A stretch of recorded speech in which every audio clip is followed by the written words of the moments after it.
Jones, and I'm here to tell you folks, the world has fallen. The fascist globalist overlords, they're implementing the Great Reset. You don't believe me? I've seen the tapes. Watch it, folks. Watch as these pot-bellied Zoomer goblins work with the Illuminati to pit us against each other. I promise I'd be a good boy. Ugh, I'm a good boy. There's only one cure, folks, and that's liberty. And there's no better channel to find freedom than Fabian Liberty. Anarchy is order. Government is civil war. You're offensive.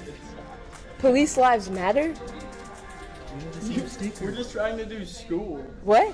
You guys have the same sticker as the other. But this is our space. You're making the space uncomfortable. But you're white. You're fucking a white male! What is one way you combat racism? I don't root for white people on the sidewalk.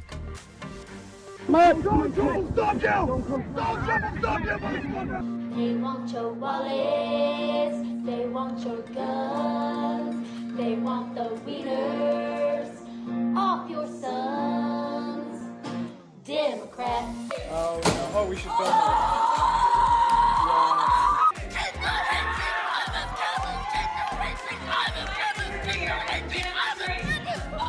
So let's say, for the sake of argument, that all of the water levels around the world rise by let's say 5 feet. You think that people aren't going to just sell their homes and move? Just one small problem. Sell their houses to who, Ben? Fucking Aquaman!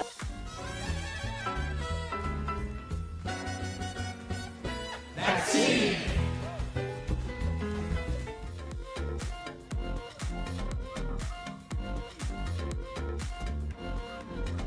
Children, they're spreading COVID throughout the population at higher numbers. And people are not entitled to turn themselves into deadly biological weapons by spraying disease-laden aerosols wherever they choose, randomly killing innocent people. This is not freedom, this is homicide, and willful ignorance is no excuse. What the fuck?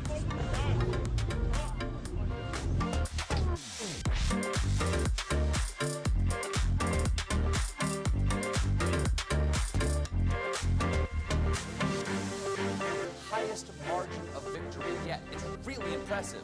Though, I'm starting to think he might have had help from the Russians.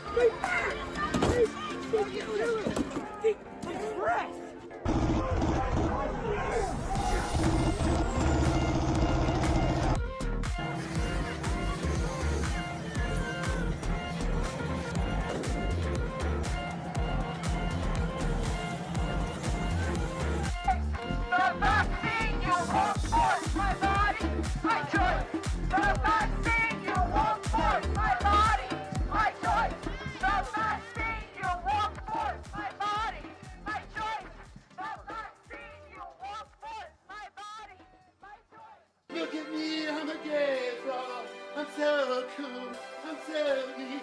I'll never have children and I'm sterilized. But the media says I'm totally cool. I'm a gay frog, I'm a gay fish. It's so good, and I think my daddy actually is.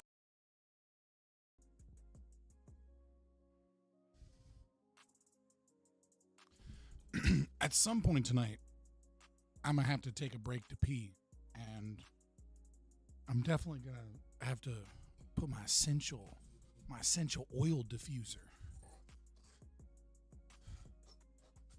I'm gonna have to get that working. What's up, boys? Dave lost? Yeah, I haven't seen it yet, but I can kind of tell from Twitter that he lost. That's not gonna happen until much later on tonight, but even still, like I can see, like, I didn't see a single post. I saw a lot of posts. How's that look? Hold on. Then maybe I didn't see like a single post from like the libertarian side being like, Andrew got crushed. He doesn't know what he's talking about. It's like literally just a bunch of people being like, Andrew was very bad faith. Okay. He was bad faith because he was an asshole. All right. And Dave didn't know that he was going to be, on a debate channel. Like, he thought he was there for a discussion. And this was not a discussion. This was very bad faith. It's like, when I see that, I'm like, okay, all right. I kind of know he got trounced. And then people are like, oh, well, he didn't know. And it's like, well, again, I have to see it. But I'm like, dog, like 10 seconds of research. Just Google who you're going to talk to. I say that, but I'm about to talk to somebody that I know nothing about other than that they have 1,000 Twitter followers and that they're a communist. But I just kind of want to talk shit. I'm in debate bro mode already, so. I got my big-ass bottle of water. Really? The condensation leaked on me?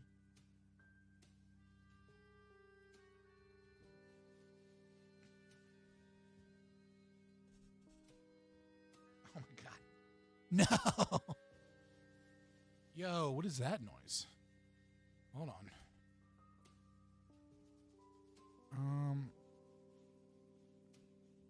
It looks like my Steel Series didn't charge all night.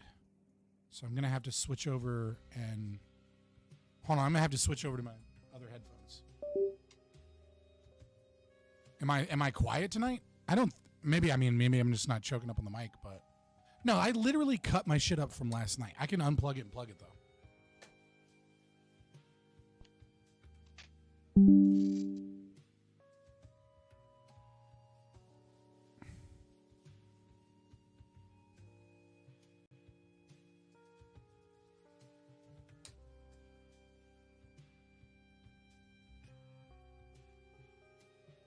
How is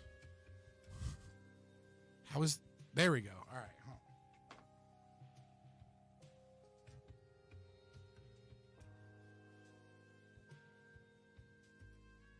Give me just a second.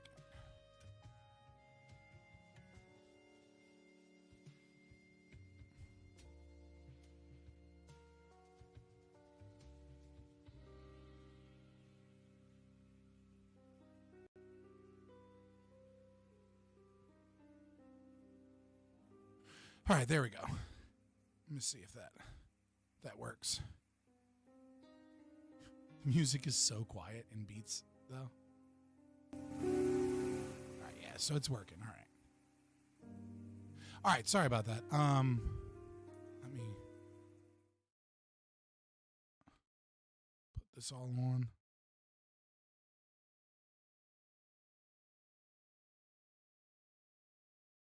I have my own issues with Andrew and his idea on rights. Yeah, I mean, he's not a libertarian at all. Like, I mean, of course you're going to have issues with people that aren't libertarians. I too have issues with Andrew and his understanding of rights or lack thereof.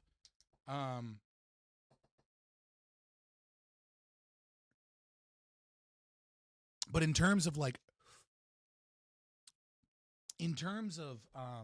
understanding whether or not someone won a debate, it's not really about, I mean, it's about optics, right? Like that's mainly what we're talking about. We're talking about optics. We're talking about who did that. Is he a monarchist? I don't know if he's technically a monarchist. I've never seen him argue the pro-monarchy position, but I have seen him argue against the concept of democracy. And he's a Christian deontologist. Yeah, so I mean, the logical conclusion is to arrive at monarchism at a certain point. I mean, or anarchism. Those are really the only two positions you can logically derive from the Bible. You can't derive representative democracy from the Bible. You're either an anarchist or you're a monarchist. But let me grab another shirt because I spilled water all over this one.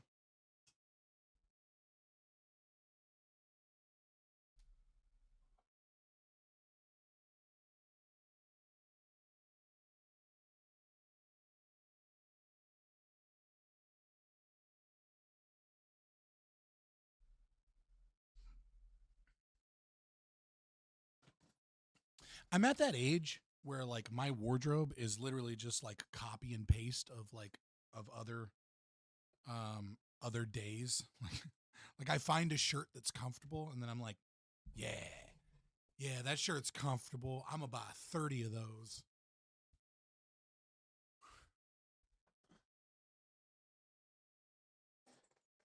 I can't watch the Whatever podcast, August Leo, to be fair. Like, I can watch like clips and be like, oh, that's interesting. Right. But if I try to like actually sit down and watch a long form podcast of a bunch of midwits that are just extremely impressed by Andrew Wilson because they've never met anybody with an IQ above 115 or 110, talking down to a bunch of dumb whores that they grabbed. It just like it feels like today's version of Jerry Springer, right? Like there's nothing of substance really being discussed. It's just Andrew in debate bro mode talking to whores. And it's like, that's fun for like a clip or something, but I can't watch a whole podcast of that. There's no value to it. There's nothing of value to gain from watching it. Like it's designed to enrage people and gain engagement because that's how you make money and gain popularity in political punditry. That's the goal. So let me actually cut media down a little bit. Cut music up a little bit easier for me.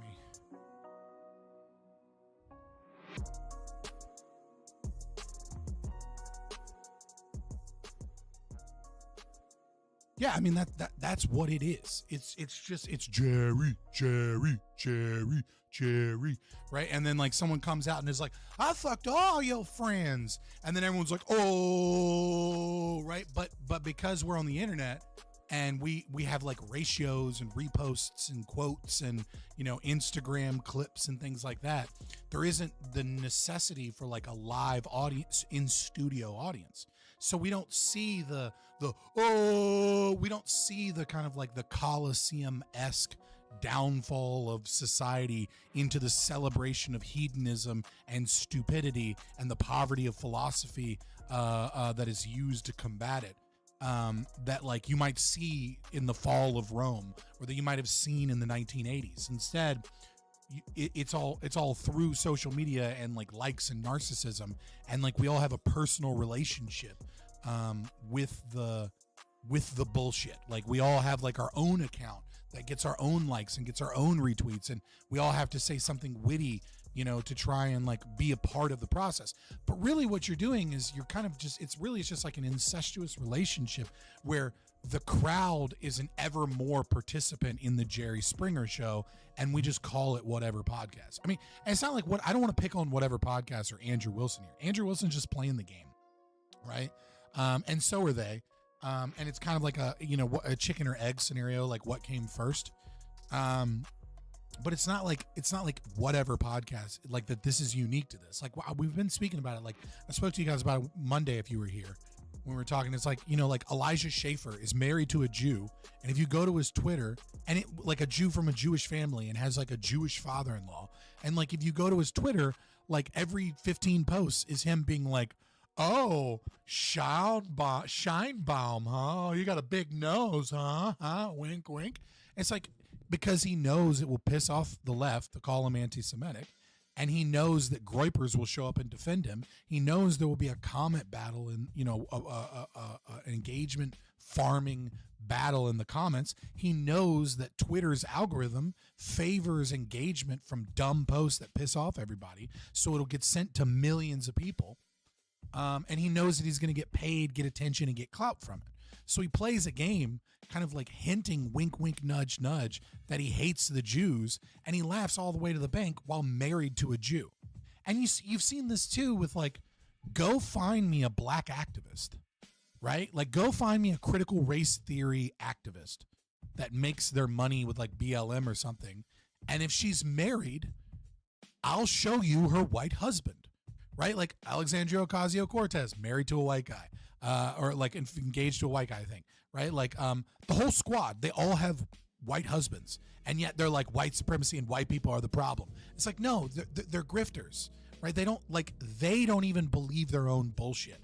Even though their worldview kind of depends upon it, they're okay with contradictions because leftism is okay with contradictions. Right? Like it's all a show, and you guys are active participants in the show.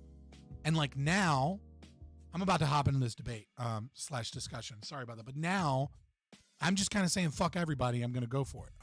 But let me hop into this thing. We're starting today off early because I'm talking to this communist watermelon, green on the outside, red on the inside, which is hilarious. I love his name. I'm going to let him know that. But Let me hop in here and we'll see what's up.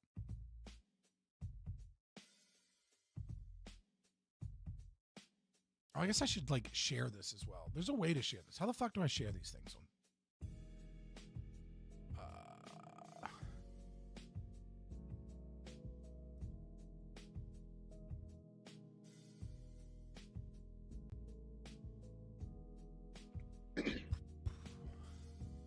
How the fuck do I share these on Twitter? I don't know how to do that. First time I've made a space. I don't know. Let me check if it's on my. Oh, here we go. It's the little dot up there, the little upload thing. You can copy link, and then I guess I can just go and be like.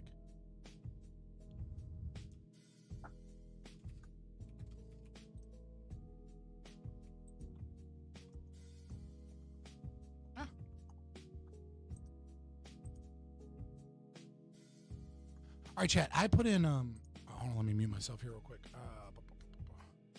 I put in I had to switch my headphones for like my beats. So like if he's too quiet or something, I think I need to stop the music. Can you give me an audio test real quick? Testing. All right, appreciate it. Let me know if I need to turn him up or not. I can do music. I just have to do it really quiet because they're both on media.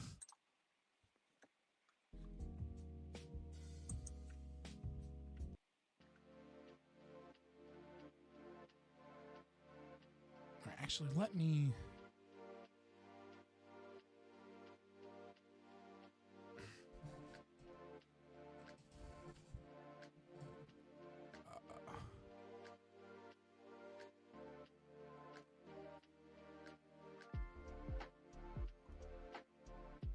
How do I make the space the whole thing? All right, I guess we'll just go audio only because like I don't want to bring up Twitter because now that like porn's allowed, I don't want like my screen to like randomly refresh. And then all of a sudden it's just like some random chick getting railed because that's what Twitter is now. Oh, yeah, I should be mostly ready though. If you can hear me fine. Yeah, I can hear you very well. Are you using like a professional microphone or something? Yeah, I mean, I told you I would invite you to my stream.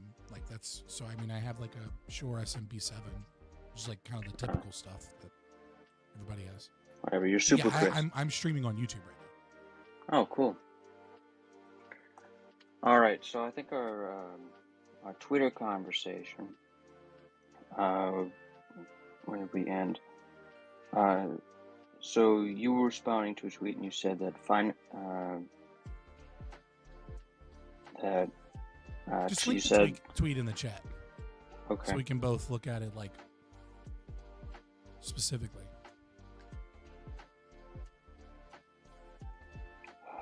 Chat, there we are. You see it?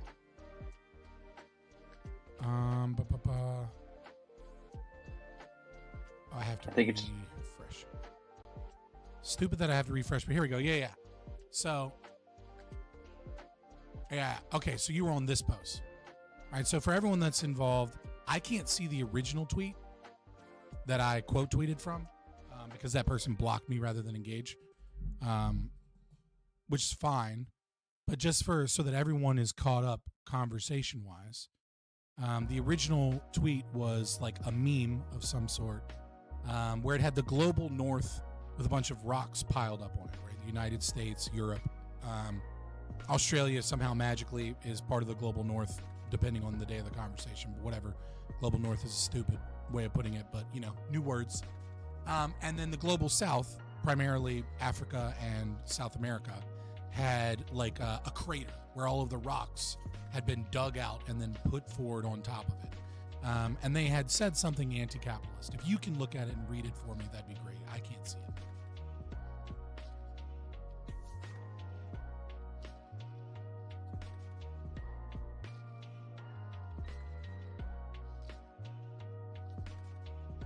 Are you there?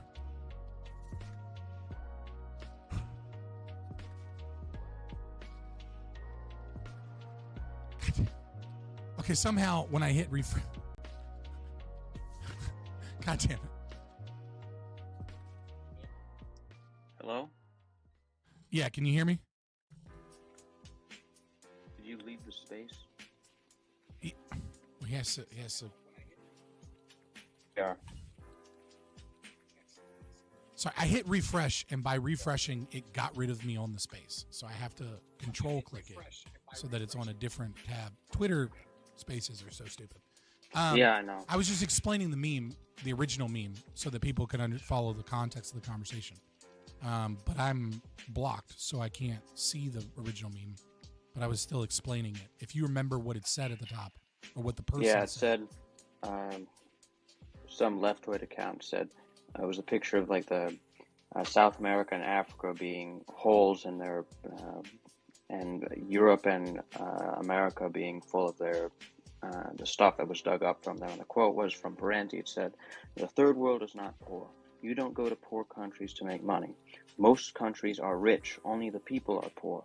Ordinary people pay the costs of empire. These countries aren't underdeveloped. They are overexploited." Michael Parenti. Right. And then I responded with, crazy.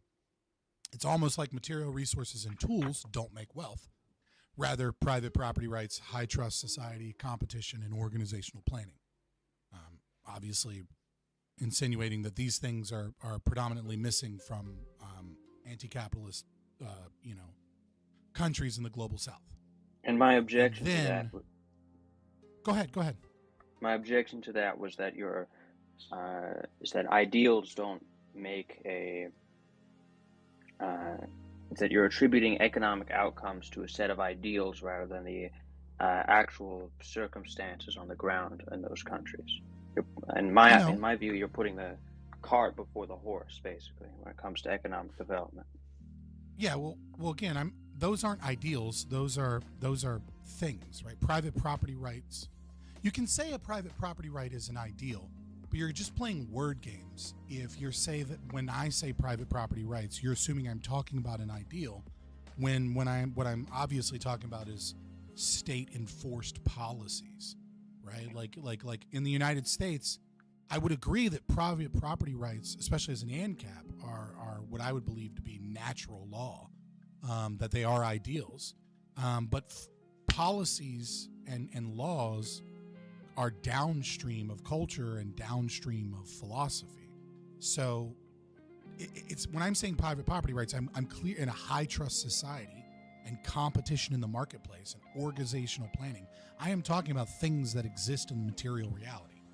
Am I not? Like private property, like we recognize, for example, private property rights are, at least, from the Thomas principle of sociology, real in the sense that they are enforced. And that's obviously what I'm talking about. Thomas principle? Which Thomas is this? So Thomas principle is not Thomas principle. Peter, is it Peter principle? Yeah, Peter principle. It's from Weber. It's from Max Weber, right? Basically, if people act like a thing is real, it's real, right? So like, for example, like honor or patriarchy, if you want to, like, whichever one you want to pick, right? That's what it's you like mean. there's no honor tree that grows honor fruit, but like we recognize that honor is a thing because it's a concept that is made manifest by people's behavior and actions in reality. All right. I don't think that's an entirely unfair view to have. However, what I would say is that if you want to describe private property rights like that, let's call private property as an institution, because no specific item in the world is stamped with some like a immutable law that this must be private property. Private property is very much a human conception of the way we see a thing. It's like a paper that's legal and says you own a particular thing.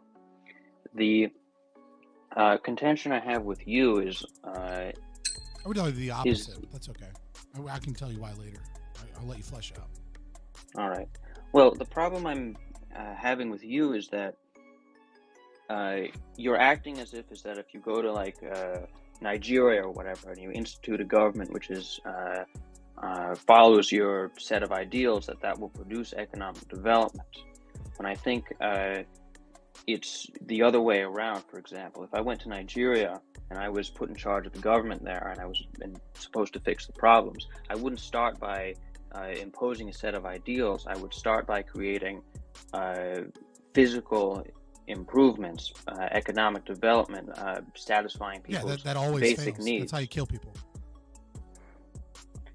Well, look, I'm not going to be dismissive of what I'm going to take what you say in good faith. I hope you take what I say in good faith. No, I mean that in genuine good faith, that the evidence suggests over and over and over again, and that it's a deeply well-founded point, that when socialists get in charge of countries, and instead of imposing, instead of attempting to increase liberty and increase markets and secure markets and what is stabilize liberty? The region, they engage in socialist praxis that is always less effective than markets can be, and that's how you kill people.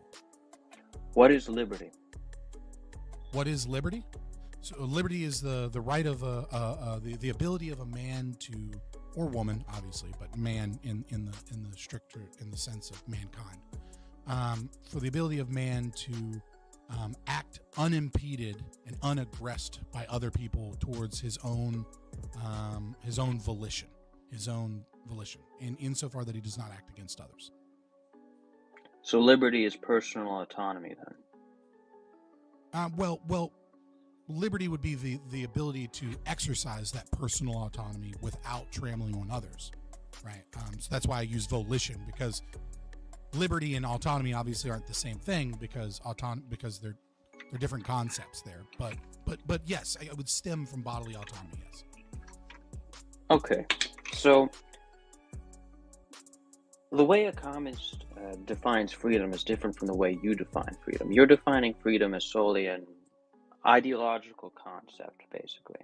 When a communist is asked, do you want to create a free society? The way they respond is freedom for who and in what way? Because to me, when you say freedom is bodily autonomy, that's a very vague and very general statement.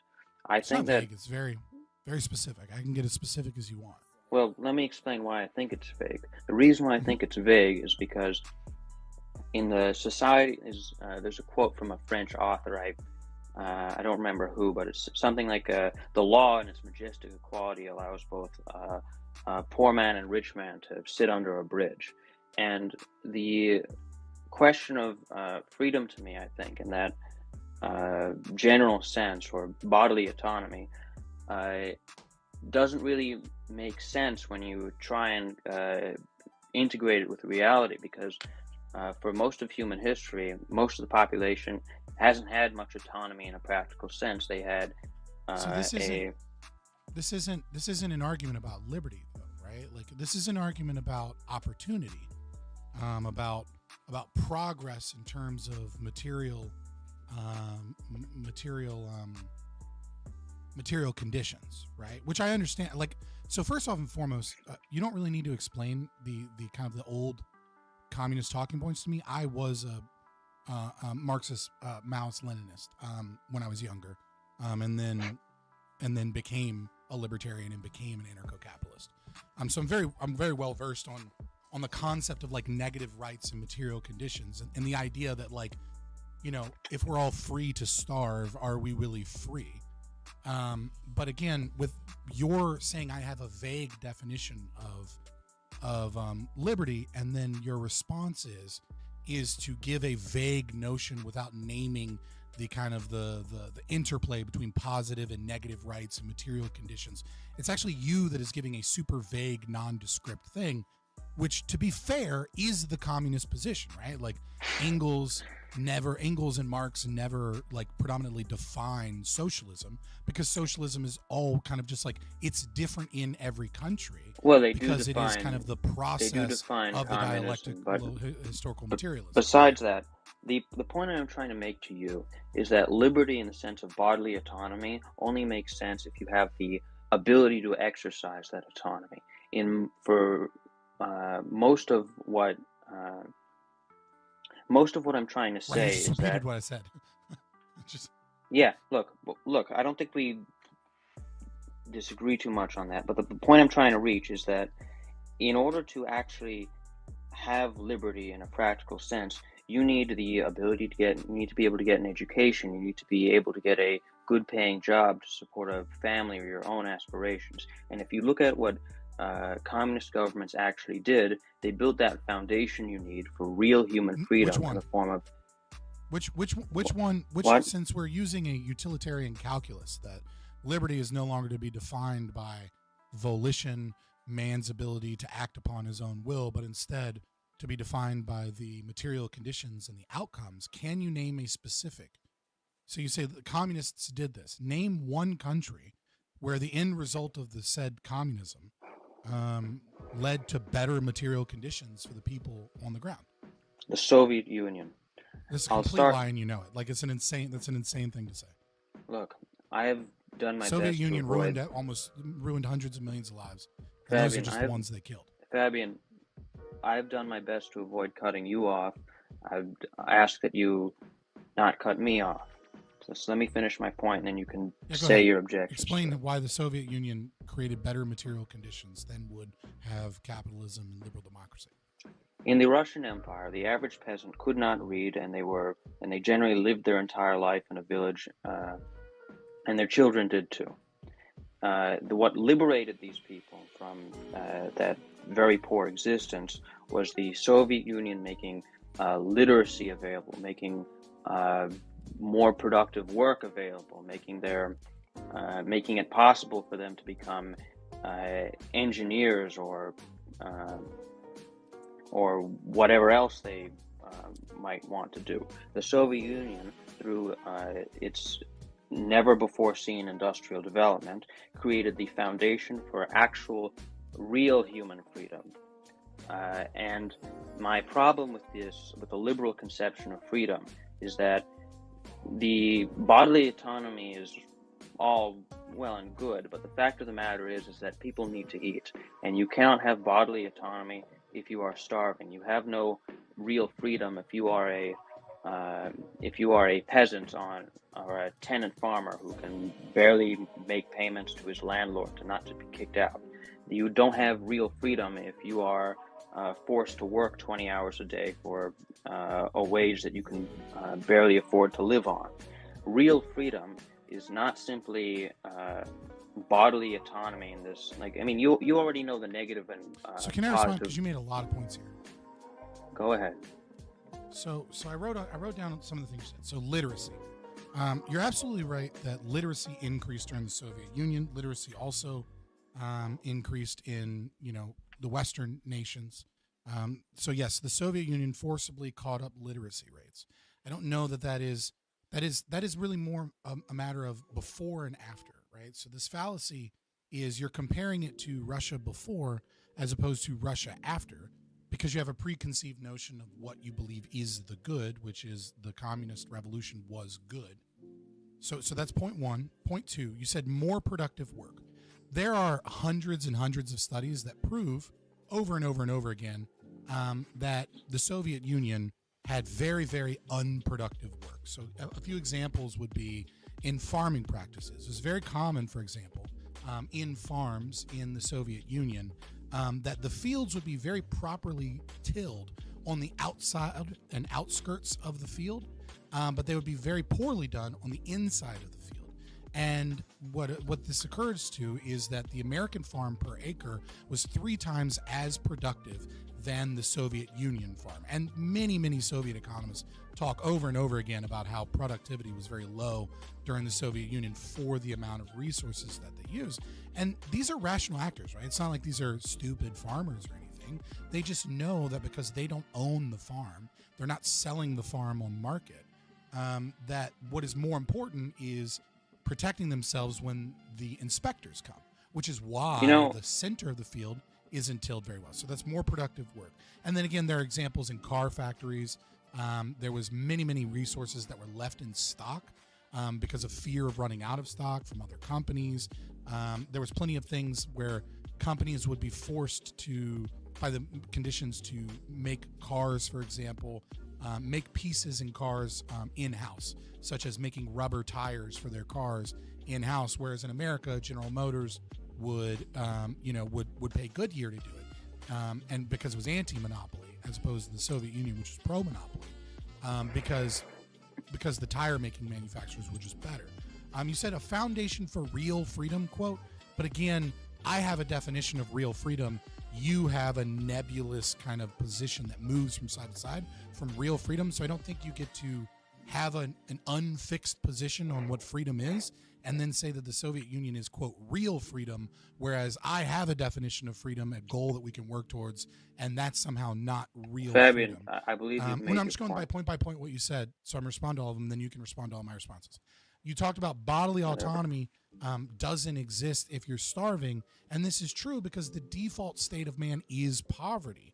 But bodily autonomy also can't exist if you take away someone's bodily autonomy and force them into work to try and alleviate the presumed suffering of another people. And what you end up with is, again, the Soviet Union had, far less choices. I mean, starving's a bad one for you to pick. I would have gone with housing, because at least you could say that the Soviet Union was better in housing, or that it had less unhoused or homeless people because of the government programs, but they didn't have less starving people. A lot of people in the Soviet Union died of starvation. In fact, that's the number one cope that people that support the Soviet Union use to try and get around the fact that they genocided so many people in the Holodomor, is that, this was just this is a natural function of the environment, starvation, etc. And then lastly, the tenant farmer that's forced to work for 20 hours a day doesn't have freedom. I would ask in that last example what you're comparing it to, because none of the liberal Western democracies was 20-hour a day tenant farming a normal thing. Unless you're talking about before the revolution in Russia, sure, you could make that argument, but then that would have been normal everywhere and then wasn't normal during the Soviet Union. You're really just comparing the history before capitalism was able to create such meaningful labor and increase productivity of labor with its inventions and new economic system. And so it's like it's capitalism that got rid of tenant farmers and helped spur in the Industrial Revolution. So I'm not really sure what you're talking about in any of these things that you brought up as a support for your argument. I would really pick a better example than the Soviet Union, because it's so well documented to be such a fucking terror. Fabian, the first thing I'd like to address is the things you're saying about the USSR. Even if the USSR killed 100 billion trillion people, or that Stalin killed a gorillion people and ate all the grain in Ukraine, the fact of the matter is that under communism, the Soviet Union went from being a shithole to a nuclear superpower, and how did the it get same the thing. nuke? What? How did it get the nuke? Well, they stole a Soviet lot of scientists. Look, you can't just build a nuke like a Lego manual. Even if you steal the information, you need a lot of skill and a strong industrial base to build the thing in the first place. It industrialized, right? But you use the nuke as like well, they this also example okay. of, Well, like, I'll use a more they use indigenous Russian Soviet spies in the technology. State They put a Department, man into right? they put a man into space first. Okay. The fact of the That's matter certainly is an accomplishment, that but that doesn't go anywhere towards what we were talking about with real freedom and the material okay, conditions of the people. Look, first you start talking about how the Soviet Union killed 1 million people and how it's a bad example, and then you tell me when I start giving you 1 million is a really low number. Okay, whatever. Look, the point of the matter is that you tell me that the Soviet Union killed a billion people and that makes it a bad example, and then I start telling you about Soviet accomplishments, and you say, no, we were talking about freedom. You're the one who brought up the Soviet Union killing 1 billion people. The point of me... I didn't say 1 billion, but okay. Whatever. It's a ridiculous number. It might as well be 1 billion. I agree. The Soviet Union killed so many people, it might as well be 1 billion because, yes, I agree. We agree on something, so I'm glad we could find agreement. Whatever. Look, man. If you want to limit the if we want to keep the discussion more narrow to the question of what is freedom, we can do that. I'm okay with it. But you're the one who brought up this other crap first. Well, no. And, hold on, real quick, very quickly. You brought up the Soviet Union as you an asked me to give you an example. Because I asked you. Hold on, very quickly. I asked you for an example because you said you made the claim, and the claim is this: is that communists, when in charge of nation states, have laid the conditions for real freedom and improved the conditions of the people. And basically every economist, be they, neocons or, Austrian economists that aren't full-blown Marxists, would state that the material conditions did not do well, that productivity did not do well. I don't agree with them because I can places. look at history and I can see a shithole country becoming an atomic superpower, and communism keeps doing this to that's not communism, because you would say, if that's the case, right, then we would say the same thing about capitalism. Like, it can't be true for communism if it's also true for capitalism, right? So I can look at any country that industrializes and say like I can look at India, for example, right? And I can see India the is slow hardly process, an example of economic I can see the success. slow process of anti-capitalism, where many presidents in India demanded all kinds of like crazy monopoly laws, etc. And what ended up happening was their greatest industrialists put a majority of their production in Malaysia, and India grew very slowly. And it wasn't until capitalist India is policies not a communist country. come into play that all of a sudden India begins to have this massive growth, increase in productivity. Right? Like, to say this is ridiculous. that the India history has of never been time under marches the government towards under a Marxist production government.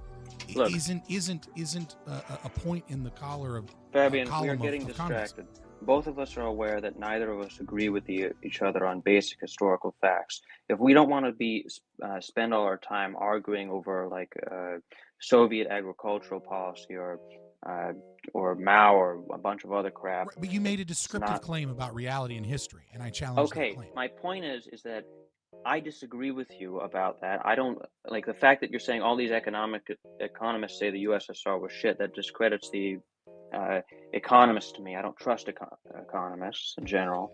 And I am trying to say to you that you're making this claim. You're saying, oh, everyone agrees that the USSR was shit. I'm saying I don't agree with that. And if we want to have a debate about this, that's fine. But that's going to go in a completely different direction than our argument over what is if you want freedom. to concede that we want to stick into philosophical terms and economic principles, and you don't want to look at history that is being viewed through Fabian, the we lens disagree of basically about history. history. We can spend hours arguing about it.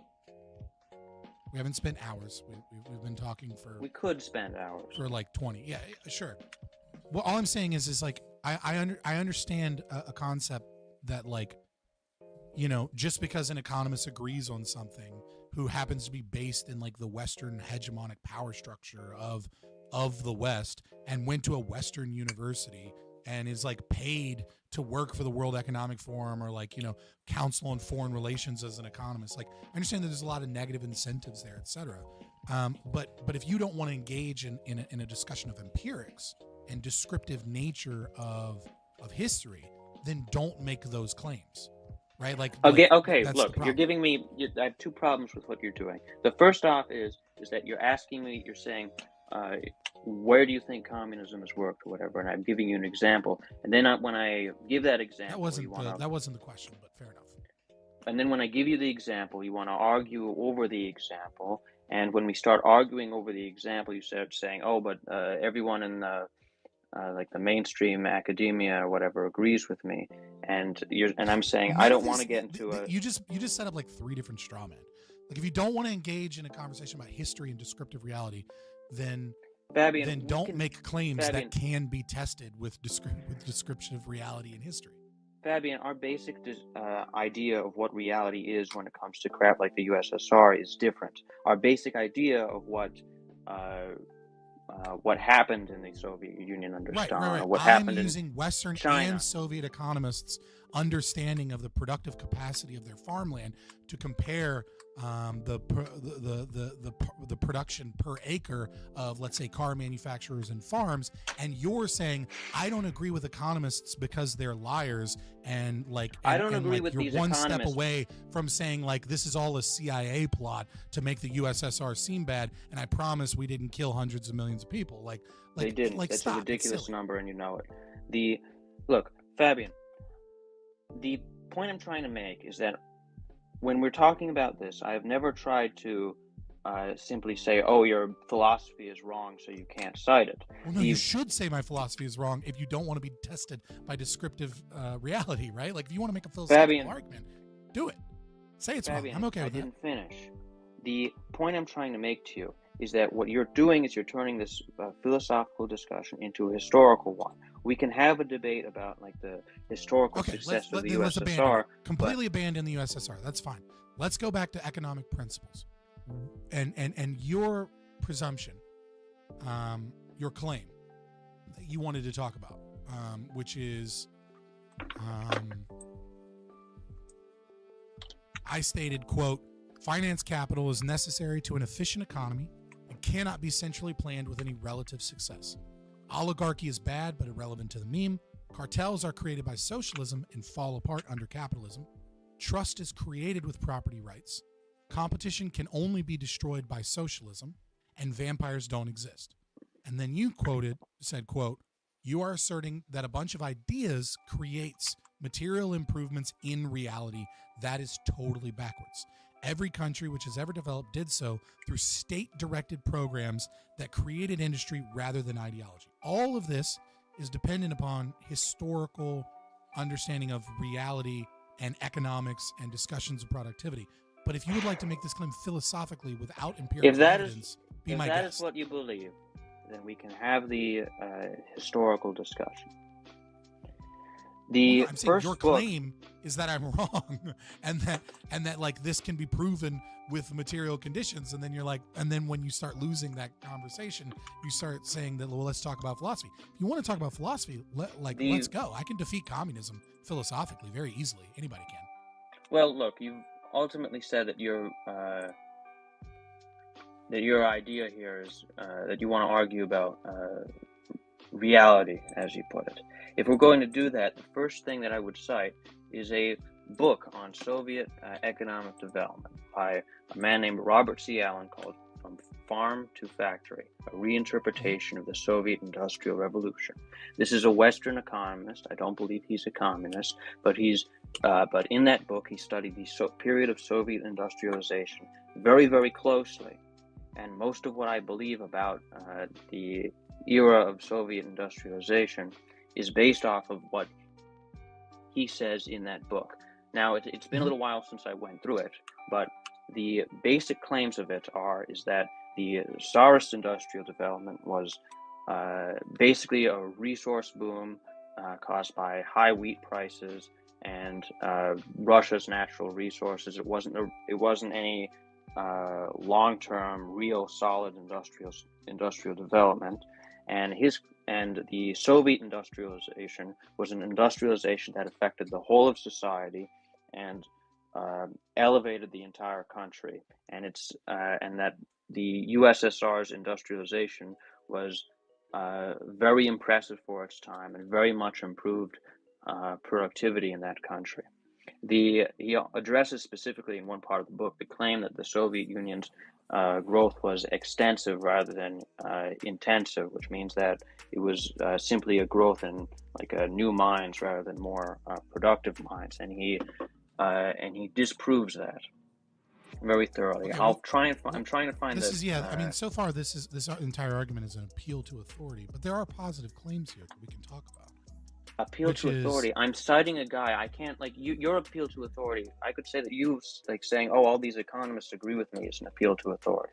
No, you place that burden on me by saying all these economists agree with me. It's not an appeal to authority when I say the reason I believe that productivity was lower per acreage in farms is that there are multiple Western and multiple Soviet communists that lamented and or celebrated this. So you have different people with different ideological biases that reach the same conclusion. That's not an appeal to authority. But backtracking to what I said again, to what you said, is that I'm going to DM you the PDF of the book. But sure. I mean, I can read it later. I'm not going to read it right now. Sure. I just want to prove that I have it.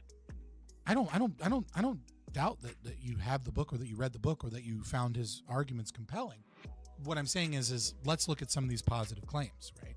So one of the positive claims is that there is a wheat boom in the West that allows for kind of like an Not in the West. imbalanced. Pre-revolution Tsarist Russia. That's the claim. Oh, okay, sorry. In pre-revolution Tsarist Russia, that there was a wheat boom then, and so then the question comes from, well, what is price, right? So because we don't want to get into debating the historical, kind of material conditions, right? Is what we kind of agreed that we wanted to step away from. So if we ask, well, what is price and why are prices high and prices low, right? And we kind of go back into like basic economics, right? The first thing we know about price is that price is the price is the amount of monies that an individual, or that if we're talking about market price, then the average market of individuals is willing to pay for a good. And so we understand that there's a supply and demand equation, right? That if you have a low supply and high demand, you're going to be able to get a high price, right? And if you have a high supply and low demand, you're going to get a low price. And so there's a few things to pick apart in there. So number one thing that we do know is that because of investment banking, capitalism, right? Like the evilest of evils, we're able to produce more from farms. And the reason we're able to produce more from farms because of capital investment is because when I am a farmer, I put everything on the line about what I believe the future price of wheat to be, right? So I'm a farmer, I own a wheat farm, and like I have to pay for Fabian, labor. pause for a moment. Yeah. The claim I made, you're arguing about prices now. When you said that you wanted to talk about the historical success or failure of communism, I said, okay, we can talk about that if you want to validate our philosophies with reality and only talk about our philosophies with reality. You gave me nothing but an imperial authority and then a historical analysis that things improved. I told you that I told you that I had read this book and I found it very convincing, especially because it addresses many of the claims from academia that you're repeating here. And and I said that I'm entirely willing to talk about this, and I'm trying to tell you that I'm explaining price. And I'm explaining why there was a price boom in one area when Russia was the breadbasket of Europe, and why modern liberal markets led to an increased production in wheat, which thus drops the price when compared to Soviet Russia, because Soviet Russia was less capable of producing. We're speaking of wheat. The reason why there can be a price boom in wheat is simply, especially in a pre-modern or only partially modern country or period, is because the wheat harvest can fail, or there can be other circumstances. Maybe the train lines are overloaded. There can be 100 different circumstances. We both understand price. It's not necessary to explain it. No, I don't think you do understand price, because an understanding of price defeats communism. You can't understand price and be a communist. If you understand price, then you are no longer. You said you were a Maoist at one point. Have you ever read any Marx? I've read plenty of Marx. He doesn't understand price. I mean, he's so bad at it that Engels has to fix his conception of labor theory of value, because he was destroyed by every economist at the time on LTV in Das Kapital 3 versus Das Kapital 1. Like, Marx is not a very intelligent man. And it's not a very intelligent philosophy, but there are a lot of smart people that get swept up by the cultish Gnostic religion of Marxism, for sure. Slavoj Žižek, I think, is a perfect example of an incredibly brilliant man that I believe is ideologically captured. But if you have a full understanding of price and you engage in reality with very it, arrogant you can't be a thing Marxist. to say. I don't think that's a very good attitude to have, honestly. I don't think very highly of many Austrian economists, but you'll never hear me say something like that about them again, because I recognize them as people who, unfortunately, in many cases, have to be taken seriously. I literally just said you have to take Slavoj Žižek seriously, and that he's yes, but here you are telling me that everything he believes in is stupid, and that Marx was stupid, and that Engels had to cover for him, and all this other stuff. And I don't think that's that controversial to say that Marx wasn't that bright. I think it is very controversial. That he was defeated by economists in his own time. I mean, Bakunin, kind of like accurately predicted everything wrong with okay, the largest political party in the world disagrees with you. You can't just Like you can't just say, oh, everyone knows that Marx was stupid like that. It's very I'm arrogant. being dismissive of communists. Like, sorry, but not sorry. like I tried to explain price. Like it seems like I try to explain price sure because it's important to understand of all those Chinese. For your claim, right? Like your claim is from a book. This guy says that, see, what really happened was there was a price boom in Russia before the revolution, and that then there was like different kind of weather conditions, etc. And so when we compare this before and after position, it's not as fair as it ought be if we take these things into account. And I say, I challenge that assertion, right, that you're saying comes from this guy, by having an understanding of why wheat production was able to be produced in other places. So there's a higher supply of wheat in Western nations because of capitalist economy and how that works, and explaining the concept of futures, investment, and how those futures free the farmer to invest more capital Fabian, in production because they have less fears, because they already have, et cetera, et cetera. And then you interrupted me to be like, we can't talk about reality, and we can't talk about philosophy, and we can't talk about economics, because I'm fucking crushing you on all of them. Fabian, I think I've said it 2 or 3 times now, but if you want to talk about the historical success or failure of communist countries, we can do that. And I just told you the main book I'm using for my information on this, which I've read. The issue I have is that I mentioned this wheat boom in pre-revolutionary Russia as an example of Tsarist development and how it differed from what I think was a much higher quality of development under the Soviet government. And you begin speaking about price and how the market incentivizes the production of more wheat because of the high price of wheat to bring the price of wheat down. And that's okay or whatever, but the thing I'm trying to make here is that that's like saying that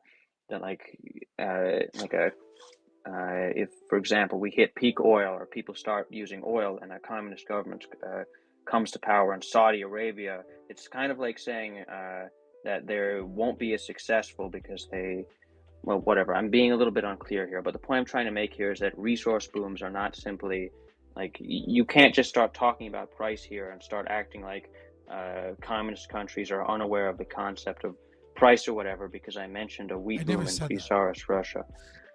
I said that you can't be a communist fully. Like, you can't be committed to the ideology of communism if you have a complete understanding of price. And that's an ideological assertion. Yes, some ideological assertions are true. Some things are facts that are derived from objective reality. For example, here's another ideological assertion. Existence exists. A equals A. Aristotelian logic is true. These are all ideological assertions, and they're all facts. Contradictions cannot exist in reality.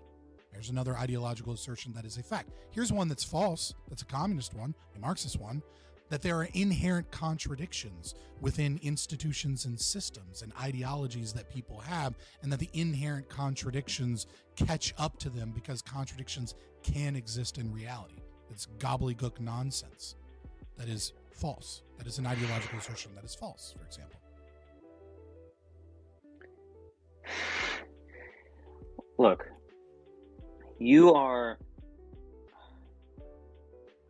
what you are doing right now is you're number one, you're refusing to take my position seriously and treat it seriously, and I get that because which position am I not taking seriously? Because I feel like I've countered many with a ton of examples. You've countered nothing with no examples, because whenever you have given nothing with no examples, but you've been running this whole time. What position am I not taking seriously? All of them. You have consistently Name failed. one position that you have that is a stated position that I am not taken seriously, that I have not discussed.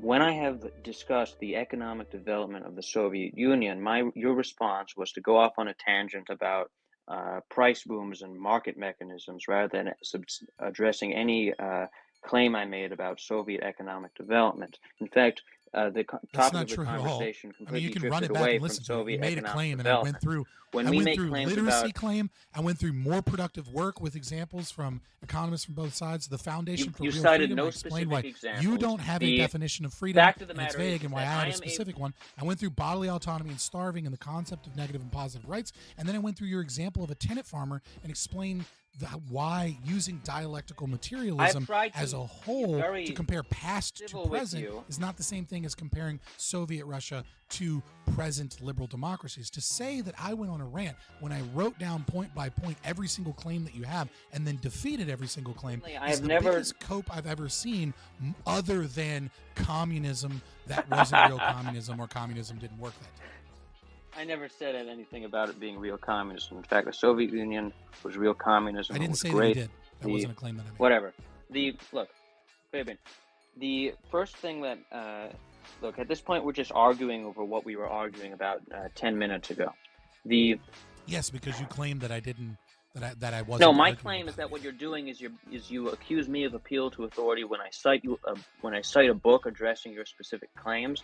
After you cite just like Western academia in general. No. I accuse you of an appeal to authority because you said these things are true. This guy said it, and I'm like, let's deal with the positive claims.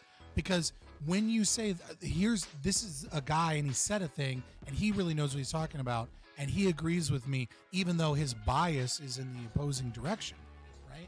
But I said, let's deal with the claim itself, and I start going with that claim, and then you got mad that I'm dealing with. I got mad because what I mentioned isn't like I was basically just repeating some of the basic claims I remember him making in his book. I have his book open right now, and in the introduction, he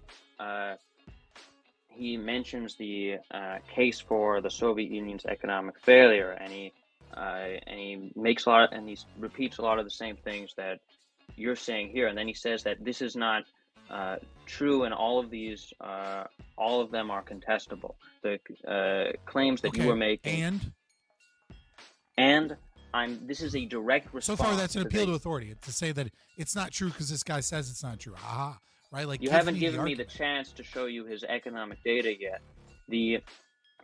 Look, you have the book right now. You can open it up to see his economic data right now. I DM'd you a PDF. If you have something that you want to reference, then yeah, sure. I'll look at that specific reference. Like if you have data that he collects. Yes, there's an overwhelming amount of data in this book. It's nothing but data. Okay, again, kid, I don't know how old you are, but you're getting silly. Like. How am I getting silly? You ask for data, I give you a book full of data, and then you complain that I'm doing appeal for authority when I reference the book. It's like I don't know what fallacious type of argument that is. Like I guess it's like a form of gish galloping. The argument is you ask for a thing, and I gave you the thing. Give me a positive argument that says like A equals B. Here's the empirical evidence of said A equals B, and then we can talk about mechanisms and we can compare and we can look at different data. Okay, one moment. What you're saying is I'm right because this guy says I'm right, and he's got a whole bunch of data. Okay, one moment. Let me get the data open in the book. Because the claim thus far, at the very beginning, is communists are set up the conditions for real freedom, and that capitalism does not do so in the same way, and that if you were the dictator or the president, right, duly elected, whatever, of an African struggling nation, you wouldn't set up these things that don't lead to anything positive, like private property rights. Okay, here I will cite some data from page 96 of the book. Channeling investment 96 of the book. You're going to cite some data about what? Is it 96 of the book itself? Soviet investment growth. It's not 96 of the PDF. It's page 114 of the PDF. Okay, here we go. 114. Here, this is the conclusion to a large section about the first 5-year plan. Channeling investment back into the industries that produce investment goods generated a rapid rate of physical capital accumulation, as predicted by the Feldman model. The investment rate rose from 8% in 1928 to 14% in 1932 and peaked at 17% in 1936. Sir Arthur Lewis, the Nobel Prize-winning economist, observed that an industrial revolution required that the investment rate rise from 5% to 10% or more. The Soviet Union crossed that threshold in the 1930s. The result was a very rapid increase in the capital stock. From 1928 to 1939, it grew at 9% per year. On the industrial front, this was achieved by building or extending thousands of factories, mines, hydroelectric plants, and the like. Mm-hmm. So I hope that. Yes. Yeah, so your argument is that when the Soviets took over time, they were able to build things. I don't understand how that is a comparison to Western democracy or a comparison to capitalism. A comparison, how does this support your argument? I agree that factories were built. That's not an argument, though. The argument was that communist governments have produced economic success. Here is an economic analysis saying exactly that. A success as compared to what? Right? Like if I say that, there's a famous Mises quote. I'm paraphrasing here, but like if I say that like the price of potatoes increased by 15% in Atlantis, I'm not saying anything about potatoes or markets or anything like that, because I haven't demonstrated a mechanism praxeologically. All I've done is established a historical fact, right? I mean, we see this occur tons and tons of times when economists attempt to try and prove, as Paul Krugman somehow magically did, winning himself a Nobel Prize, on the fact that raising minimum wage doesn't have a downward pressure on youth unemployment, which is absurd because it must have that, right? Because it's a price floor. It cannot possibly create a price floor and then not price some people out of the market, or at the very least have a downward pressure, right? But there are all of these other factors that are occurring, right? There was a Russia before and a Russia after. And I don't disagree that as the world is industrializing and as there is this, as you mentioned before, increased literacy rates because the world is becoming more literate, access to new technologies from the West are coming in, that there was an increase in production. But that increase in production isn't compared to what would Soviet Russia have been like if they would have embraced free market capitalism? Let's speak about the Soviet Union pre-communism, and let's rather than speaking about theoreticals, let's talk about what the economy of the Russian Empire was actually like. On page 42 of the PDF, 24 of the book. Okay, but you haven't addressed what I just said. Are you going to I'm address just what about I said, or are we just going to yes, I'm about gish to gallop with what more examples of Soviet Russia did better over time? This chapter argues that pessimism What is page? the appropriate. What page? 42 of the PDF, 24 of the book. Okay, so are you going to address the actual argument I made with a mechanism, or are you just going to describe Soviet Russia industrialized? Yeah, a lot of places your industrialized. Argument is that it would have Cuba done industrialized under communism. That under doesn't mean liberalism, communism yes? was good for Cuba. It just means they industrialized. Like, what are you Again, talking your about?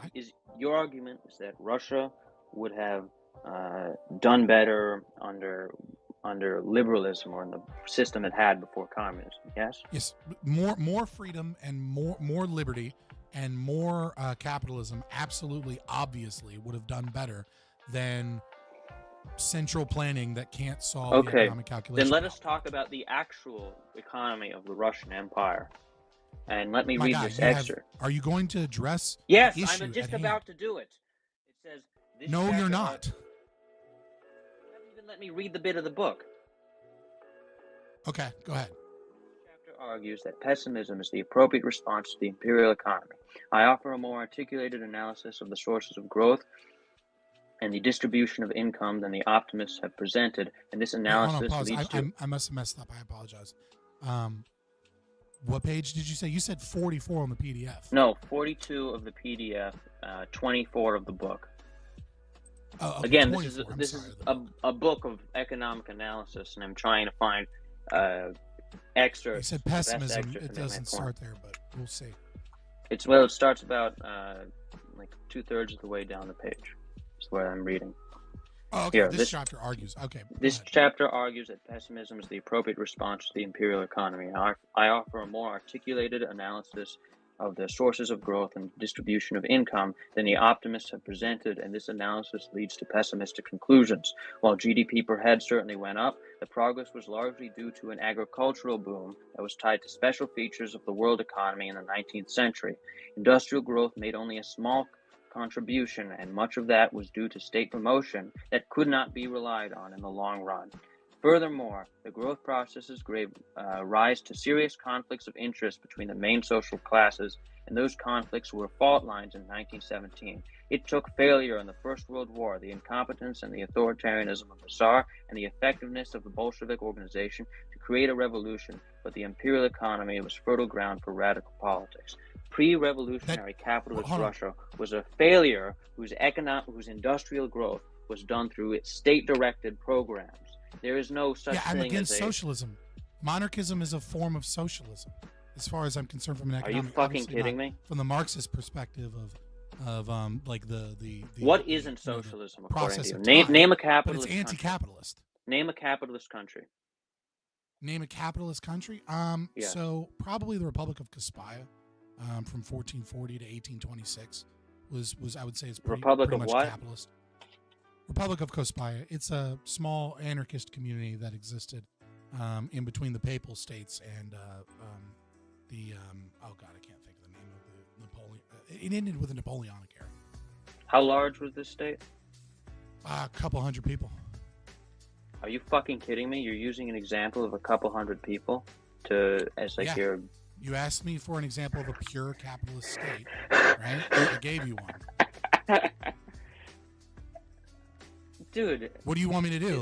That's like a leftoid moron using an example of like a fucking Chaz. Say it's like a example of leftoid moron. anarchism. I could say your retarded defense of their economy is like Groyper's saying that fascism was actually good because GDP went up under fascism, right? It didn't, but that's besides the point. But again, like you have the same argument that fucking Groyper's have, and you didn't address my argument in any way, shape, or form. Now that you're floundering again, you want to talk about what is this concept? Like, find me the pure capitalist nation. People is as good an example as a country of 1.3 billion people, or a Soviet Union of 200 million people, or like fucking Vietnam, or the DPRK, or any other socialist state. If you're using your example as your society in practice as like a fucking state that has like a Wikipedia article. Cool. Name me the not low stage communist, but the high stage, the second stage communist nation that has existed, as Marx described. Name one. That is not a period of socialism, but is full realized communism in its end state. Name it. Communism doesn't have an end state. That's ridiculous. Oh, okay, cool. He never, Marx never described that there was a process and that there would be an eventual. Yes, I agree. State. Communism is a process. It's not like you can't just say like communism is a state of affairs. It doesn't exist. To be achieved. You're like a dumb leftist. Like you're just saying. You asked me to give you an example of capitalism in its full form, right? I'm not going to argue that mixed market economies are capitalist. Are they more capitalistic than, let's say, the USSR? Absolutely, but there are plenty of socialist problems that exist in America today. Because you're giving me an example of a literal village right now. Are there any larger examples you want to use early America? You're also stating, right, that your Soviet Russia example that you want to use is not the end state, right? That it is a mixed process. A process of improvement from your perspective, right? Again, and I look, could do the same thing and say that yes, America is better than Soviet Russia because the economy and people state are of freer. Affairs. It is the real movement which sublates the present state of things.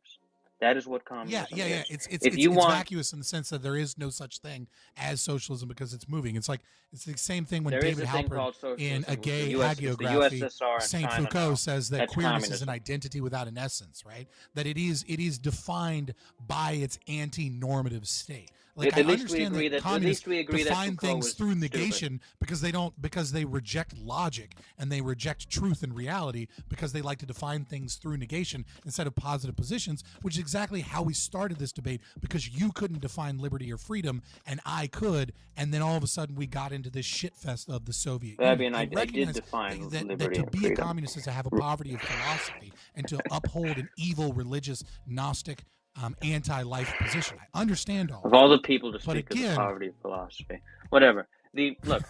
What do you mean? What do you mean? What poverty of philosophy? What am I missing? Are you familiar with the book?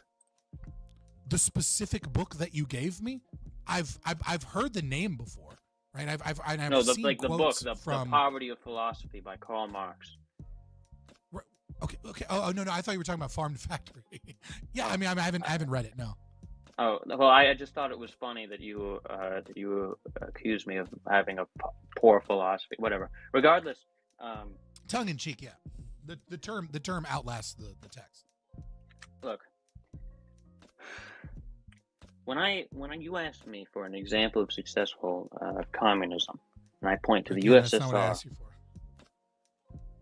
Okay, there what is did no you such ask thing me as an for? example of successful communism, so I wouldn't ask for that.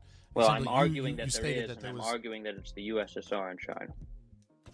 Okay, well, the USSR, it's like, dude, why would you pick the USSR of all things? It's so silly. Because it's a terrible example. It's not. I have a book arguing that it's not. Anyway. Okay, in fact, I can give you multiple. I can write a book arguing that anything is true. Oh, sure, but the book will be wrong. Again, the book cites a lot of economic data, and I've cited this data to you directly. And right. you have and the when book. I challenge you can read it usage whenever of you the data want. and your understanding of economics, you just challenge move on to a new my point. understanding of economics by going into a long diatribe about the mechanism of price that wasn't really relevant to what we were discussing. If you want to talk in the about first economics, magically you have to discuss fucking economics, not you went flowery to language that says nothing. You actually have to use specific examples of market mechanisms and describe human behavior as it pertains to price, as it pertains to currency, as it pertains to supply and demand. The only that's thing how you've economics described works. is You have to actually fucking discuss economics. Is a municipality of a few hundred people in fucking Italy in the 1400s. I gave you an example of a society that is purely capitalist. There is nothing about the society. Right? And There's you the fucking Wikipedia can't give me an example of the end state of communism, right? Like, because it's not possible, because it hasn't been realized. Aspire the end state of like a libertarianism or whatever. I think that there were some slight issues with the Republic of Kospaya as I see it, but in terms of capitalism, like, did they have a free market economy where voluntary trade was done 100% without any forced regulation at the point of a gun? Yes, they had that, and they were a successful society. Was it a scalable society? Was it a pre-industrial revolution society? Absolutely. You asked me. So was not an it wouldn't have mattered if I couldn't have given you an libertarianism. Example, right? Because you also can't give an example of fully realized communism. It's Why- a trick question okay, that why you do I then need to want to provide you use with as a a- cudgel. Provide that example first of all. Huh? Why do I need to provide what you say? Why do I need You don't to need provide to. what you Like, say is you a ask, fully you're trying to make realized fun of communism? me, and I'm simply using it to highlight your hypocrisy. I'm because- making fun of you because your example of a successful libertarian society is this tiny ass commune in Italy, when my example of a successful socialist society is 2 atomic superpowers controlling a sixth of the world's surface or more. Okay, so an example of right, but your definition of socialism, right, is eerily. It's funny. It's like I would kind of agree with you, but the problem is that I would argue that America is also a socialist country, right? But again, I wouldn't. That's argue true, that but not in the way socialism you is mean. the reason that they're successful. Actually, I'm curious. Have you read Alexander Hamilton's report on manufacturers? Have you read that? Alexander Hamilton's report on manufacturing, maybe like when I was years ago when I read a fuck ton of Hamilton because my ex-wife was like super into it as a poli-sci major at Oh wow, JMU, your ex-wife but- sounds cool. So probably regardless, but I don't recall it. But. The reason why I bring that up specifically is because in that Alexander Hamilton is arguing to the early American republic that it should establish a national bank to issue credit to support productive industry. He's arguing for, he's arguing for what you would call socialism. Yes, absolutely. And I am trying to make the point to you that that in every society, that this illusion of having an economy based solely off of individuals trading or whatever, I think that's kind of ridiculous. And I think it's more ridiculous. Why is that ridiculous? I don't understand. What you're saying? I think it's ridiculous because every society which has the ability to concentrate economic power, or has the need to concentrate economic power for development, does so with state-directed initiatives. There's no, like, you use the Republic of Kospaya as an example.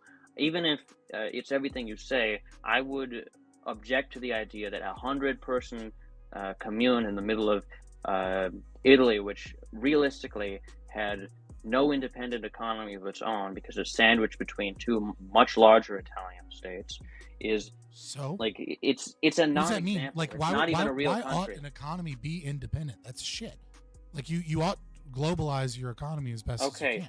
So it'd be a bad idea to maintain. So if you go to like a fucking isn't that the code Caribbean that island communists always use? Is that it was the Caribbean sanctions? It was the sanctions because you recognize that like your economy is going to suffer if it's an independent economy, even if it's a nation state. Like what are you talking about, man? Like sanctions that's do a lot to weaken like economy. Why Cuba hasn't done as well as it should. But the fact of the matter is that, like, if someone wanted to impose sanctions on the Republic of Kospaya, I would argue that it's not even large enough to have meaningful, like, economic relations with as a country. It's a fucking town in the middle of Italy. Again, I don't know why you want to work with Kospaya as an example. But you're the one who brought it up.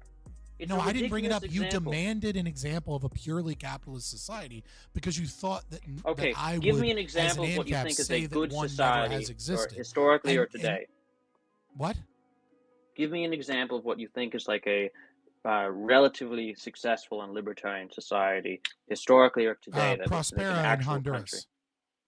Prospera in Honduras? Yeah, Prospera in Honduras. It is a voluntary system. You have to pay like $3,000. If you're a Honduran, you pay like $300, and then you have to get insurance. And this insurance is a rights enforcement agency that like insures your rights, your courts, etc. In there. And they basically, again, they're using you'll call it a legal. How many people live here? I haven't checked. They grew a lot during the pandemic. I don't know, probably maybe a couple thousand. It's mostly pharmaceutical research that is able to get outside of like Western regulations. So you've given me two examples, one of which is a commune in the middle. You're asking for examples. Like, what are you talking about? Yes, I am. Dude? So you asked me for examples, and here I am asking you for examples, so I can understand like what it like. You're doing it so that you can meme about the fact that there aren't scalable ANCAP communities of like 1 million ANCAPs living somewhere. I am memeing about it because it's true. Right, but you could have said the same thing 200 years ago about liberal democracy and been like, where's a successful liberal democracy? Obviously, we need a king. What are you, fucking retarded? We need a monarchy, right? Like the fact that in the time they would have as talked history about marches, republics, and that the example they would have given is the Roman because Republic, of the inherent one of the most contradictions successful of capitalism states in history. is the basis of your fucking ideology. Like you're literally arguing Fabian, against in the the historical 1700s, if I was dialectical arguing for materialism liberal because democracy, you want a I would have silly. used the Roman Republic as my example, and that is exactly what the people who lived in that Roman time Republic? When was the Roman Republic representative democracy?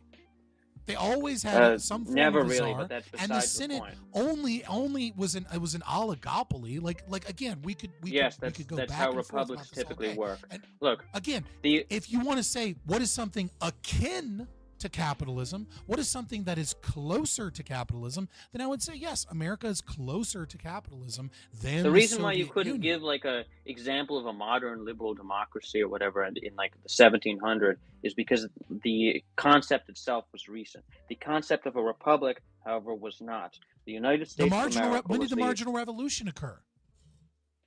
That's like the late 1890s to early 1900s, right?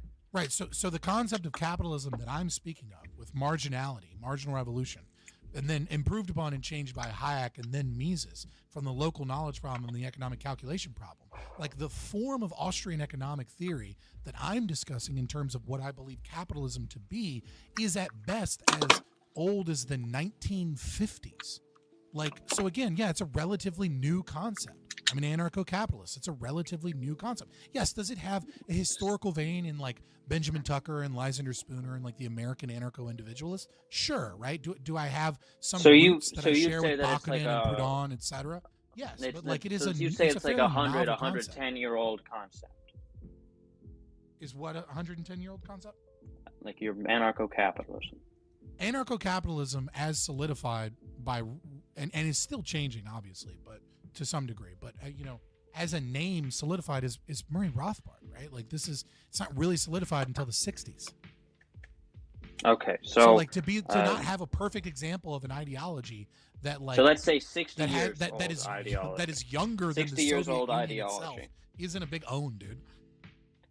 So look, the problem I have here is that you asked me to give you examples of successful communism. I do it. I ask you to give me an example of what you want, and I'll grant you that your idea of anarcho-capitalism is new, and maybe hasn't been enough time for an anarcho-capitalist whatever revolution or somewhere or whatever. There's a category error definition, right? Which is that communism is the march of progress and like the inevitable collapse of capitalism and these ideologies, right? So when you say, give me an example of successful that, you're talking about a march towards a never-ending, asymptote, right? So like, if I defined anarcho-capitalism that way, then let I me would define say the basis New Hampshire of in communism America, for you, right? and what I would New Hampshire in and America, what I would think with the Free State Project is an example of the march towards progress away from. You see what I'm saying? Let me describe for you what I think the basis of communism is. The basis of communism is an economy which is subject to the popular will. That is how I would define the basis of practical communism in any country in the world. Practical might be the wrong word, but I get what you're saying. The thing is that even though, like, if I'm in let's say it's 1830 France and I'm an early communist, and even though there hasn't been a communist country in the world, I'm making an argument for communism.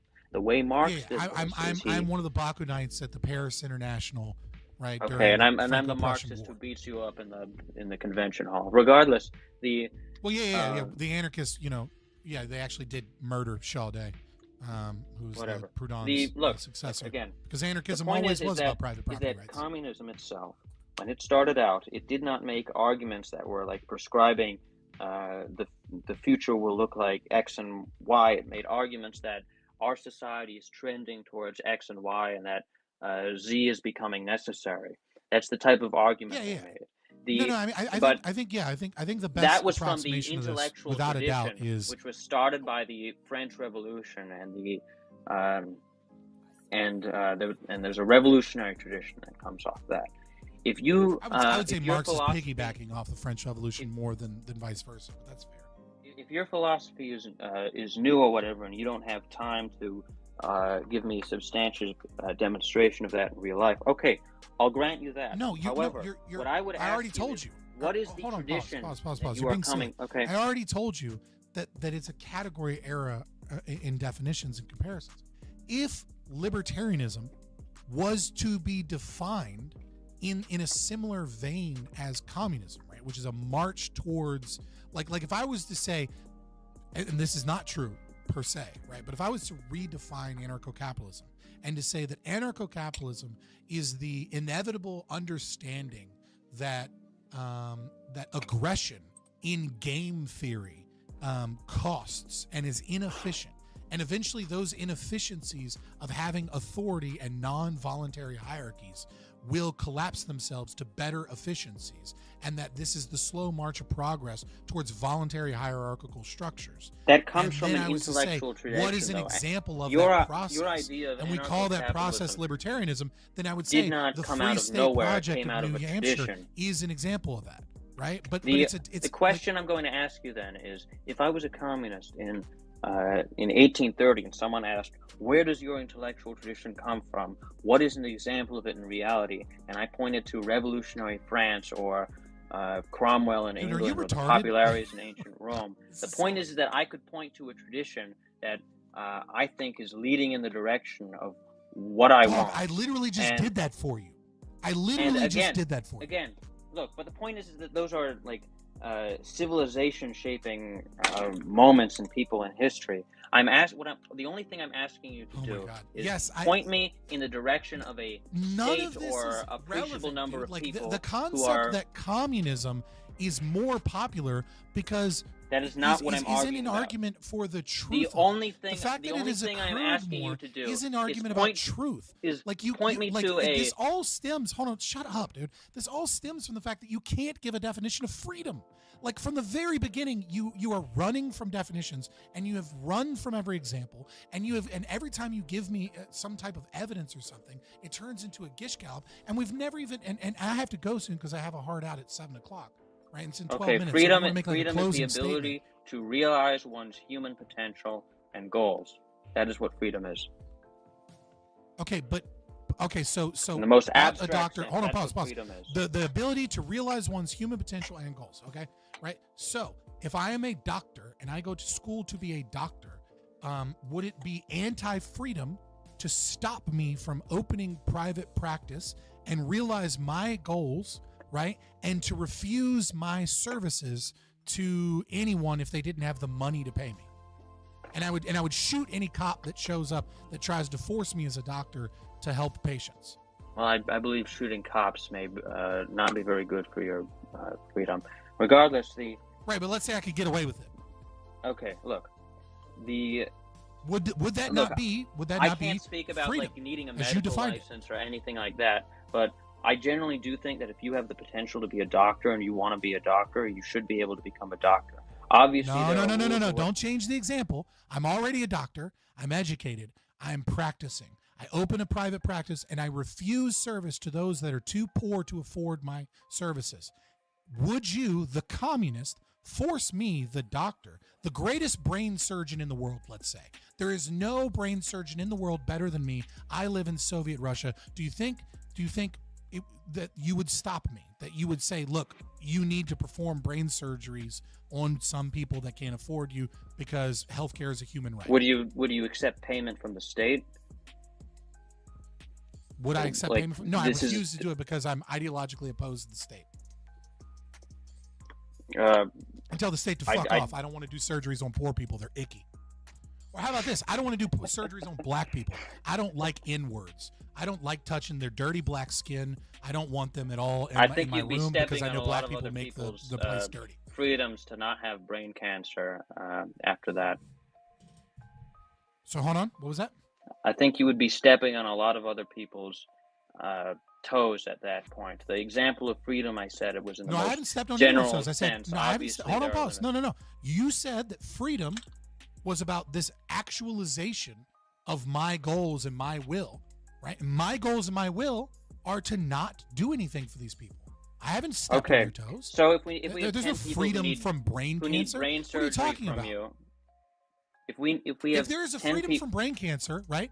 Then what that means is any person that has any amount of wealth, logically speaking, if there is a right to not have brain cancer, a freedom from brain cancer, and we ought maximize freedom, right?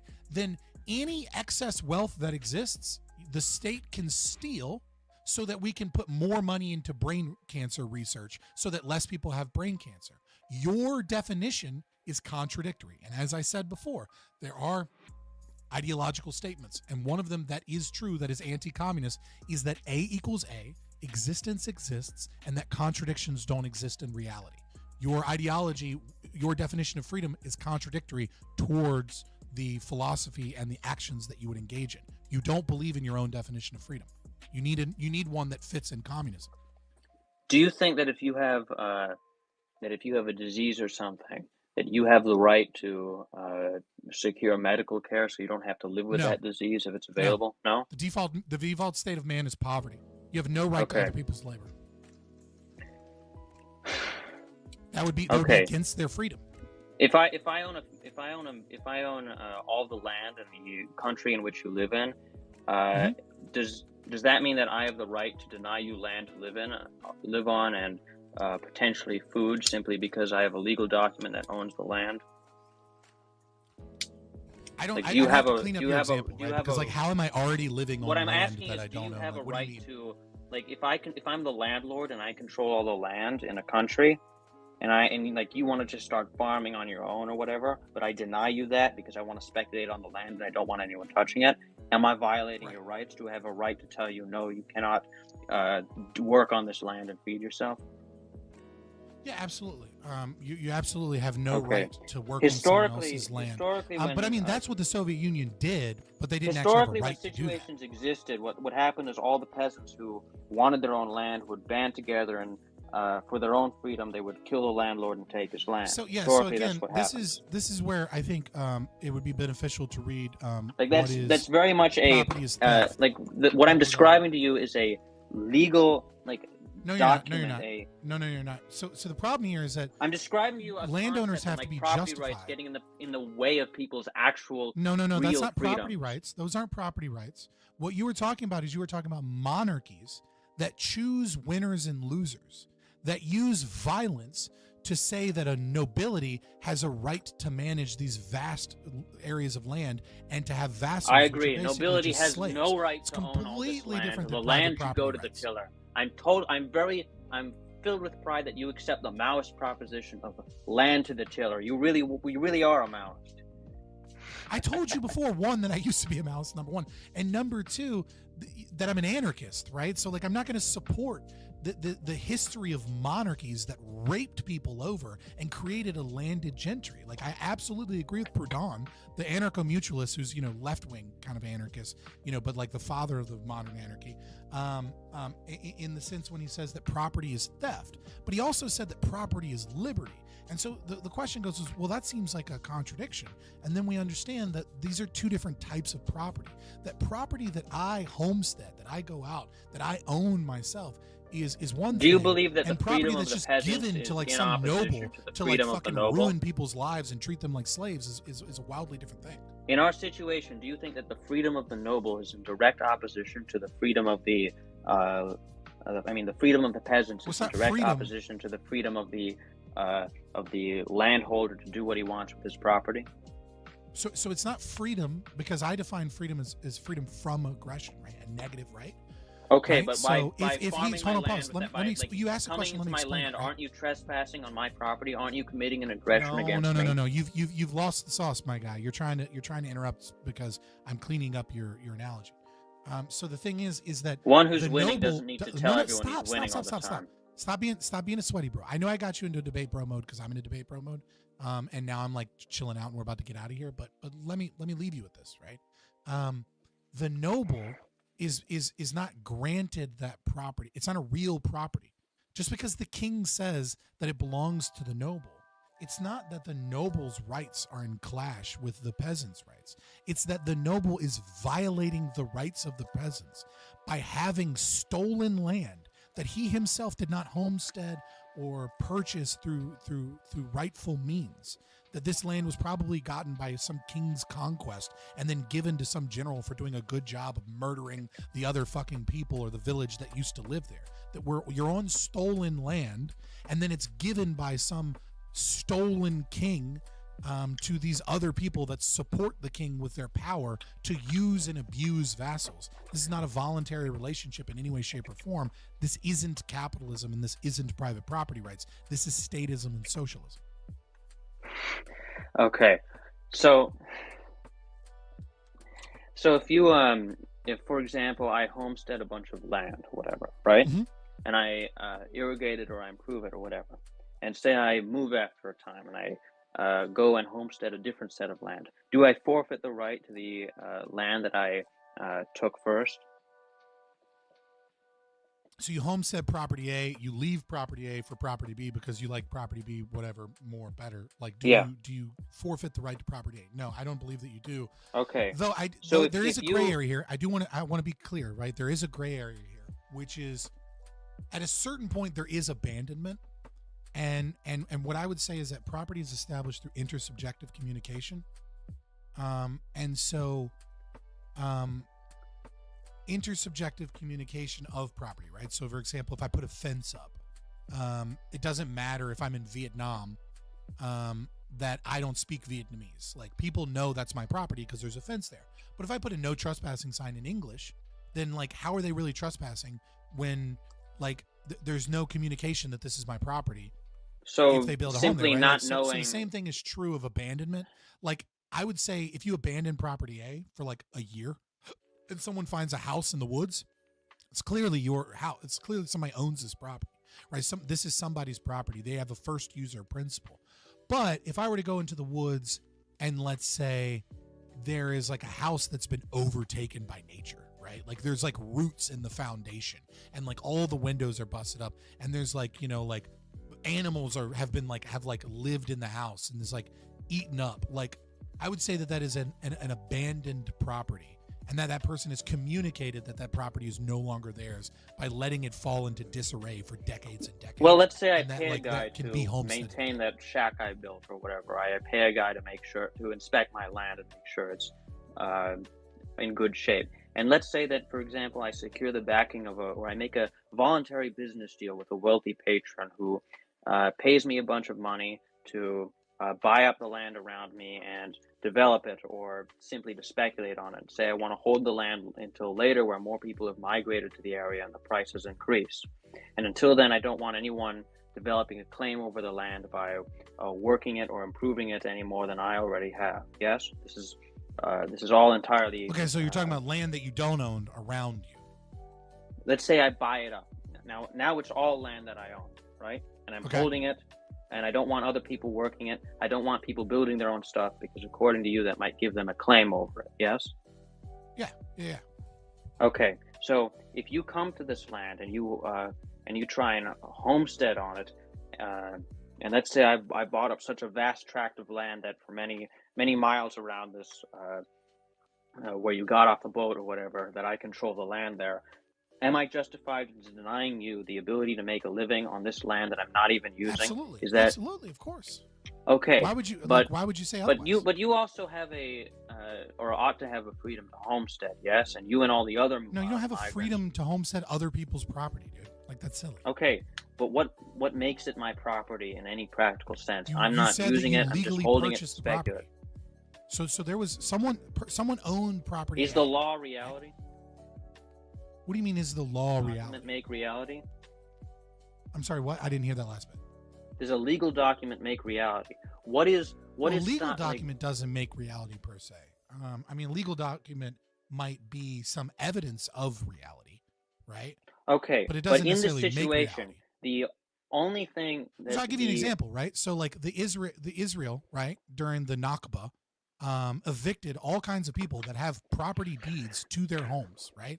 They are Arabs living in other countries that have legal documentation that proves that there are homes and property that they own that Israelis have moved into and live in, right? So the law is two things here, right? So there's the natural law, right, which is that these Arabs own those homes and that is stolen land that Israelis are living on and have evicted them from.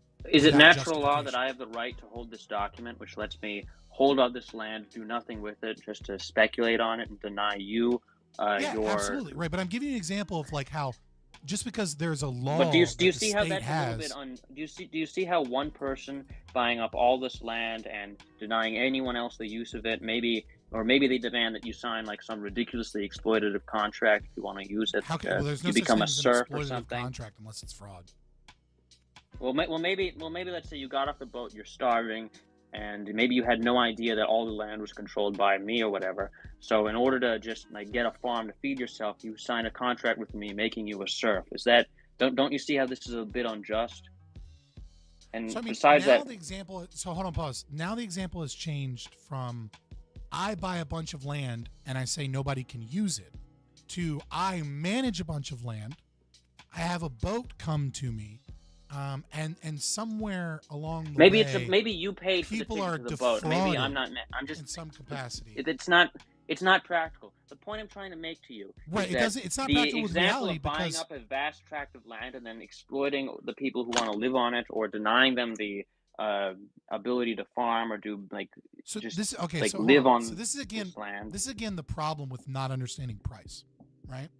And not understanding basic economics is that what we have to understand when we're talking about land as a resource, just like we're talking about commodities, is and understanding that like all production needs land, capital, and labor. That when you start to impose these restrictions, what you're doing is you're slowing down the most valued capital going towards its most valued means, and commodities going towards the most valued. Let's so, take like, the example. These to its examples conclusion, can then. exist. If Hold on, I pause. bought Let me up so finish. much land, Let me finish that I can, one fucking okay, explanation. Fine. I understand. Go on. Come on. So the thing here is that like I agree with you that these things sound awful, and because like we take these extremes. But the thing is that if someone is investing in property, massive amounts of property, to speculate that the land is going to be valuable later, they are taking a risk. They are locking in capital and to purchase all of this land, and now they have to maintain this land to some degree, right? Even if it's just like maintaining a fence and going out there and checking on it every now and then, right? So this land is costing them money in the hopes that there will be a future payout. If they are wrong and this person is just stupid, they're going to lose money both in potential investments and in the maintenance of this property. Okay, and those that are right about how they speculate land will be rewarded. And so when you come in as the government or some other agency or as like a people's revolution and say we must stop this, what you're doing is you're stopping resources going to their most valued ends. And Fabian, instead saying we can use our let us pause justification for of a rights moment and here. our power to do this better. And it turns out over and over and over again that central planning can't Fabian, solve I never the mentioned ECP, government or that doesn't work central out. planning in this example. The broader point that I'm trying to make is that when I start, if I own all this land, or say that I'm not denying people the right to live in order to make some money off the land I'm speculating on, It's 7:04. I make you. If you can clean this up and make like a final outro. Okay. Look, let me go because I gotta go. So the example I'm using is an example that has existed all around the world for much of history on every continent, where you have a large landholder who acquires this land through one way or the other. But the fact of the matter is that they have a legal basis to owning all this land, and anyone who wants to till that land or live on it must sign some contract or agree to some or live under some system that exploits him and benefits the landowner. This is a very common relationship all around the world through all of history. And what I'm trying to argue to you is that the freedom of one person cannot mean the freedom to step on the toes of another person. If I run like a medicine company, 110%. And the fact of the matter is that if you want the maximum amount That's of why freedom you must for the let the maximum brain number surgeon. of people, you cannot base freedom on this concept of like the government or other people can't fuck with me. Life is other people fucking with you. Our entire social So you being disagree a with your social species is people fucking with you. And ultimately, a society is not made free by having one guy fuck with everyone else. The society is made free by having people spreading the misery, having everyone fuck with everyone, and then we call it the will of the people.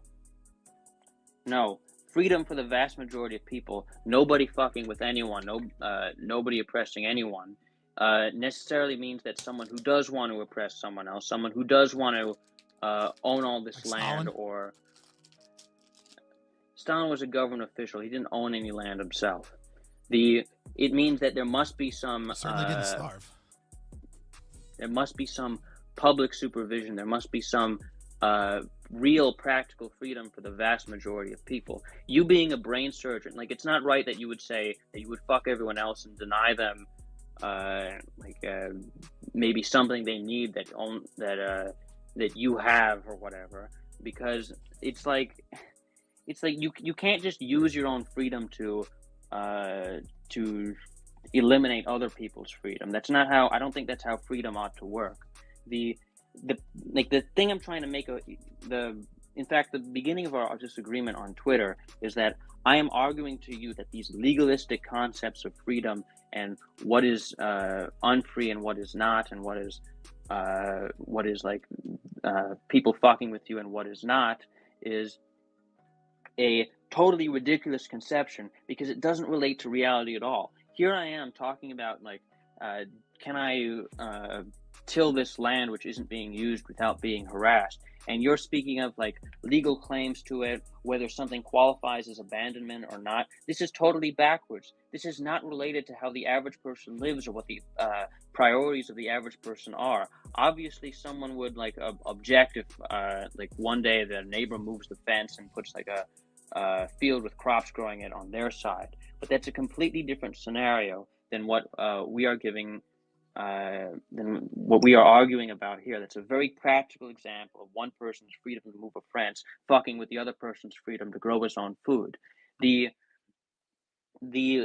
point I'm trying to make to you is that you can't conceive of freedom in this narrow, individualistic, legalistic sense. You have to conceive of freedom as this social thing, because it is necessarily a social thing. You have to understand that that there needs to be some way of maintaining, and that some way of interfering with someone else's freedom to deny you your own freedom. It's like the freedom of the slave owner versus the slave. And let me wrap in the up. pre-war South, slaves were considered property, and a property owner had the right to do with his property as he wanted. There's like 100 talking points in this. Whatever. You asked me to wrap up my thing, and I did. And I'll just say I'll try and be a little bit quicker. I invite you to learn more about anarcho-capitalism, because most of those things that you said are contradictory and are not in line with my views at all. I don't believe in the freedom of the slave owner. Because Pardon me, I'm not very skilled at this debate, bro. Type shit. Yeah, no, I'm wrapping up. I genuinely invite you to learn more about anarcho-capitalism, and I really hope you join the Discord and come piss off people or whatever. I think that anarcho-capitalism is, if you are genuinely concerned with ideological and logical consistency, and you care about the plight of the common man, and you care about freedom and liberty, you will become an ANCAP. That it is inevitable. But there's a lot of problems here. I don't believe in the right of the slave owner. I don't believe in the right of the noble to abuse, to even have the power that they're given. There's kind of a narrative that you gave in your outro, which was that the world is like the kind of meta narrative of the story of the world is of like powerful people gaining a bunch of land and then bringing people in and having these like kind of exploitative relationships with those people. And while I would probably have some definitional disagreements in the way that we define these things as was shown, I don't necessarily disagree with that. I do think that is the history of the world. It has been the history of the world of a small tribe of people not having the organizational power to build into a chiefdom, and then a chiefdom fucking murdering that tribe, and Fabian. then the chiefdom becomes a king, and then the king owns a kingdom. May I, someone in your chat raised a point. May I just say something quick? Yeah, go ahead. I mean, I interrupted you. So a guy named Silvar Ogre said, "Can the brain surgeon retire? Must he be a slave to the masses until he keels over mid-surgery?" And I think the point there is that the brain surgeon wasn't born a brain surgeon. Someone had to educate him. So society had to spend its resources on making them an excellent brain surgeon. And for the brain surgeon, after all that is done, to say, no, I don't want to give anyone this ability that I've developed. I want to charge an extortionate rate, or I simply don't want to give it to a large demographic that may have paid the taxes that paid for my university or whatever. It's like the height of hubris and entitlement to do that. I think that when society, it's like none of this is in a vacuum. There's none of this discussion about freedom is happening in like the concept of like individuals living on an island or whatever. It's happening in the context of an actual society in which people live in, And this is exactly the reason why I don't think this Okay. the legalistic arguments you're making reflect reality. Yeah, legalistic arguments are made because my ideology is based on natural law. Like that is the like you're saying like don't argue anarcho-capitalism because I don't like anarcho-capitalism. Like it's a silly thing to ask of an ANCAP to not talk about legal philosophy because that is what anarcho-capitalism is. It is a legal philosophy of natural law and what we believe to be objective violations of bodily autonomy. Like if you don't like that, you don't like it. I understand that. But that would be like me saying, don't argue for communism or socialism because I don't like communism. Therefore, you must argue for something else. Like that's how we argue because that's what we believe. I believe it is a pro-slavery position to enslave the doctor to the whims of the people, and that I believe that the individual is the smallest minority to exist in society, and that it is the socialist that tramples on the rights of the minorities. What do you think law is? What do I think law is? Yes. By what metric? Do I like natural law or like law is defined by nation states? Because one is law of the jungle. What is the law just like as a concept? I'll define what I think is law. Law are the rules. I mean, this is outros. I'm really trying to leave. Upon its members to regulate. I'll give you a definition to chew on, but like I really do got to get out of here. I would like say you act as if like contractual law is like a outgrowth of like the laws of physics or something, which I think is kind of ridiculous. No, I believe in. So this conversation is way too deep for us to get into because I have to leave.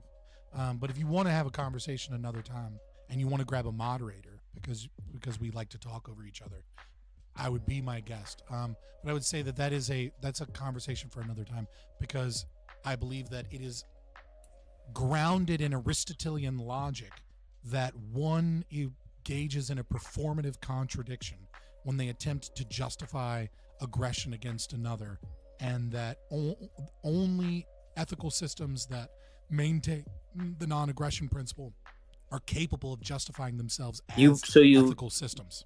So you believe in like the praxeological system of solely logical reasoning, like mathematical reasoning or whatever, like applied to philosophy. Well, I would say there's no such thing as reasoning that is not logical. Okay, but my point is that you literally believe in pure idealism. Well, I mean, yes, I believe in logic and I believe in pure ideas. That doesn't mean that. Yes, but you're trying to impose that logic on reality. You're not starting at reality. You're starting at ideas. No, I'm starting with logic. Logic is reality. It starts with existence exists, an unavoidable axiom. You're starting with a set of philosophical axioms. You're not starting with looking at actual reality. You can't. No, I'm start starting an with analysis reality. of reality. Looking at actual reality is the law of identity. It is reality that I'm looking at. The unavoidable axiom is that existence exists. You're that giving is me reality itself. You're giving me this is like. You're talking philosophy, and you don't, and you're not. And again, no, you're my not point well is versed that you're in it. not It's okay. talking philosophy. You're talking ideology. You're not talking about actual philosophy. You're starting at the. No, you're dude, starting I'm at the starting with idea the law of like, identity is pure derived from logic. the fact that I see a cup, and I know When that I this give cup you an is not the example same of thing how, as a like, reproduction the of this cup. landowner's freedom might infringe on the tenant's freedom or whatever, and I'm trying to use like the idea of freedom in your own terms. My point is that doesn't even land because that's not even relevant to your system of ideology. You only gave me one working definition of freedom, and I showed with the brain surgeon analogy that you don't actually believe in that. The brain surgeon analogy is ridiculous because it starts and stops with because someone it who proves is that your provided definition by of reality society is your education, definitions the don't match resources they your needed beliefs. to learn that, and then denies the profit of society's investment to society. A brain surgeon doesn't become a brain surgeon on their own. They must attend like a medical school. They need to be educated by someone else. I gotta get out of here, buddy. I know. Whatever. But I will absolutely talk with you more if you want to talk at a later date. DM me, and like I said, if you want to grab a moderator because you feel like I trample, because I tend to do that, especially when I'm talking to communists, because I think you treated me very impolitely with most people. Ways. Huh? I think you treated me very impolitely in a number of ways, and I think to say that I treated a communist impolitely is the height of humor. Because let me guess, you make helicopter jokes sometimes. No, I don't. I mean, like my chat does. I got an emo for a helicopter, a little tongue in cheek there. But personally, I don't think helicopters is the right way to deal with communists because it just breeds more communists. I think you're morally justified in killing communists. But I don't think that it will. If you believe that, why should a government of communists not simply kill all the libertarians? Like, well, that's no way to base a society. Saying, hold on, pause. Is it not true that communist governments kill their anarchists, even the ones that are their own allies? Like, come on, they do that. What do you mean? Why ought they in do that? 1917, when the Bolsheviks took power, they're they did not go after the anarchists until the anarchists went after them. This has been the consistent statement of every communist revolutionary and every communist theorist throughout history, where they say violence is not our goal. We don't believe in violence for the sake of violence. I really do have to get out of here, so I'll respond very simply with this. If you believe this nonsense, then just look at Pol Pot, right? Like, and then listen to the justification as they scream, but he's not a communist, he's a quote revolutionary. Like, some of them just start with violence and they stay violent the whole time. I got to get out of here. Like I said, DM me if you want more. If you want a second showdown, and if you want a moderator, be my guest. But I do got to get out of here. Peace. Goodbye. I told that guy I had to leave like a lot of times. All right, hold on 1 second. Let me grab StreamYards.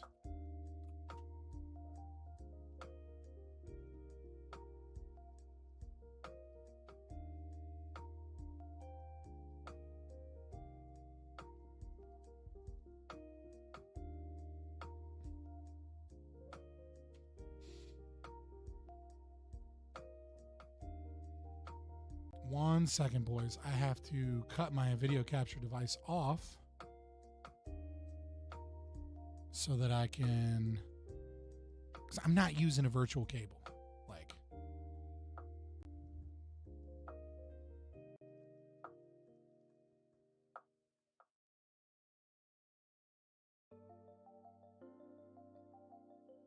and we'll do this until Krod shows up. And also let me switch headphones. Oh, this is so wild. I need to make... Oops, I didn't... Is it unlocked? Here we go.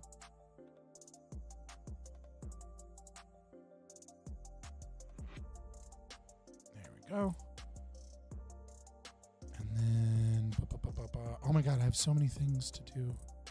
Settings. Virtual background. Let's grab a different one. Let's grab some books. Oh, let's grab the Shire.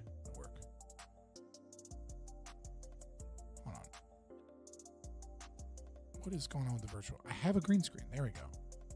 It's being weird. It's not very high quality. I have plenty of light. Whatever. Holy shit. Thank you so much, Little Bits. Let me switch headphones because I just finished with this commie guy. So I'm going to get some real headphones on. Hopefully they charged enough for stream.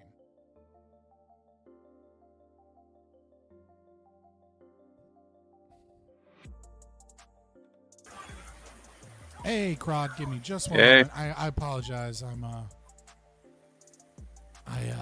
That ran a little bit long. I was trying to wrap it up. I don't know if you were listening or not. Yeah. I was. But this is gonna be a long day, boys. This is gonna be a long day. We're gonna hang out with Krod now. Hopefully, a slightly more peaceful conversation than the communist. But thank you so much, Little Bits, for the support. I appreciate it, guys. I love, give to the channel so much. It's so awesome. I'm back. I'm super excited. So if you guys weren't here last night when I ended stream and you haven't caught it, I finished the rough draft of the next video. I'm probably going to be working on it a little bit this weekend when I have the kids. Because I'm coming back to streaming, these videos are probably going to come out not that often, but I am working on them. And so the video that I'm working on is part 1 of a new series, Heroes of Capitalism, and the first person we're starting with is James Cash Penney, J.C. Penney. All right, the hero industrialist, the rags to riches story, the man that defeated Montgomery Ward and Sears catalog mail train system, the man that saw the patterns of cities and industrialization and the man that invented the concept of the 99 cents and so much more. The man who, spoiler alert, had a young secretary that worked for him that saw the success of JCPenney and thought to himself, what might happen if I did this in the suburbs? A young man working for him as well, for his company. Sam Walton. Heroes of capitalism, titans of industry, the chevaliers of laissez-faire. I'm super excited for it, but it's a lot of editing. It's going to take time, but yeah, I'm super excited because we have lost something. We have lost something really, really important in our society, which is we have accepted that like capitalism is this dirty, evil word, and we have been shitting on genuine heroes that did amazing things in the American industrialists and in our society, and we got to turn that ship around. We got to start remembering where we came from and how amazing these people are and why their sons and daughters that run these companies fucking suck.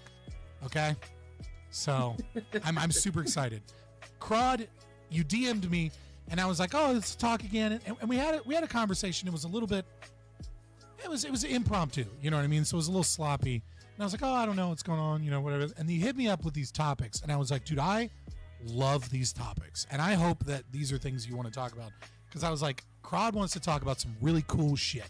History of anarchist societies, government public schooling affecting childhood development, incrementalism versus accelerationism, and UBI. You were like, these are the things I want to pick your brain on. And I was like, let's go. I appreciate this. Like, let's go. Let's go. Yes, sir. Yep. I'm ready. So anyways, please introduce yourself. Sorry about that. Like I said, I had to just grab you real quick because I had so much to do. I wanted to start stream at 5, but I just had other things to do too. It got long. So please let everybody know who you are. Yep. DM me your channel and I'll put it in chat because you can't post links, but I'll put your channel in as well. Okay. Name's Kieran Rodriguez. I'm just a person that's based out of Florida. I'm originally from New York. I'm a fellow anarcho-capitalist, and I just like talking about history, politics in terms of ideals and philosophy, and I like basically getting into a lot of deep-rooted stuff within technology with IT, and I'm just a hardworking man. Hell yeah, dude. Am I sponsored by the Ayn Rand Institute now? I am not. As a matter of fact, I think I interviewed what's his name? The head of the Ayn Rand Institute. I can't think of his name right now. Yaron Brook. Yaron Brook. Yeah, I interviewed Yaron Brook, and not only did he say libertarianism must fail to me, he also has blocked me on Twitter because I called him out for being a bit of a warmonger when the Israeli-Palestine shit started. And it's dude, I was more pro-Israel than most libertarians, but regardless, definitely check out Krod. You have a bunch of little funny clips and stuff. You got to clean up your YouTube though. You got to clean up a little bit because I think you've got the audience there. You got to come up with something a little bit more pointed. But are you streaming on your end as well? No. I haven't been able to get back into live streaming consistently, but I just decided to just hop on, just to talk. Well, heck yeah. I hope you get back into it, or at the very least, recording stuff for the occasional video and stuff. Should be fun. But so you gave me these topics. Were these things you wanted to pick my brain on, or were these things you had disagreements about with me? Maybe what was the inspiration on some of these things you wanted to discuss today?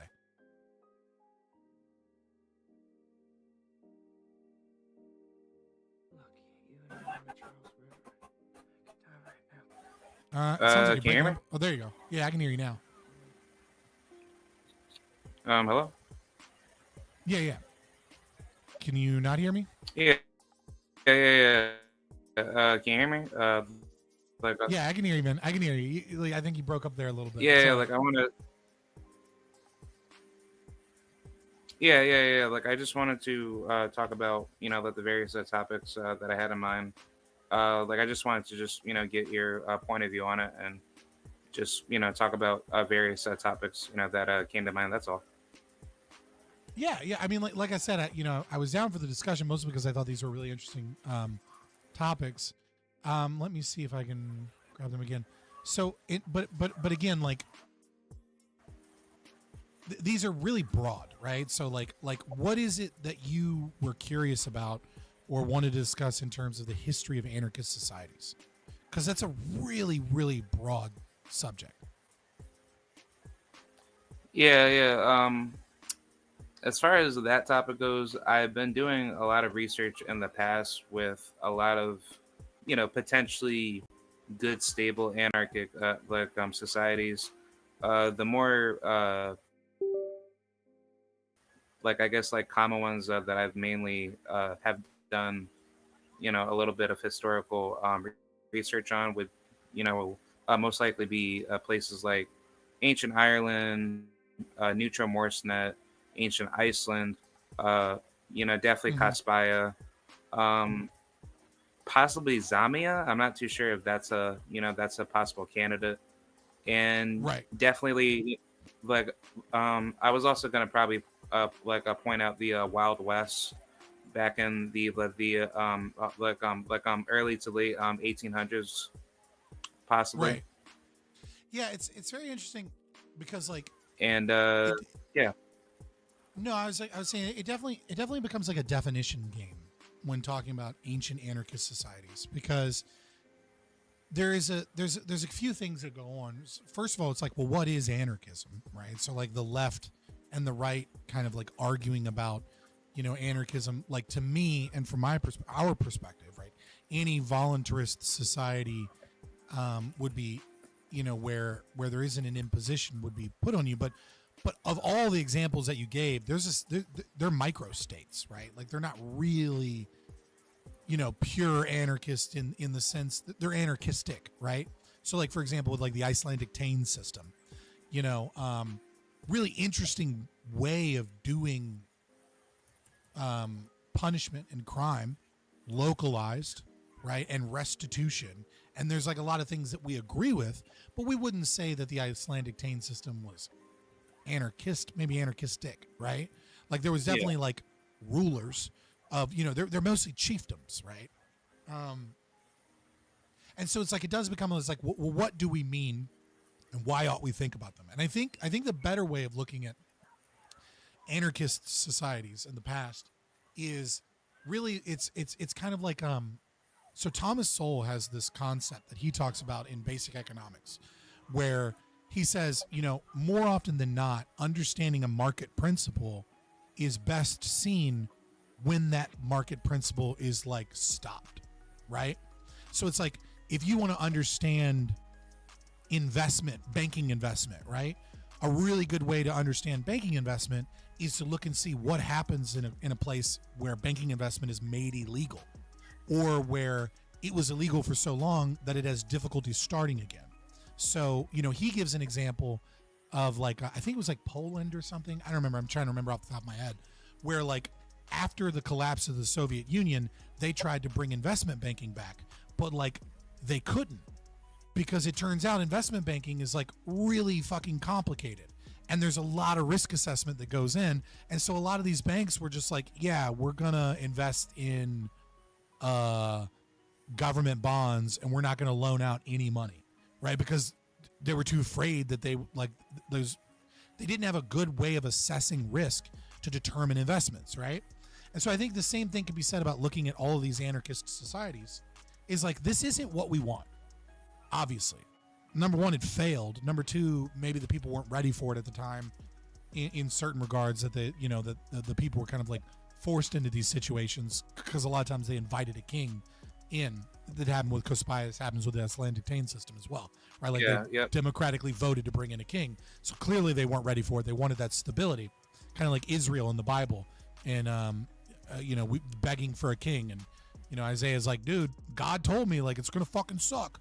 Like, he's gonna steal all your shit if you invite a king. And they're like, yeah, but we want to be like everybody else. We don't want to get invaded randomly. Please give us a king, like, right? And so, but we can look at like, well, what worked there? Why were some of these successes? Why were some of these failures? And the absence of a state or the absence of this giant apparatus, I think sometimes can give us those insights. And like the Icelandic Tane system is a perfect example of like, well, the whole system didn't work, but their judicial system worked really fucking well. Why? Yeah. Yep.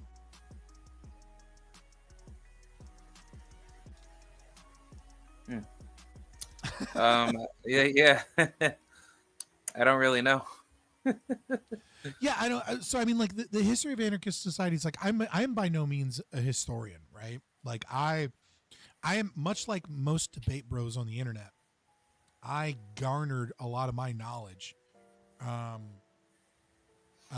from a discussion of like from having to learn via negative. It's kind of a bad way of doing it, but it is a thing. Like I have a debate, and a lot of times I'm like, oh shit, I really need to look into this more.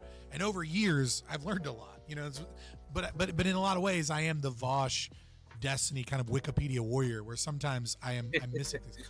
Now, granted, I do try to like read up on stuff, you know, and like bolster my ideas. But I'm curious. Would you mind if I brought I don't know if you've spoken to him before. But would you mind if I brought in Casimir? Yeah, sure. Like I actually like listening to him. He's a really smart person. Yeah. Yeah, I just think having like a little bit of more of a panel situation here might benefit these discussions a little bit, because I'm interested in some of his ideas. If he wants to come, because he had mentioned just a minute ago that he was like, oh, are you going to talk about the debate post thing? And I was like, oh, I got something planned. But I was like, no, come on, I'll hop in here. So I just gave him the link. He'll be here in just a second. I think it should be fun. Yeah. I was actually going to ask a question in regards to what you said about, what possible communities that could form under anarchism. For instance, with like the covenant of like society, right? Let's just say, in America, hypothetically, if Black Wall Street came back and Black people in America wanted to have something similar to Hoppe's, viewpoint, could it be set up I believe, correct me if I'm wrong, could it be set up in a way where if I want to join a community such as Black Wall Street and they say, hey, this is our community, we have X, Y, and Z rules, we have a contracted system that you voluntarily agree to, you can vote on certain rules based off of like what people want, but if you don't like it, you could also leave. But like it's basically like a voluntary contractual community where people, help each other out, but they have rules based on consent, based off of what they're going for, right? Yeah, I mean, so there is something interesting about the concept of like a society within a society, or like a legal system within a legal system. Yeah, Casimir, like as soon as I'm done, I'm gonna say this a little bit and then I'll tag you in. So there is some, like you see this with like the Orthodox Jews and their policing system in New York. Or you see this with the Amish, that Casimir really like keyed me in on this. Actually, believe it or not, like the Beachy Amish and Mennonite communities, where it's like, yeah, if you want to do that, you can, but you have to follow all the same laws that the U.S. does, right? Like unless you're ready to go to war with the United States, you're going to have to already have all of these systems that are imposed upon you, and some of them are going to conflict in terms of efficiency. Right, because the state is going to have all of these rules that you're kind of forced to follow that may or may not be beneficial to your society. And so it's like it is an imperfect thing. And yet voluntarism together in a community of people with shared ideals that then formulate systems and rules together is probably going to have some form of competitive edge and is going to bring in investment because of that. And so I do wonder, it really just depends on how it's done and whether those systems are functional or not. But if they are functional, I think it would be a great thing. But yeah, I just tagged in Casimir. We haven't spoken to Casimir in a while. Casimir, you've been busy working. You've been doing a lot of things. I've been busy. Obviously, I just had my kids for like 2 weeks. I'm just coming back, but dude, I'm happy to have you back. What's good, brother? Hey, I'm just setting up my camera. Everything is great. I'm indeed working like hell. I rarely have time, although I did manage to pop in with Collins to a few debates and talks. So it's been fun. Regarding what that idea, there are very specific sort of legal anarcho-capitalist things you have to do to form such a community, which change the ways you can enforce law. To think about it simply, your enforcement of, let's say, non-felonies, let's call them, is limited to eviction. Possibly what we call naked eviction, where the person loses everything. They sort of sign up to this, where if they don't follow a particular sets of rules, dress code or some property dispute resolution idea, and they sign on the contract that if they violate these laws, then they forfeit everything they own towards that community, and they have to leave. So that's the enforcement arm. Whereas, let's say in the current state, you can be enslaved by the government within the United States by conscription. They can hunt you down for taxation and other things, where they lay a claim to your actual body, to more than just your property. And the other distinction is the non-criminal origin. Your group will hopefully have a non-criminal origin, meaning they purchase or homestead the land. And all the current governments are basically of criminal origin. So those are small distinctions, but they're very important in how it actually works out. And have you? Oh, go ahead. Yeah, go ahead. Well, I was just gonna say, have you heard about the UK private police forces? I've heard a lot of things about the Industrial Revolution. There was a lot of private. So hold on. This is like an open secret that I recently discovered, because when you have your kids for a couple weeks and you're not streaming, you end up like doing a lot of reading and researching and stuff. Because I'm going on my phone, but I can't like stream. Yeah, apparently the British started hiring fucking private police firms in 2018 to start policing again. And the way that they work is these companies, basically, so you have these shopping centers and like malls and places that have a real bad problem with increasing petty theft, right? And because of that, they're losing money, right? Like it's like something to understand about price, right? Like real quick to the audience, is when you sell things, the goal is to make profit. And if your goal is to make profit, the best way to make profit is to lower prices to increase the rate of profit. People think that the best way, like for example, when people say, oh, Walmart is greedy and their prices are too high, well, it turns out Walmart makes like 1.7 cents of profit per item sold, right? Like they're like, they could just lower their prices. If they lowered their prices 1 cent or like 2 cents, they would literally go out of business in a couple of days. Like if they just lowered all their prices by 2 cents. Because if you go to a Walmart, you'll notice there's like 1,000 items being sold an hour. And so it's about rate of profit, not about profit per item sold. If you're a camera business and you sell 10 cameras, well, you might need to make $40 a profit on each sale of a camera in order to stay in business. But if you're Walmart and you're selling thousands of items in an hour on a busy day, then you can make 1 or 2 cents of profit, and that's thousands of dollars in profit an hour for just one store. So the thing is that theft is like it becomes worse and worse the more you lower prices and increase rate of profit. Because if you're only making 1 cent of profit on something that's $3 and someone steals it, well, that means you have to make profit on 300 items sold before you break even again. But if you're making $40 of profit on a camera and someone steals a camera, well, if you sell 10 cameras, you're back in business. And so theft becomes worse and worse for companies like Walmart or companies that try and sell a lot of items.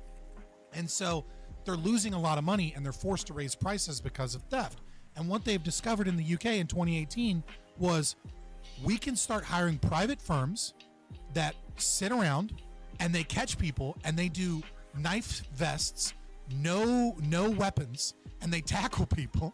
They gather their information and do citizens arrests, and then what they do is they file court documents based off of their documents to sue them in litigation. And if they don't show up to court, then they start stacking up warrants for failure to appear in courts. And then, like, when cops pick them up for something dumb, they have a bunch of warrants out for their arrest. So it's the cops that are actually doing the arrests, but it's private companies that are drastically reducing crimes in these areas because their capture rate is really high, and they have like a 99% conviction rate when they do give people over to police, because they only give people over to police when they have CCTV footage, multiple eyewitnesses, well documented at the time and everything. So it's an open and shut case. And they're working marvelously at reducing petty theft and crime. And it's because of such, hiring the private police force is lowering prices on items so that the poor are able to achieve things at lower cost. And nobody's talking about it because it's the most fucking pro ANCAP shit I've ever seen in my entire life, because it's just working beautifully. By the way, Scott, the Pinkertons still exist. Yeah, they do. So I mean, this is an example of how anarchist type private things can work within those communities. Yeah, like I was also going to add in, I used to work for Brinks Security in the past, and I remember asking one of like my supervisors in the past when Brinks actually used to be a private security firm, if I'm not mistaken, historically. And I asked him, let's just say if there's like a Brinks security, site that's, dealing like, financial security for, let's just say stores, banks, or etc. Does that Brinks officer have the authority per se to to defend such violent threat that comes at such individual that's doing about their job to deliver money and I guess like protect such various assets? And I was told that yes, but the armed personnel can do that because one, they are delivering transported goods per se, and businesses are paying them to to protect their profits. So I would say in that sense, like that can easily translate into like anarcho-capitalism. Correct me like if I'm wrong, right? I mean, yeah.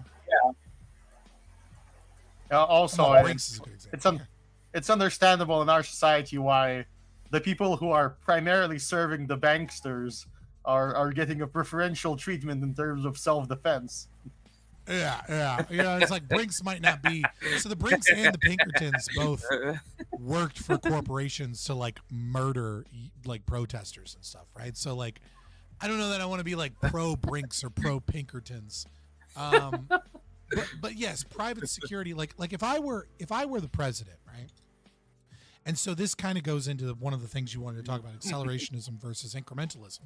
I have become more and more hoppy as time goes by, in the sense that this magic button where we just dissolve the state is a fantasy, and that it's going to take a lot of work, and it's going to take a lot of Jenga, and it's going to take a lot of pulling levers to try and slowly change things towards a concept of private property rights, a society that adopts these philosophical things. And I don't, and maybe Ayn Rand and the FSP are right, and we got to go form a little society and steal away all the men of the mind and let the rest of them collapse. Maybe that's true, or maybe Dagny Taggart was right all along. I don't know, but more and more, I think that if I'm gonna be Dagny Taggart, right, that I need to recognize and understand that you can't hit a button and make it all go away. And so in terms of recognizing that, one of the things I would do if I was president, right, and I had some power, is I'm not pressing the button because I'm just going to get a bullet in the back of my head, right? I'm just going to die. So it's well, what can I realistically do? And one of those things I would absolutely do is begin a process, and I think we need to begin fighting for this, deregulating some of the regulations that stop private security from being able to stop active crimes and violence.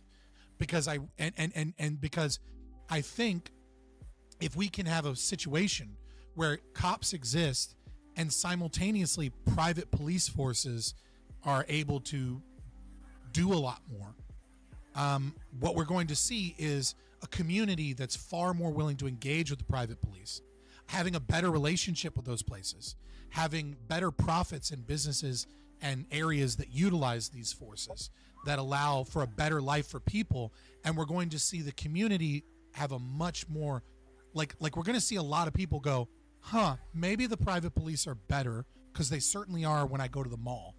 I want the mall cop to be seen as like something better than these fucking police that stop me when I'm trying to go down the highway because I'm going 7 miles over the speed limit when someone was tailgating me. And like, that's a process that I think is really important, is that incremental changes in deregulating private security so that we can reduce taxes sent to police, because that job is slowly being done by private security firms over time. Because no one right now, with the exception of a few ANCAPs, is like, yeah, abolish all police, abolish the FBI, we don't need any of them. Like, we can just hire companies. Nobody's cool with that. But if like we say like, well, how about we have the cops? So we just reduce the cops by 50% and we let private security deal with these certain places. Let the fucking landlords you hate so much pay for private security in bad neighborhoods instead of like tax dollars, and see what happens. And I think we'll see a change in those kind of places, in the way that people perceive these things. Because right now, it's seen as silly when you even bring it up, you know? Yeah. Like, I don't see any disagreement. Like, if we can... Like, personally, I would love to see police in Florida get completely, diminished to the point where there's private security firms doing a way better job than, corrupt sheriffs or corrupt police officers doing, like, really sick crime. Absolutely. I mean, like, 'cause, like, it's so if easy I had, to get like, red pill. yeah. No, go ahead. Yeah. Like, I was just going to just finalize that point to say that, if you deregulate the government services that are there, like, get rid of them, and then allow like those markets to come in, that incrementally destroys the state infrastructure over time, to the point where those politicians lose power and the people have more control with their with their money, right? So therefore the political power is no longer controlling people, right? Yeah, no, I'm with you. The problem with the state is like so one of the things that I put a big Twitter post about this, about monopolies. I was getting really like black-pilled, and I realized that monopoly is just a made-up socialist term. That like monopoly is a fake made-up socialist term. It means nothing in economic theory, because like if we look at Alcoa, the number one producer of aluminum in American history, they had a 100% market share of aluminum produced and sold in America in the late 19th, early 20th century. There was no one else that produced it and sold it in America. And yet, during their monopoly, prices fell and they never made a rate of profit over 10%. So like, what happened? Well, it turns out they were in competition with steel. It turns out they were in competition with cast iron. It turns out they were in competition with other things that weren't aluminum. And it turns out that if you reduce prices, you open yourself up to new markets, which means you can sell more aluminum, which means that your rate of profit increases as you reduce prices. So there's no such thing as a monopoly unless it's a state-granted monopoly. Unless the government comes in with guns and says, only we get to be police. And so it's the same story, to compliment you. Same story as Vanderbilt and Rockefeller early on, before they became statists themselves, is they gained a quote-unquote monopoly by increasing the size of the market by a factor of 10. They just served 90% more people, and that's how they get 90% of the market. Yeah. And So it was planned.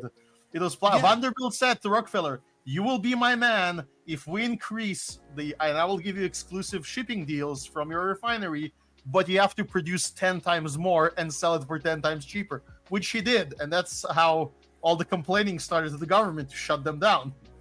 To be fair, it was only 5 times cheaper because it was like 25 a barrel when he entered the market, and like 4 something a barrel. But yeah, I mean, but what did he do with kerosene? Is that before, kerosene was only used in machines, and kerosene was used in lamps for light, but there was no reason to use kerosene lamps because it was cheaper to use whale blubber and candles with candle wax. But by reducing the price of kerosene lamps became cheaper, and he defeated the whaling industry. Like, John D. Rockefeller and Standard Oil got rid of hundreds of Navy boats trying to find whales and spear them to death so that they can like bring back whale blubber. And nobody taught, but that's what he did with kerosene. And so the thing is that if monopoly is a lie without state competition, there's another aspect to go here with the private security, and this is tying into what you were saying, which is that competition is not actually about who is in the market. It's a state of being. It's a state of the market, which is it possible for people to invest their capital and meet and be able to compete with you, right? Like, is it possible for people to have choice in your product versus other products that either do the same thing or are the same thing? And when you have taxes, even if we open up the market to competition, the competition doesn't exist because one is funded by the power of taxation and one is funded by choice in the market. And so it is always easier to demand that other people pay taxes and that we increase taxation even if something is inefficient. So it's not true competition when one is having to work in the market with prices and one can simply tax themselves into success, right? I can say, anytime something is done via taxation, I can say, oh, well, look at how we dropped crime 10% in this neighborhood. That is a success. The capitalist doesn't say it is a success that we reduced crime by 10%. They say, I reduced crime by 10%, and that's why people paid me, and that's why I made a return on profit, and that's why investors make more money. When the state does it, they stole money from other productive places in the economy. They took money from its most valued means, where it would be most efficient, and put it into a less efficient system. And then they took a before and after picture and said, look, crime is 10% better. But what they don't tell you is that, but we lost 10 million jobs. You just never knew that we lost 10 million jobs because we took that money in taxation. And that's money that would have been invested in all of these other businesses that would have given these impoverished people that are committing all the goddamn crime high paying jobs in the first place, and would have reduced crime in and of itself without ever even doing anything to policing. So like, there isn't real competition. That's a first step. It's a first step to introduce private security, but ultimately there will be a backlash of the theft of taxation for police forces against private industry, and you can always tax more money than the company can raise via voluntary transactions, because one requires choice, the other requires a gun that we're all used to. Yeah, because I was just going to add on to that point, like having a market be in control with a multitude of competitors benefits you as a consumer, because if I don't like company A, but company B and C are giving me what I want, company A is not going to do anything, like about it to try to use some evil capitalist means to try to corrupt, future, like future consumers, because we consumers, like, we're king in the situation where they can't do nothing to you. So, this is like where I'm, getting confused, where socialists are saying like, oh, well, no, like businesses can buy each other out, and, all these big evil corporations can just work in cahoots with each other and send in death squads to, to try to force people to buy, so the problem is, such and such a. The problem is human behavior is seen with time. It's not always seen in the immediate reactions. And I think that's the problem with socialism is socialism has a belief. Well, so the socialists that are infected with socialist ideology, they have a belief and then they look for evidence to support that belief. And you can always find evidence to support that belief. Right. And so when you look at a slice of time, as Casimir says, in the immediacy, markets like cartels will work, right? It's over time where you start to notice that when cartels get together to raise prices, what happens is you have other people that are invested in company A, but product B or commodity B or service B has a cartel that's raising prices. And so I start looking and I go, well, I was going to make 5% profit in A, but if I invest in B, I can make 8% profit.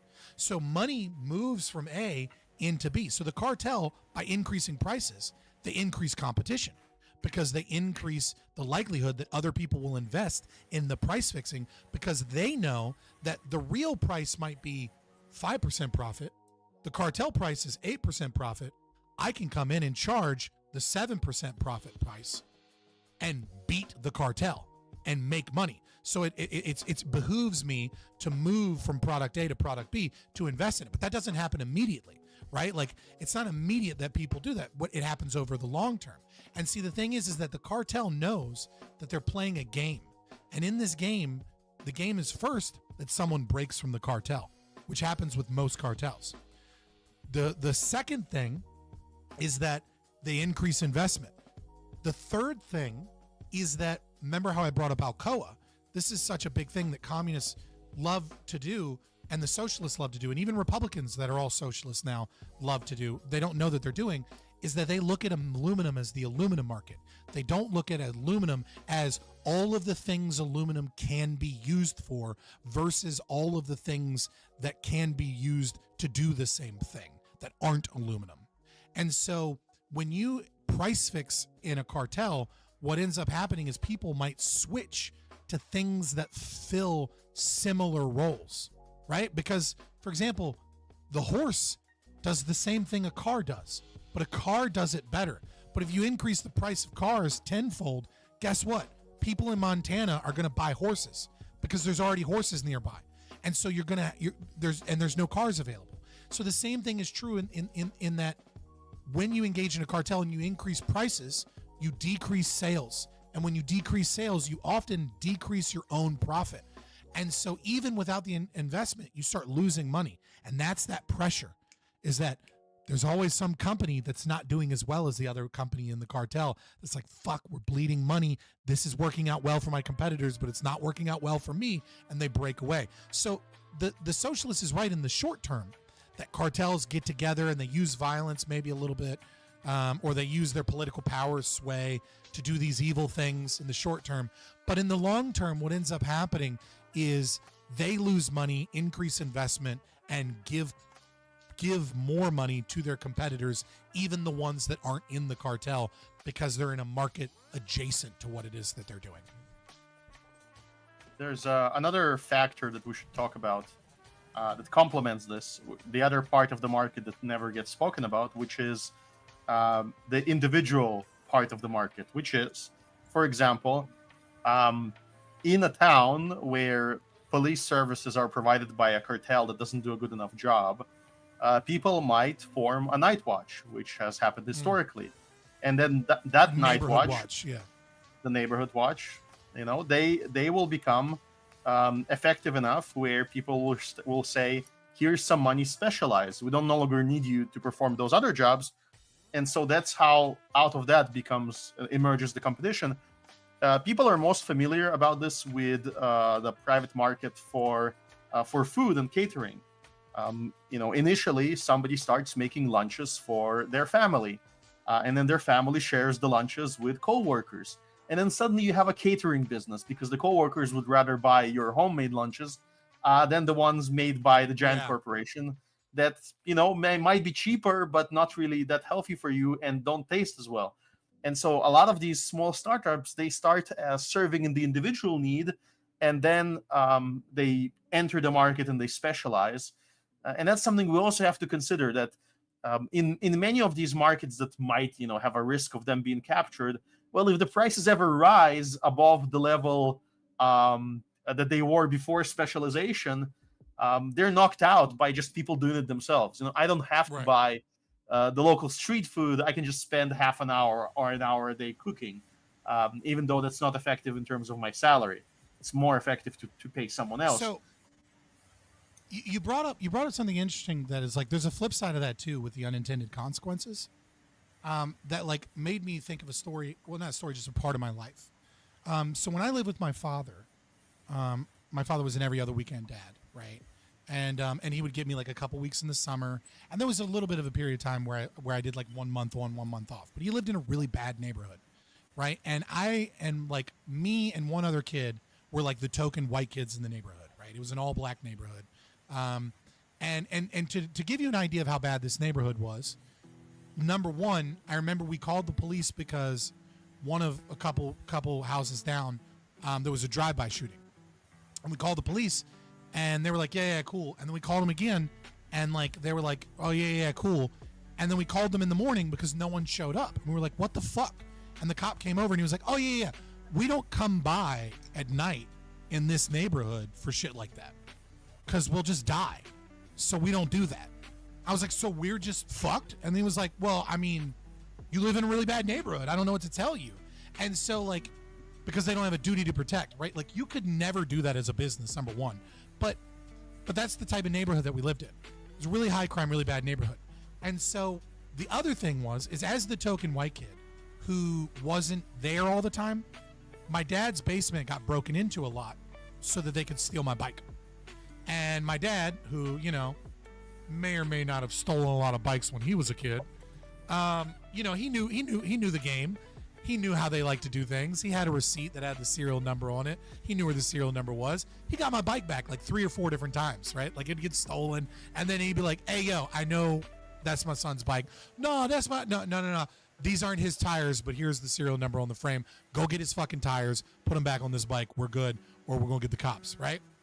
So eventually my dad got sick of doing this, and he booby-trapped, which may or may not be illegal, but it's past statute of limitations, the basement, right? What he did is there was a battery that we used to charge trolling motors, and we had that hooked up to the window and to a board of nails that were covered covered by leaves. And no, it wasn't that. He had a board of nails with leaves over it, and then the handle on the door, and then like part of the window where they broke in was electrified. So you get zapped if you tried to go in, and that was your warning, because if you actually went through the window or you went through the door, you'd stand on rusty old nails sticking up that were hard to see in the dark, and you'd fuck up your foot bad. And this is the type of shit that you do when the cops aren't doing their job. Money and time and medical injury and all of these other uncalculated costs actually already exist and are being paid by the individual. So when they go, well, why would someone pay money? Right? Like, who the fuck would pay money when you have the cops? It's like they already are paying that money, but they're paying that money in ways that aren't captured in the market. And they're paying that money in, you know, self-defense. They're paying that money in buying Google cameras now, right? So that their house is full of cameras. They're paying money in other ways that aren't necessarily shown on the balance sheet. And so these things over time would go away if people had and I know this because they don't exist in wealthier neighborhoods, right? People aren't booby-trapping their basement in wealthy neighborhoods. Why? Because they don't need to. Well, you know, I'm not saying start robbing people in wealthy neighborhoods, right? They do have cameras, right? You know, and the cops' response time is way better in wealthy neighborhoods. Let's just be honest, right? But there's a cost that's not calculated.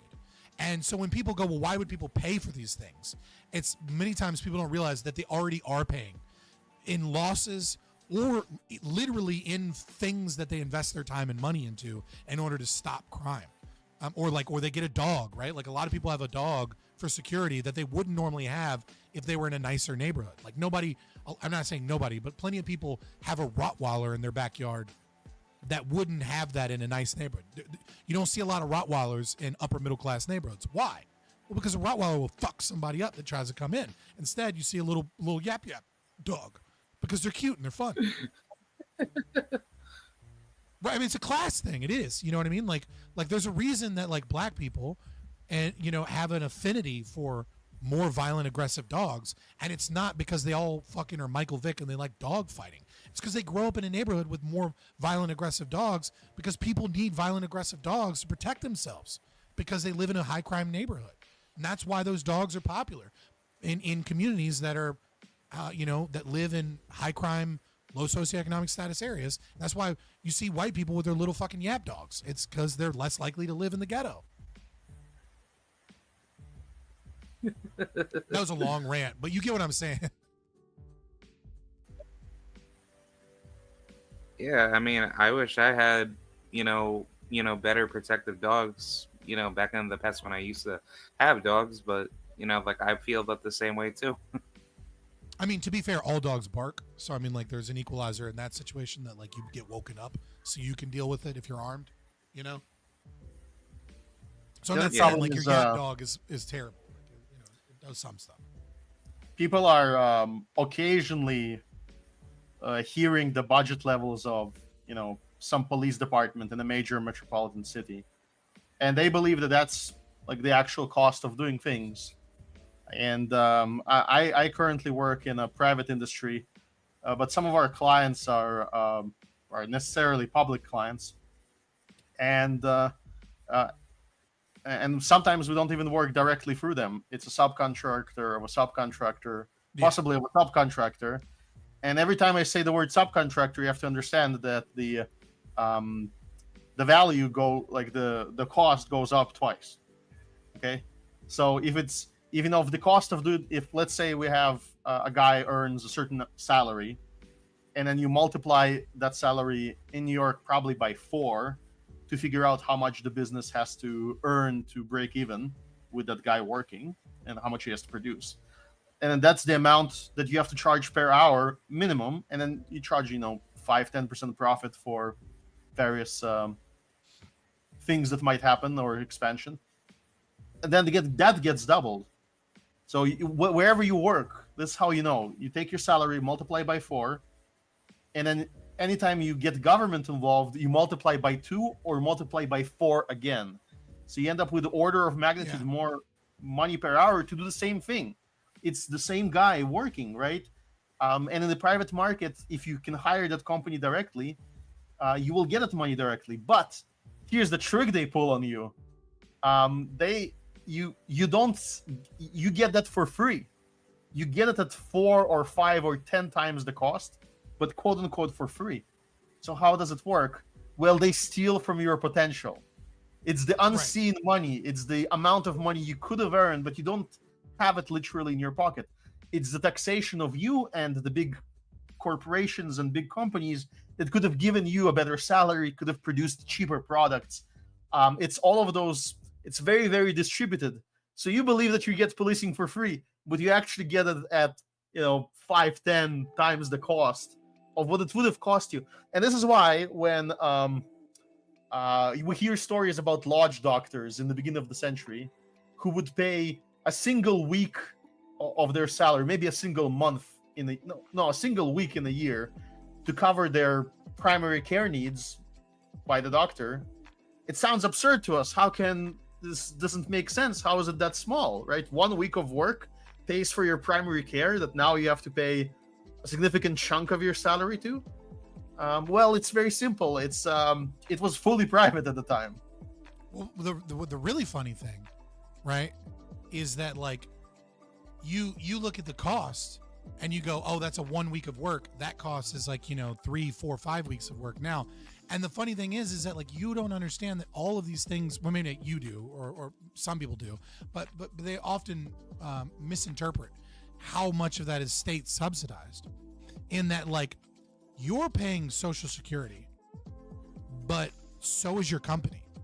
Like a lot of people don't realize that, like, when you get paid $20 an hour, and then the government gives you take-home pay of, like, let's say $16 an hour, you need to realize that your employer is also paying payroll tax, Medicare tax, Social Security tax. Your employer is forced to give you that health insurance plan that you're paying for. But also remember that your employer is paying a percentage of that healthcare plan that you have, right? So like when you look at this, like, oh my God, it's $180 a month just for me, and I have a terrible plan. That's $2,000-$3,000. It's 10% of what I'm making, or 5% of what I'm making. It's like, no, dude, you need to triple that, and that's how much money is being taken out of your paycheck. You just don't see it because when the employer hires you at 30,000 plus $5,000 in taxes that you're not going to pay, they're going to pay. They're hiring you at 35,000. The paper says you're getting paid 30,000. Your take home is 25, and you don't realize that it's not 5,000 that the government took from you. It's 10,000 that the government took from you, because the employer recognizes that they can make $40,000 revenue off of you. So in order to make profit and in order to be comfortable in case shit happens, they hire you at 35. But if those taxes didn't exist, they'd hire you at 35 still. You would just have $5,000 more take home. And so there's all of these invisible taxes that people don't realize that the employers are paying, and they go, oh, well, that's great. These are big corporations, need to pay those things. It's like, well, again, like I said, Walmart makes 1.7 cents, like 2 cents, 3 cents on each item sold, right? Like, you're picking that up in higher prices. And it's not because Walmart's a greedy corporation. I mean, they are, but like, that's not why their shit is so high. Like, if they raise prices, they'd lose money. Just like sometimes when we raise taxes, we lose money. When we raise capital gains tax, and we, as a nation, I say we, like I'm doing that shit. I'm not in favor of the rate. But often we'll raise the capital gains tax, and then we'll decrease revenue because of Loeffner's curve, right? Because we're decreasing investment, therefore we're decreasing what it is that we're taxing. This happens all the time. And so people think, oh, the cops cost me, or my healthcare costs me this. And it's like, you don't realize that like even the stated cost of how much it's costing everybody isn't true, because there's all of these other costs elsewhere. It's like I think everyone should look at taxation in their paycheck the same way you look at Uber Eats and DoorDash. Is like, you are like, oh, I've been to this restaurant before. I want this meal. This meal costs $15. And then you go and you order it, and it's like $35 before tip. And you're like, what happened here? It says there's a $2 delivery fee. And it's like, yeah, but there's like, the company had to increase their prices so they didn't get too many orders. So that's there. That's a hidden thing you didn't see. And then there's a convenience fee because of the time of day. And then there's an extra tax because it's not only taxing the food, but taxing the delivery. And there's all this other shit. And that's what's happening every time you look, like when you get your paycheck, is it's the Uber Eats of paychecks, is that government has all of this hidden taxes on the employer that you're not getting paid, that you never see. The difference is that you can compare it to reality when you go to the restaurant and you sit down and it's half the price.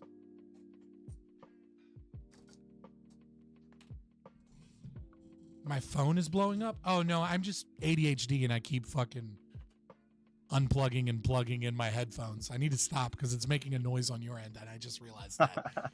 He's like, your phone's blowing up. I'm like, huh? And I'm like, oh, fuck. Slinzer says, as an employer, yes. Okay, so I feel like we went a little off topic. And you had some other things you really wanted to talk about, Krod. We got into policing, which wasn't even on the list, but it happens, and I'm happy for it. I'm here for it. But what was it? What was the next one? Government public schooling affecting childhood development. I thought this was the most interesting one on the list, because it's not something we talk about often. Like, do you care to flesh that out a little bit more, Krod?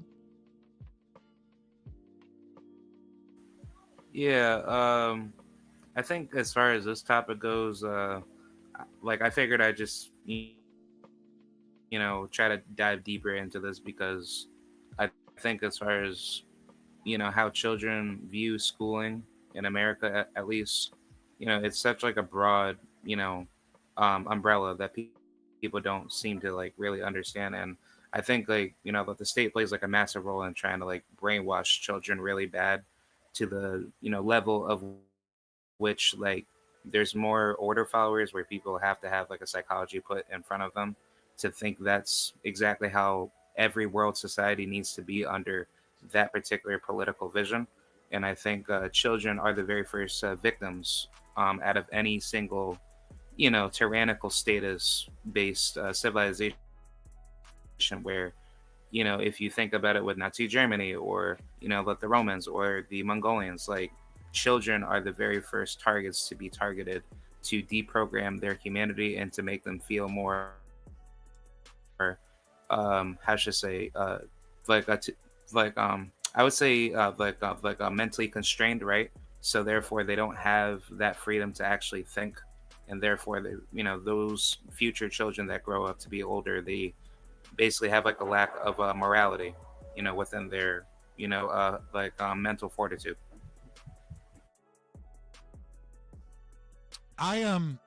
There's a lot there.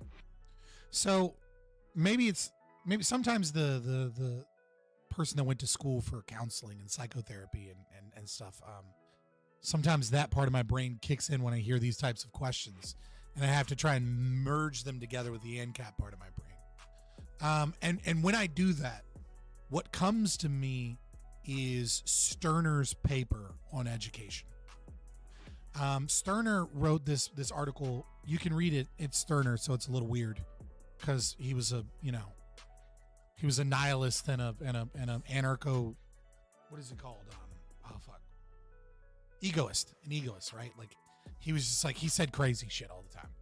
And he had like no moral system really. But he wrote this article called "The False Principle of Our Education," and it talks about education moving into the Prussian model. How education was before and how education is now. Of course, this is 1800s. Sorry. But he talked about how the aristocracy kind of had an education. And it was a classical education of philosophy and how to think and how to engage in the world, how to be leaders of men. And then as we move into this new everyone gets an education system by the state, it becomes maths, English, grammar, etc., right? It becomes these like basic concepts of literacy, right? Like, because we're doing it to the masses. And so the education becomes less about teaching men to be leaders and more about teaching people to be competent in understanding the foundational principles of our world, to think scientifically, and to be able to read and write and communicate at a high level so that they're good workers. That has, I would argue, we are in a new stage of education with the dumbing down of education that we've had, or what we might call in college, sociologists call the McDonaldization of education, which is like McDonald's, like getting the most amount of people in for the most amount of profit, and making it very, very standardized. And so we have these standardized tests, and we have the same thing. And so now it's not even thinking scientifically. It's being able to regurgitate the things we're supposed to know. And so I think it's worse than teaching children about authority, because authority is natural. And like, that is something that's going to exist in any education system. Authority of the state, you know what I mean, is bad, obviously. But I don't know that it's I think the ANCAPs overplay their card with maybe a bit of a lack of understanding of psychology, in that like the schools are like prisons, man. And it's like, yeah, sure. But also like any company is like that. Like hierarchies are natural, bowing to authority. The problem is the authority that you have isn't means tested. So they're retarded, right? You have dumb teachers that don't deserve the authority that they have. And there's a blind obedience being taught to authority, even when that authority is ineffectual and not able to establish themselves in a market as deserving of that authority.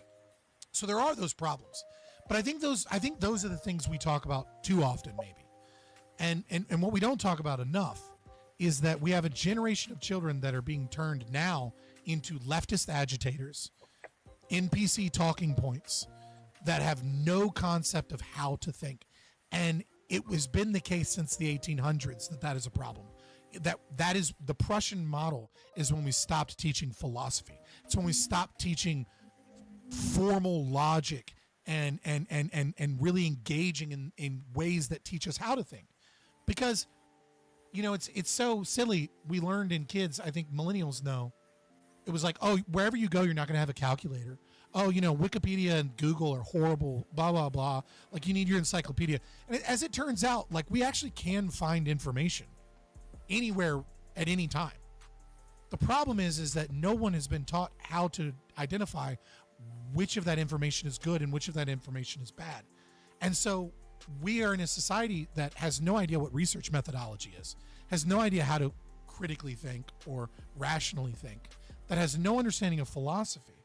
And the result are Republicans that are philosophically no different than socialists.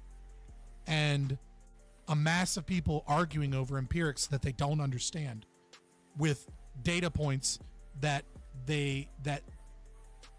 just say whatever their side is, whilst the World Economic Forum and, you know, state agencies and shit are laughing all the way to the bank.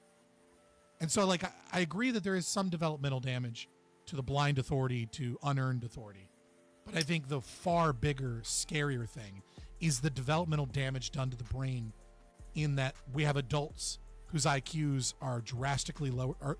For the first time in decades, the West is losing on the Flynn effect. Some of that's due to immigration and different demographic groups breeding at different rates.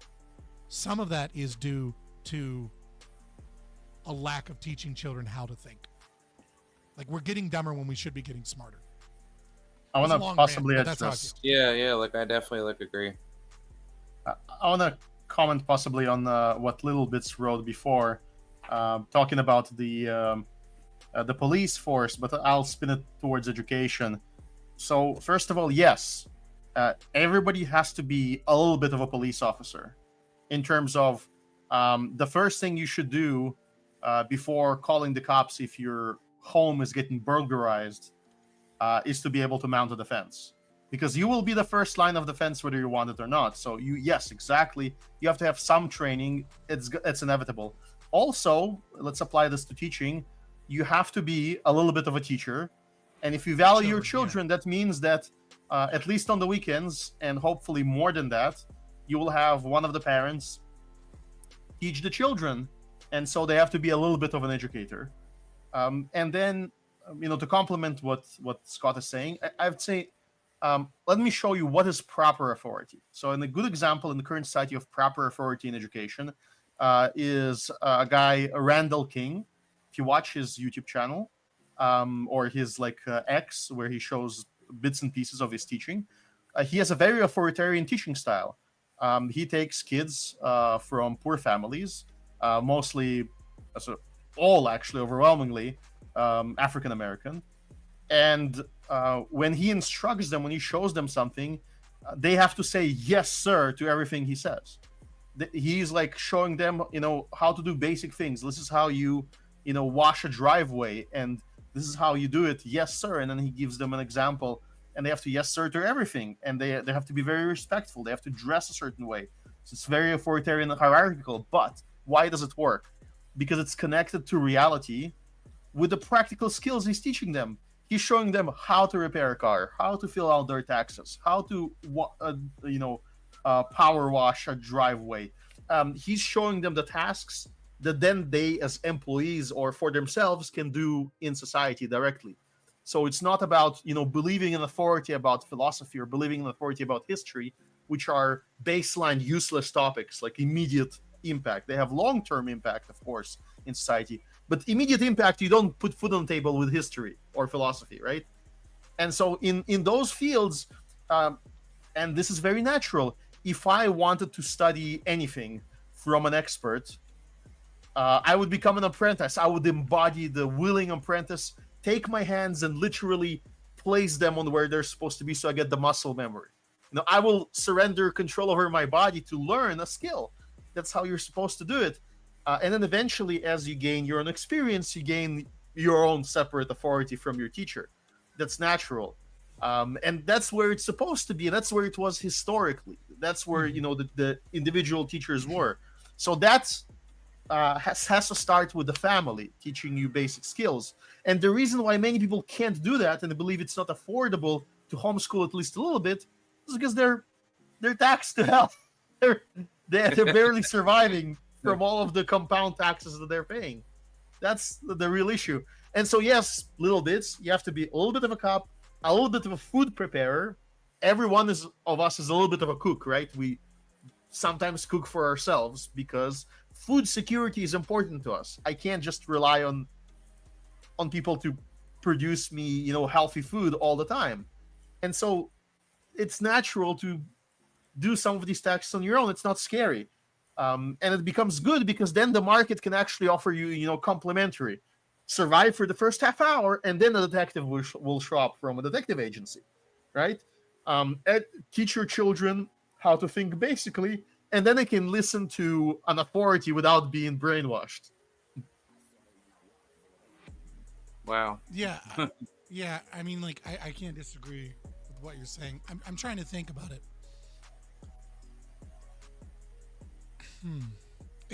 I'm wondering as I'm thinking about it, there's this famous thing that we all talk about in developmental psychology, which is Vygotsky's scaffolding, right? So like, let's say you want to teach your kid how to clean their room, very, very young child, right? Well, you can't teach a kid how to clean a room. It's impossible. What you can do, however, though, is you can teach a kid how to pick up their toys. Then you can teach a kid how to make their bed and the processes that are involved until they learn how to make their bed, right? And then you can teach them like where their clothes go.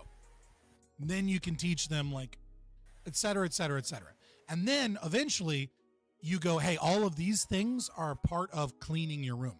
We're going to clean your room. So it's like, okay, that means we got to pick up our toys. Well, that means we got to make our bed. Well, that means we have to do this, right? And then eventually the brain realizes that clean your room is all of these things. If you don't do that and you just kind of expect your kid to clean their room because you taught them some things, like what you end up with is a kid that goes in there and like makes their bed and like pushes a bunch of toys in the closet somewhere or whatever and like makes it look clean. And then you end up being mad. But it's like sometimes, if it's a teenager, they're being lazy. But oftentimes it means that you kind of like you didn't properly go through that process of scaffolding. And this is true of a lot of things. And that concept is placed in the education model, but it's placed in the worst ways possible.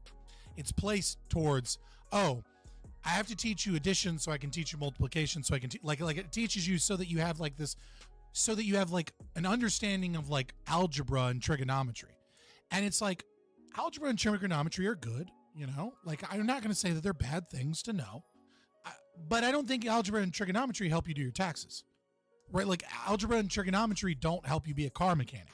Algebra and trigonometry might help you become a certified HVAC technician when you go to trade school and learn how to do like, some of the electronic things. And so what we end up doing is we end up teaching these slated things and we don't do like that guy was talking about, you're going to learn how to power wash and you're going to do it one way at a time. And so what is often occurs in education is that we forget that there is all of these unseen things that are learned in an action.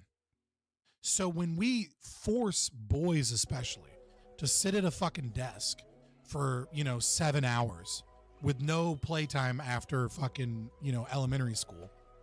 Oh, did Krod DC? Let me make sure he didn't DM me.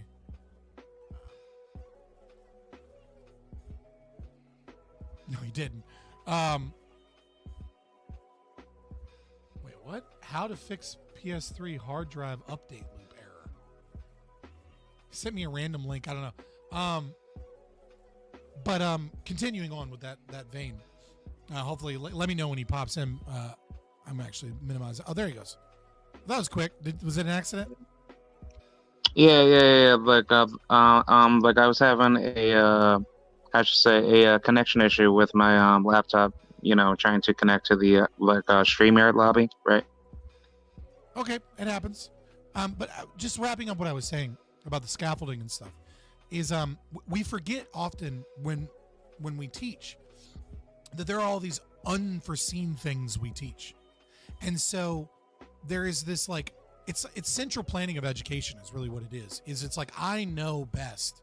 The government is like, I know best the things you need to have the scientific mind. You need the maths, you need the grammar, you need the English, you need the ability to read and write these things. You need these things. And it's like, what kind of an idiot teaches a kid to power wash? Like, it's so much more valuable to have these skills. And it's like, when you teach a kid to power wash, you're teaching them more than how to power wash. You're teaching them respect. You're teaching them attention to detail. You're teaching them, the value of certain labor, right? Like, you're teaching them, like, you're getting them outside. You're getting them healthy and active. and outside breathing real air, right? And so, and these things, like there's all these little things that, yeah, exactly. So Seattle, hilariously enough, wax on, wax off, Daniel-san, right? Like you don't know when you're waxing the car that you're learning how to block, right? Like you don't know that you're learning these other things. And it's like, this is of course also true of learning English, of learning, especially English and reading and writing. And this is also true of math. Like you do learn some logic by learning math, etc. But it's difficult to like, I think a practical education is something that we have thrown completely out, and we don't realize that we've thrown the baby out with the bathwater, that there were things we threw out when we threw out a practical education that are no longer in our school systems. And I feel like those are potentially developmentally dangerous, especially the more we have men and women away from their children, the more, like, for example, actually I can give a good example of this. Tennessee has done research on pre-kindergarten classes. And all of the research seemed to suggest, for a while at least, that the earlier we get kids in school, their math is better, their English is better, all these things are better. And it turns out all that research was true. The problem is what is the long-term effects? And the long-term effects of taking kids that are 4 and 5 and putting them in school instead of having them with parents or in daycare is that there is things that are not taught, bonds that are not formed with the children that are important. Socialization doesn't occur as well as they do with kids playing. And what ends up happening is all of those gains disappear by middle school. So they're not permanent gains. And what you have is increased behavioral health issues, increased oppositional defiant disorder, increased conduct disorder, increased crime, increased drug addiction. All of the things we don't want to happen, because the concept was, well, we taught them English and math and all these important things, and they were better at it. And it's like, yeah, what you threw out was a loving relationship with parents and socializing for appropriate social development in children that is needed in play. And you didn't realize how important that was until years later when the fucking teenager gets their testosterone and all of a sudden they're a little asshole causing all kinds of problems. You unmuted yourself, Casimir. I thought, oh, yeah. It's also some of the things that, some of the types of socialization that you would believe is necessary in society is completely absent in at least the American school system, which is you need, especially when you're talking about boys, you need a controlled outlet for violence. You need either competitive physical sports where people get to like push each other around a little bit, things like wrestling, and even possibly things like boxing. You need people to be able to, like the children, to be able to recognize that there's such a thing as their own power, they're powerful, but also there's always somebody a little bit stronger, and that type of like social interaction is completely different, and instead they're in a sort of they're in an environment where crime gets performed constantly by various forms of bullying, and the authority responds to the crime by punishing both sides equally. So it teaches like a very highly unfair picture of how society actually is supposed to operate. It tells you that you should, stay out of the way, be unnoticeable, because otherwise you risk attracting somebody who will then cause you to get punished even if you fight back. So don't even bother fighting back. Yeah, there's so much zero tolerance is what they call it in schools. Real quick, rough and tumble play is not what we're talking about here, Silver Ogre. Rough and tumble play is like toddlers and babies. It's why it's similar vein. I just wanted to point that out, that rough and tumble play is usually we're talking about like 2-year-olds, 3-year-olds, like, play wrestling and things like that. That may or may not play a role in developing empathy and things like that. But as you get older, especially as you start to get into like testosterone and stuff, you have all this fucking masculine energy built up. It's like you need to learn how to push that violence out. But I think one of the things that's really important is you need to learn how to lose and lose with humility. I think that's really the key thing here. Is I think it's less about getting out that energy of like frustration. I think it's more about getting put in an arm bar or getting put on the mat by the kid that you thought was a skinny little bitch because he worked harder to have proper technique, and your face is smushed into the mat and you're angry and you muster up all your strength in your anger, and it doesn't matter. You're not going anywhere because he's got you, and you're not going anywhere because he's got you in a good hold. And you have to realize, you have to get up, you have to acknowledge him, you have to shake his hand, and you have to realize he's better than me because he put in the effort. And I gotta realize that it doesn't matter how good I think I am. I'm not gonna be good unless I put in the effort. And learning that humility and learning how to lose with grace, and use that frustration to fuel you to work ethic towards achieving better goals, I think is the thing that's really people think it's about like the punching. It's not about the punching. It's about the punching a little bit. You know what I mean? Like it is, but there's so much focus. I totally on agree. I totally agree from personal experience. I remember these events in my own life where you, even sometimes doesn't have to be the scrawny kid. You can just by being, very self-confident, just go against somebody more experienced, knowing that they're better than you, but thinking, oh, maybe I have a chance. And when you lose and you don't actually have a chance, you learn limits. You understand, well, actually there was always a chance of somebody being stronger. There's always a chance of somebody being higher on that hierarchy simply by being more experienced, older, better equipped, whatever it is. Right. And that learns certain social self-control, that you understand. You're not like you're not the hero central guy in the story. Right. It gets rid of main character syndrome. Main character syndrome sort of dissipates a little bit, in a healthy way, and that's important. But also you learn that you can then the person who beat you, if they're good, like there's various bad scenarios, but in most good scenarios there's mutual respect that gets earned by the fact that you've participated. So the actual participation trophy exists in a very strong way in those communities, not as an actual trophy, but in the handshake. When you do shake the hand, they're actually they help lift you up, and then you become the equal, and they show you, this is what I did to you. These are the tricks I used, or maybe you should work hard more. You just don't have the physical strength to do that. So all of that is very important. And it's very fair. Well, yeah, it's like the same thing in the gym. Like the same thing happens like to me in the gym. Like, but it's also very fair compared to the jack dudes that like look at me and they're like, hell yeah, you're here again. You know what I mean? I'm like, hell yeah, I want to get like you. And then they're like, and then occasionally they'll be like, hey, are you trying to do this? Like do it like this. And it's like, reverse one grip like this. And it's like, and you work out this, and you're like, oh shit, thanks. There's a camaraderie that exists because you see that same person working towards the same goal. Like even though they're way further ahead of you in the goal, they respect the fact that you're both there working towards that goal. And they might even be inspired by the new person coming in to work on the goal because it helps remind them of where they are and allows them to be a mentor. And also, they just want everybody working towards this goal because it's a good goal. Like there's all of that kind of can build in the same area. Yeah, versus if you eliminate all of that, which is what was done, it's very interesting how there's never a budget. There's always a budget for teaching you statist history.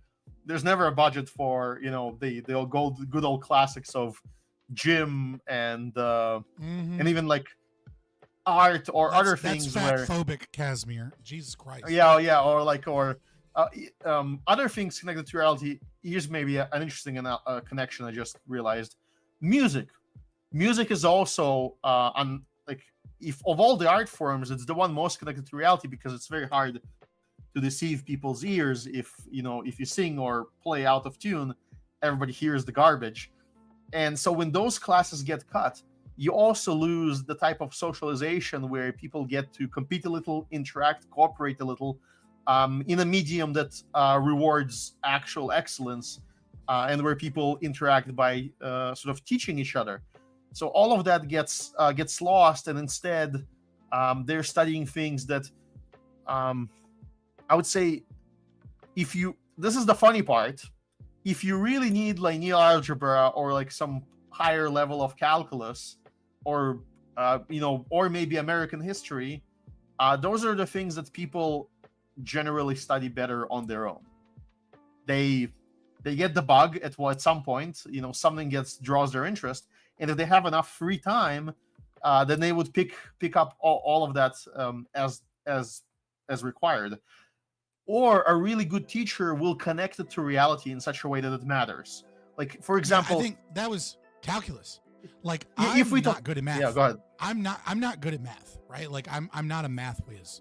I mean, like, I'm smart, so I'm better than like normal people at math. But like, no offense, normal people are retarded as far as I'm concerned. Like not being retarded starts at around 115 IQ for me. Sorry, 110 IQ people, I just look at you as retards.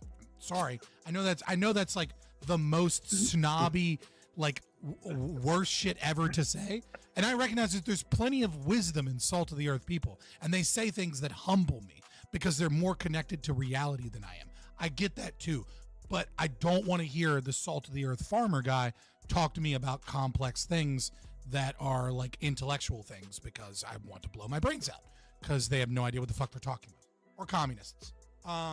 Look at the data. Most communists actually have a lower than average IQ. It's only the select few that are really smart that they hold up as examples in academia. Regardless, setting all that aside. But like, I'm not good at math. Like, math is not my thing. And like when I had to do trig, I was like, fucking what? Right? And it was like I had to study for the first time in my life. It was like when I started doing trig. And then I got to calculus. People were like, bro, calculus 100 times harder. And I'm like, fuck. And then I got there and they were like, if a business does this, they can calculate their rate of profit 2 years ahead of time by this asymptote. And I'm like, well, that fucking makes sense. Yeah, I'm good. Like, I got this. This is easy. Like, calculus was so much easier to me because like once you got an understanding of how the math worked, it works in word problems. Like trig, like I would be like, why wouldn't they just measure the tree, dude? I don't understand why we're doing all this angled shit from like, this makes no sense. Like, but with the business ones and like business calculus and calculus, they're like the same thing. They're connected to reality in a way.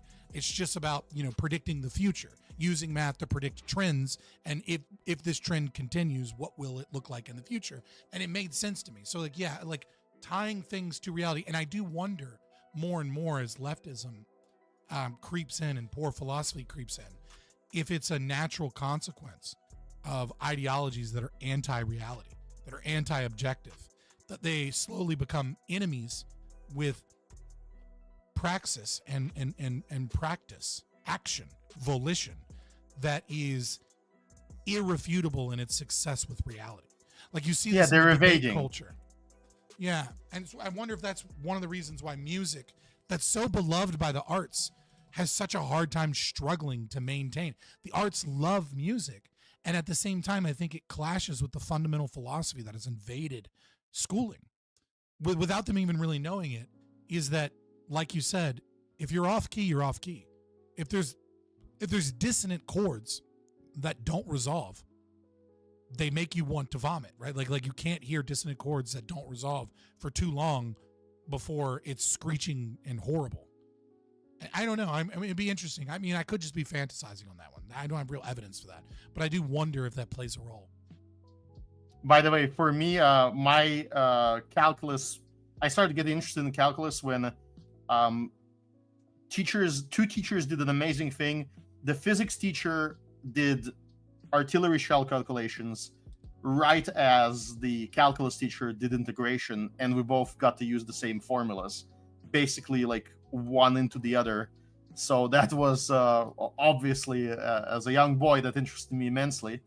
And that connection to reality, it made all the formulas work that otherwise were just like, well, why do I need all of that? Why do I need to integrate or do any of those other things in calculus? Oh, it's because you want to go from acceleration to speed to velocity to distance, and all of those are, those are level functions that all work together.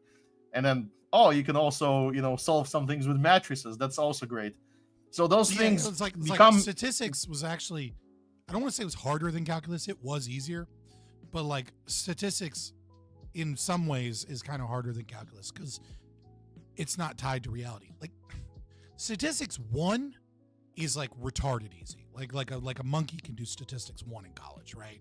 What is a standard deviation? What is a formula? Looking at a distribution, shit like that. But when you get into doing ANOVAs by hand, right? And it's like, p-value is 8,667. So, 8,666, which is the n value minus 1, we're going to plug it into this formula. And then we have to do, it's like, there's not like, it's just formulas on top of formulas and like matrices that like make no fucking sense. Like they make sense when you read it in a study, but doing ANOVAs, have you ever done ANOVAs by hand? No, and I probably never will unless my job will require it. Which is, I think, this is where our education goes completely mental, specifically going towards college. If your profession, let's say you were going to create, you were going to go to computer science to create a graphics engine, then you have to know linear algebra, you have to know matrices, you have to know, because you're going to play with these values all the time. And those are the direct components of the formulas you're going to put in your engine. You need to be like a math whiz. And you need, in order to discover those people, you need to have those courses maybe as like a discovery mechanism for those types of kids. However, for most of the population, it's completely unnecessary skill. And in fact, you're filling the brain, or you're wasting your time, at least if you don't believe in the attic theory of brain power, where you like fill out the attic until there's no room left. You're wasting time that could have been spent on studying an important skill, like calculating your taxes yourself, for example. I remember when I went into undergrad, and was like trying to plan out my course load, because I double majored in psychology and sociology, and there was a lot of overlap in those, right? A lot of the same classes are very similar classes, right? And I remember looking at it and being like, okay, well, how do I figure this out? And they're like, oh, well, you need these math classes. And I'm like, why do I need these math classes? I understand that I need statistics because we're going to look at research studies. Why do I need like calculus? Because I took calculus in college. I'm like, well, you need to fill out your math section. I'm like, I'm here to study psychology and sociology. And then I had the same thing. I had to take a cinema film history class because I needed like a certain amount of art classes. And I ended up taking, I almost had another major damn near. I just didn't, I had the credits because I was interested in religious history. So I took like a class on the Old Testament. And then I took like a second class, and then I took like a sociology of religion class. And then I took like a Mediterranean religions, and like specifically talking about like the interplay with like the Hittites and things like and like the different groups and how the Greeks and the Egyptians like influence each other. Like it was fun, it was cool. None of this shit was helping me to understand psychology and sociology. Kinda a little bit, some humanities overlap, general education, I get it. But then I remember I went into my capstone class for psychology. When like this is the class is like you need your capstone in order to graduate, right? So sometimes there's juniors in there, it's predominantly seniors. These are all people that like basically have all of their credits and they're ready or very close to graduating with a bachelor's degree in psychology. And the woman, the professor, she asked us, who here has heard of Plato's allegory in the cave? And I was in a room of 80 plus students. And me and one other person had ever heard of it. Not read Plato's Republic, right? Not read Plato's allegory in the cave. No, just heard of it. These are people that are about to have a bachelor's degree in psychology, which is humanities, right? And, it's like when you get a PhD, what is it? It's a doctorate in philosophy. And they've never heard of Plato's allegory in the cave. And these people are going to walk out into the world as like college educated people. And I remember being there and I was like, this is the most what a fucking waste of time. Like that I share a space with these people. Like I learned some things cool, but like the amount of shit I should have learned about psychology and research and psychotherapy and humanities compared to what I did learn. And it's like many of these things were designed in such a way, I realized that I got a lot out of them because of the effort that I put into them. But a lot of people got nothing out of them, clearly, right? Like I took a logic course. I took, 2 philosophy courses, took some history and religion courses, and I was really interested in it. So I read, they'd give us a book and be like, read 3 chapters of this. And I read the whole book, because I was like, this is a cool fucking book. I want to know more, right? Like Robert Bella, is one of those books. We read like a couple excerpts from it. I read the whole thing because it was amazing.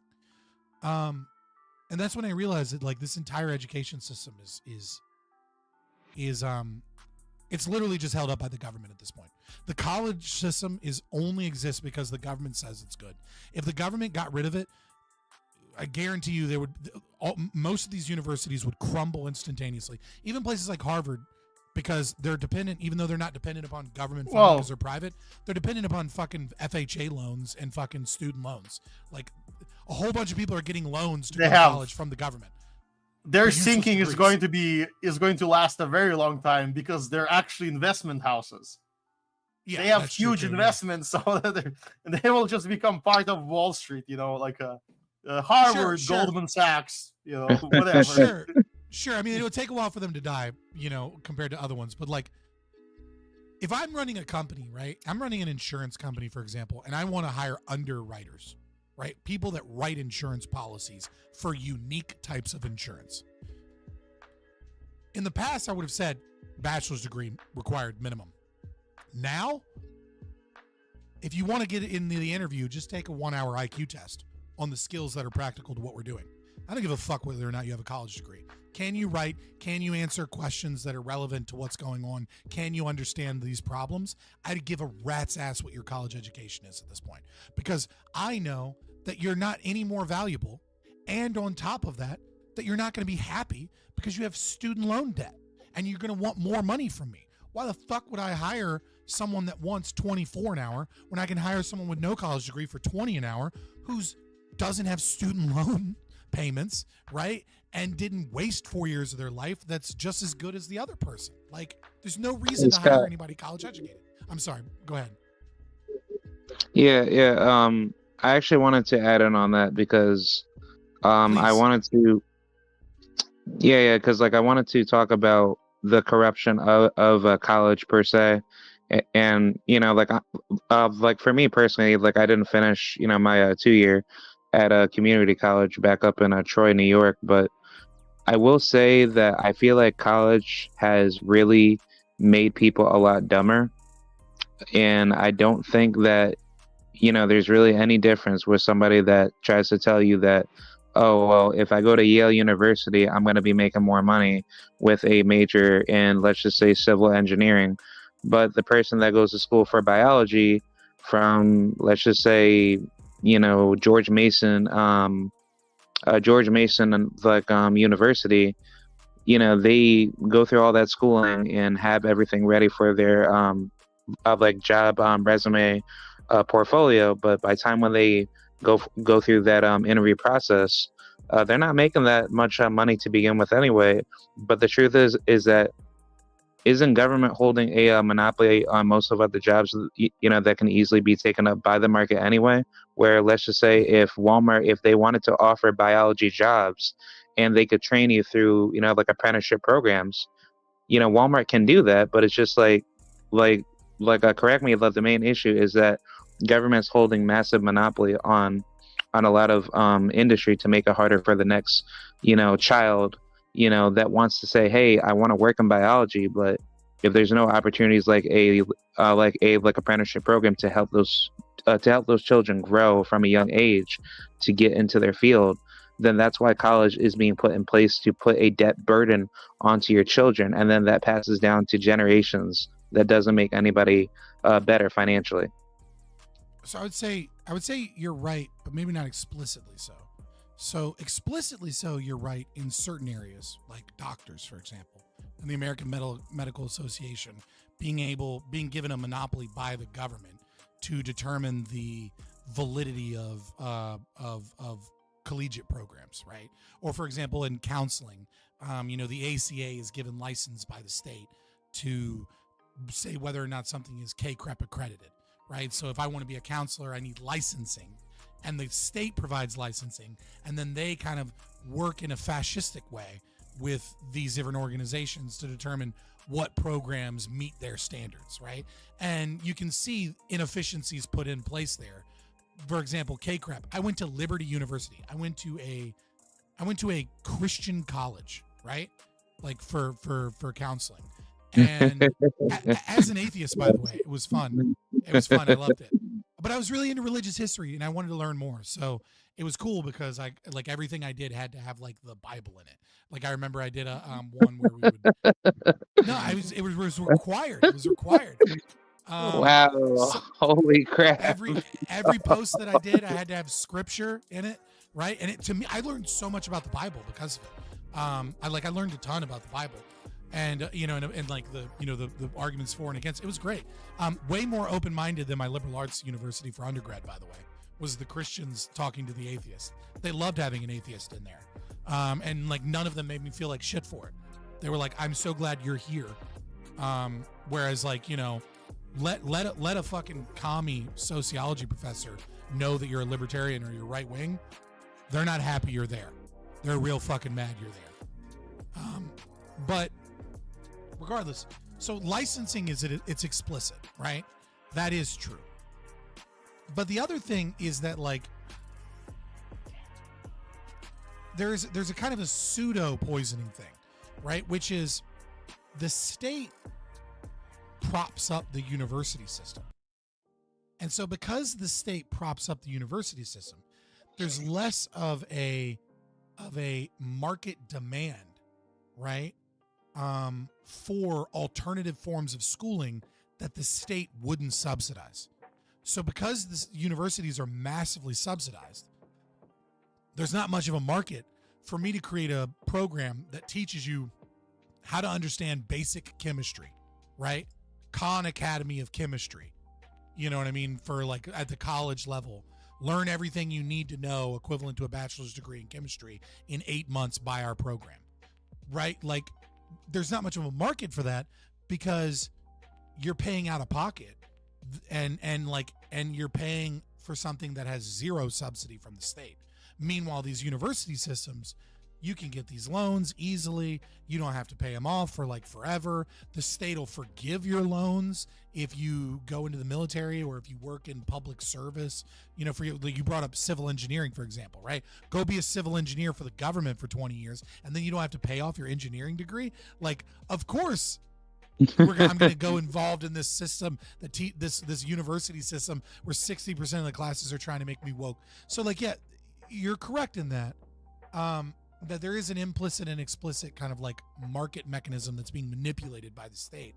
But at the same time, it's not like if it gets bad enough, we couldn't create those programs because they're starting to pop up, right? Like people are starting to go. White pill. The white pill is like things like coding, for example.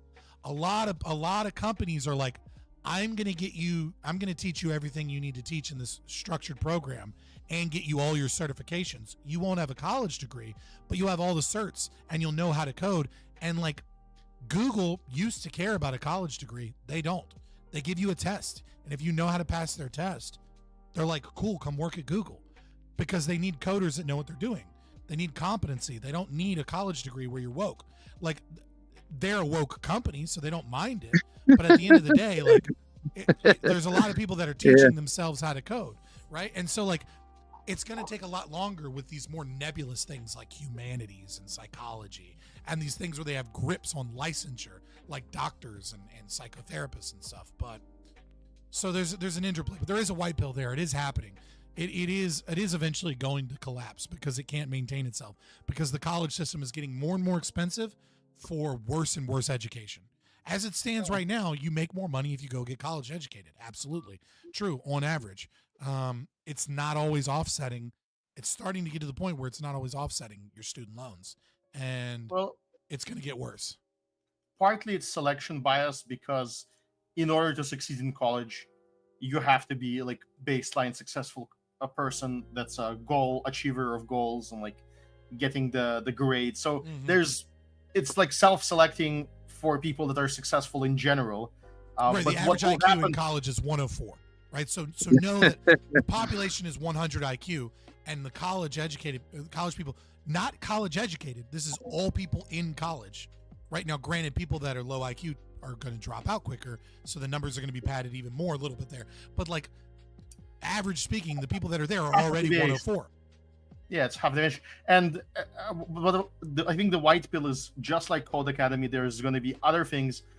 People, first of all, people understand. I think that's an increasingly understanding in terms of like civic education, in terms of historical education. Colleges are going to become very obsolete very fast because of the availability of information online. I think anyone that wants to study a history of World War II and European history of European politics will benefit much more from watching Tick History and a few other select YouTube channels, including channels actually that present old college professors lecturing to courses to students. You can actually access that, before the woke stuff. Yeah, and it's there forever. Quick interruption, because I do want you to finish. But like I've said before, and I'll say it again, a truck driver that listens to literally every single Dan Carlin's hardcore history is going to come out with a more complete knowledge of world history than your typical person that just graduated with a bachelor's degree in history. Like, if you listen to every single Dan Carlin's hardcore history as a truck driver, just driving across the country, listening, you know what I mean? And like, assuming that like, not just passively absorbing it, but you're interested in it and you really want to listen, you're really paying attention, and you're really like thinking about things. You're going to come out with more knowledge of world history than any fucking 22-year-old kid with a bachelor's degree that just went in to like get the degree. You're going to be way better educated. It's not on paper. Yeah, because I just think, honestly, with the whole, debt burden that's piling up with education, that just feels like a tragedy of the commons situation where, like, I'll just use countries. Like I was just going to use like a basic example. Like, I'll use India as a great example. They have plenty of people that are very, very educated, but India's like economy is very crappy to the point where people go to school for like, the same thing, and they're not marketable by any means necessary. So therefore, they have to take less to get experience in order to build up their resume. And I think, like, to my knowledge, it's common that corporations such as Google, Microsoft, and all of the big top, like American level corporations are outsourcing their jobs to those countries because, like the, I would say like the, how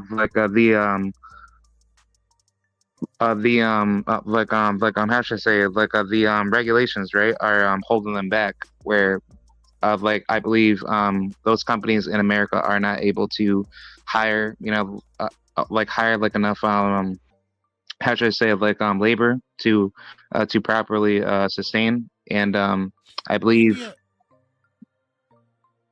I'm sorry. Oh, yeah. Sorry. No, I thought my bad. I jumped the gun. Oh, wait, what? I jumped the gun. I was going to let you finish. I'm sorry. Oh.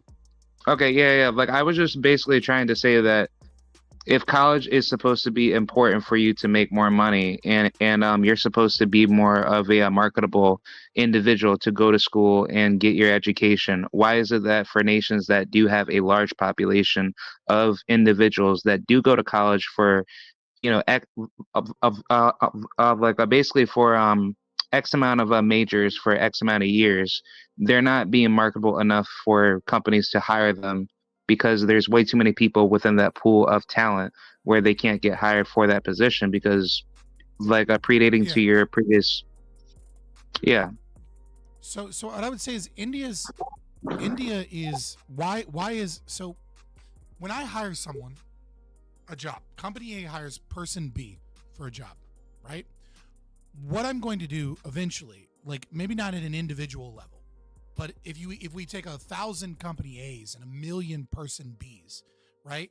Eventually what we're going to reach is an equilibrium of what that person's labor is worth in terms of their production capacity for the company, right? Some people might get underpaid, some people might be overpaid, right? But companies that consistently overpay will collapse. Companies that consistently underpay will have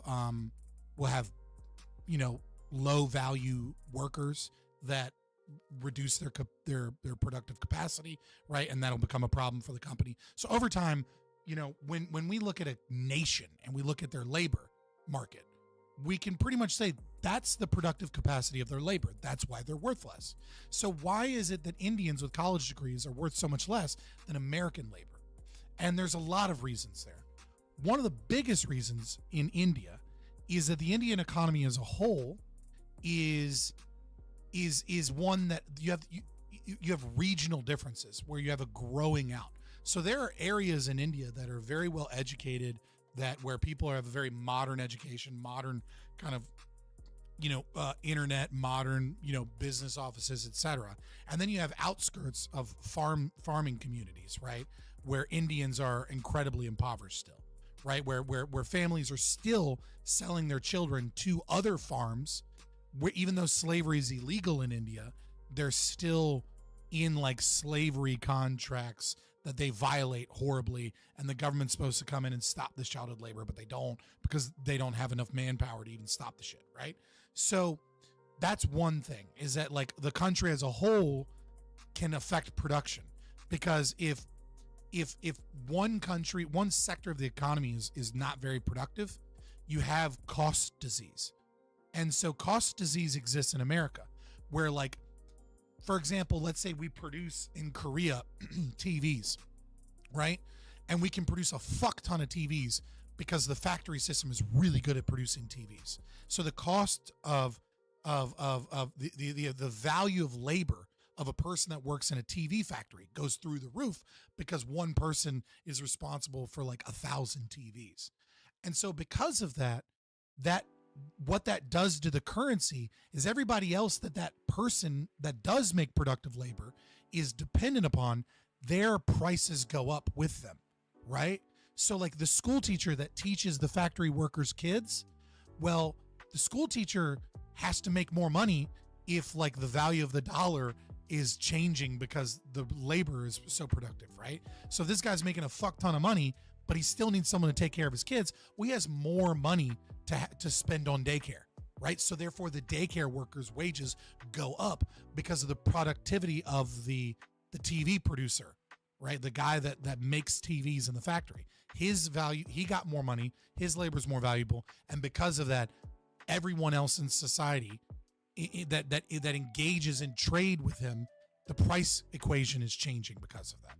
So there's an opposite effect in India, right? Where there is some segment of the population that's educated, right? And they have like the ability, because of that education, to make some good money, but the rest of society isn't caught up. Well, that guy can't charge, like the day laborer can only charge so much money when there's only a small portion of the society that can afford daycare, right? So he has to drop the price of daycare for everybody else. And if the price of daycare goes down, guess what? The price of an employee that works at your factory goes down, because they don't have to spend as much money on daycare, right? So as an economy develops and there's all these different things, there's an equilibrium that occurs within a community, within a system. And so that's part of the reason why Indian wages, and this is just the true of third world coming into the first world in general, is that there are sectors of the economy that are ahead of kind of the rest of the economy. And they might be able to get outside labor that comes in because it's valuable to Google to put a center in India, because that labor is somewhat valuable to them.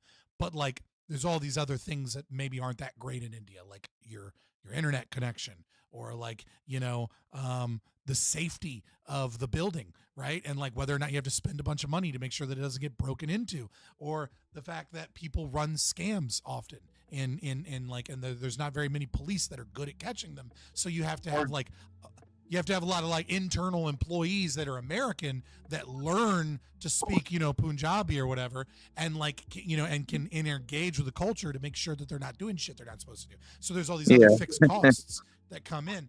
And so that's part of the equation. The other part of the equation is India is still recovering from years and years of socialism. That's the other part, is that India had a lot of price fixing, rent control, all kinds of socialist policies that devastated the Indian economy. And it had two major things beyond just slowing down their economic growth.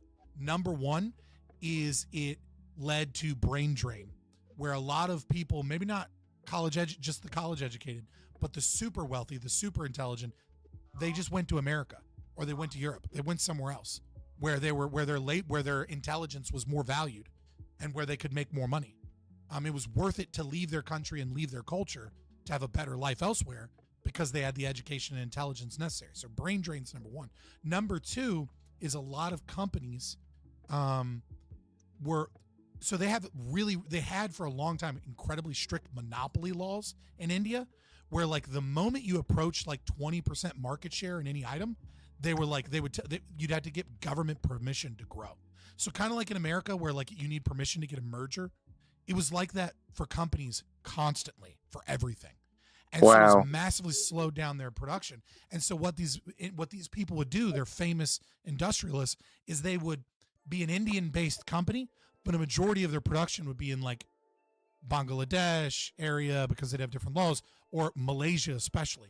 So the Malaysian economy was in many ways subsidized by the growth of India and the socialism that kept companies from predominantly working in India. And many of those laws have been thrown back, but just like with the Chinese undoing the one-child policy, when you put socialism and anti-business practices in an economy for a long time, investment doesn't just immediately jump in, especially when they're afraid that people might turn anti-capitalist with the next election. So it takes a long time for that shit to come back and recover. That would be my very long-winded answer towards India and why labor is cheap there. Yeah, because I was gonna say, back to the argument with college being more less valued in America.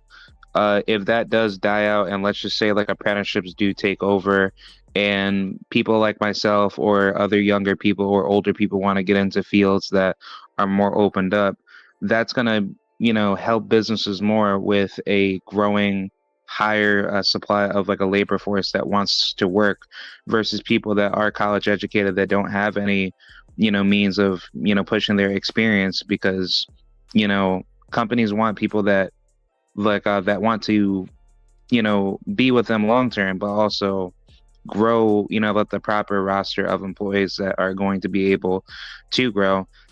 And I think to give you an example from insurance, companies might none of this might not be necessary. So if we look at insurance and Geico, for example, Geico is seen by people that work in car insurance industry as one of the worst companies to work for in terms of your stress level, because Geico is extremely rough when it comes to micromanagement, like to the point where they will take a clicker and they measure how many seconds each click press takes in their systems with a clicker on average with their average employees. And like, you'll have someone over your shoulder one day just clicking after every fucking thing that you do and recording and clicking and shit. Like it's really rough.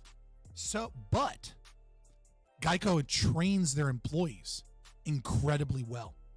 And what ends up happening is that if you work at Geico for like 5 or 6 years without getting fired, and you work up the ladder into getting into, let's say, because you start off in the call center in most of these places, or you go straight to property damage. From property damage, you go into bodily injury. And then from bodily injury, you go into litigation, right? That's your typical growth for an insurance adjuster in a car insurance company. Call center, then property damage. So I only deal with shit when like a tree falls on your car, because I'm only dealing with one person.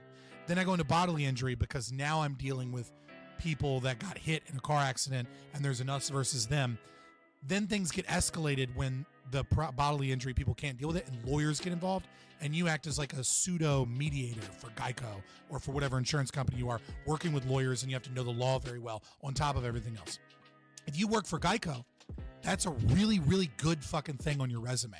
And so a lot of times what people will do is they'll go to Geico and they'll work there long enough to get educated and to get trained, And then they'll go to like Nationwide and be like, hey, I worked for Geico for 6 years. And they'll be like, fuck yes, we're hiring you. So Geico is subsidizing the rest of the American car insurance adjuster market with their superb training. And also the fact that they don't pay you that much and it's stressful as fuck, because people will go for as long as they can last in Geico and then go to a different company. And those companies know when they're hiring someone from Geico that that person knows what the fuck they're doing. They just need to train them on their systems and that they're going to be a good employee so long as they leave with a good faith. So it's like, we might not even need this like new school system. It's very possible that a lot of companies like Geico spring up that are stressful and don't pay that well, but that they train you incredibly well. And then you go somewhere else. We see the same thing with Blizzard Entertainment in the video game industry. A lot of times people will work for Blizzard for horrible pay, horrible working conditions. Wow. Get trained really well, and then they'll go work for Riot Games. Speaking of long hours, not getting paid enough, and competing against Indians, I unfortunately have to go because all of those things apply. All right, brother. I appreciate you stopping by. I do want to talk with you a little bit, Krod, about UBI, and then we get out of here. I'm starting to get a headache from the lights too. I might have to push off the Dave Smith interview stuff to tomorrow or something. Dave Smith is going to be very, very fun. And when you quit, which will happen, I'm pretty sure you will quit at some point, because I don't know how good of a content it is. Skip to the very, very end. You'll find the familiar. I'm thinking I might do it tomorrow just because I can start and finish it. If I just have a day dedicated to just that. We'll see. All right, man. Take care and thank you. All right. Yep. Oh yeah. So, yeah, it's been an interesting talk. What before we get out of here though, you said that one of the last things you brought up was UBI. What is your what's your feeling on UBI? What did you want to know? What were you curious about there? Yeah, I would say that I naturally hate the concept of UBI. I feel like it's just like another idea of like welfare statism. But could it be possible, I guess, in the, like, how should I say, like the ANCAP sense, if it were to be marketized, like, could there be a potential like mutual aid society that could actually like endorse that type of idea if that's a plausible idea, right? Yeah, no, I think you could do it. I think it goes against market mechanisms. I don't think it's going to work that well. I think it's so UBI, I think, is less about welfare conversation. Obviously, the welfare conversation is super important here. But I think it gets the bigger conversation about when we talk about UBI is, hell yes, Casimir, have a good one. Have a great one. I'd love to talk to you on the weekends. It's a question about efficiency, because I think that's really the Milton Friedman kind of argument for UBI, right? It's like, so is UBI right? No, of course it's wrong. As done by the state, it's taxation, so taxation is theft, so it's wrong. And then even if done voluntarily in a society, it's pulling resources from their most valued ends, from their most valued means, somewhere else, which I think is probably bad. Now, of course, if everyone voluntarily agrees to it, then maybe there's something there. Maybe it could work. But I don't think it will, because ultimately it takes individual. It is technically an individual choice because everyone individually chose to go there. But it's going to be slower to respond in the market, and it's going to disincentivize growth. And it's going to incentivize negative behavior by giving this safety net to everyone. So, if it's true that taxing cigarette reduces cigarette consumption, then taxing labor reduces labor, right? Like, there are some people that are willing to work, but because it's taxed and they make less money, are not willing to work, or they work less. So it's a tax on productivity. The same thing is true with UBI in the reverse, right?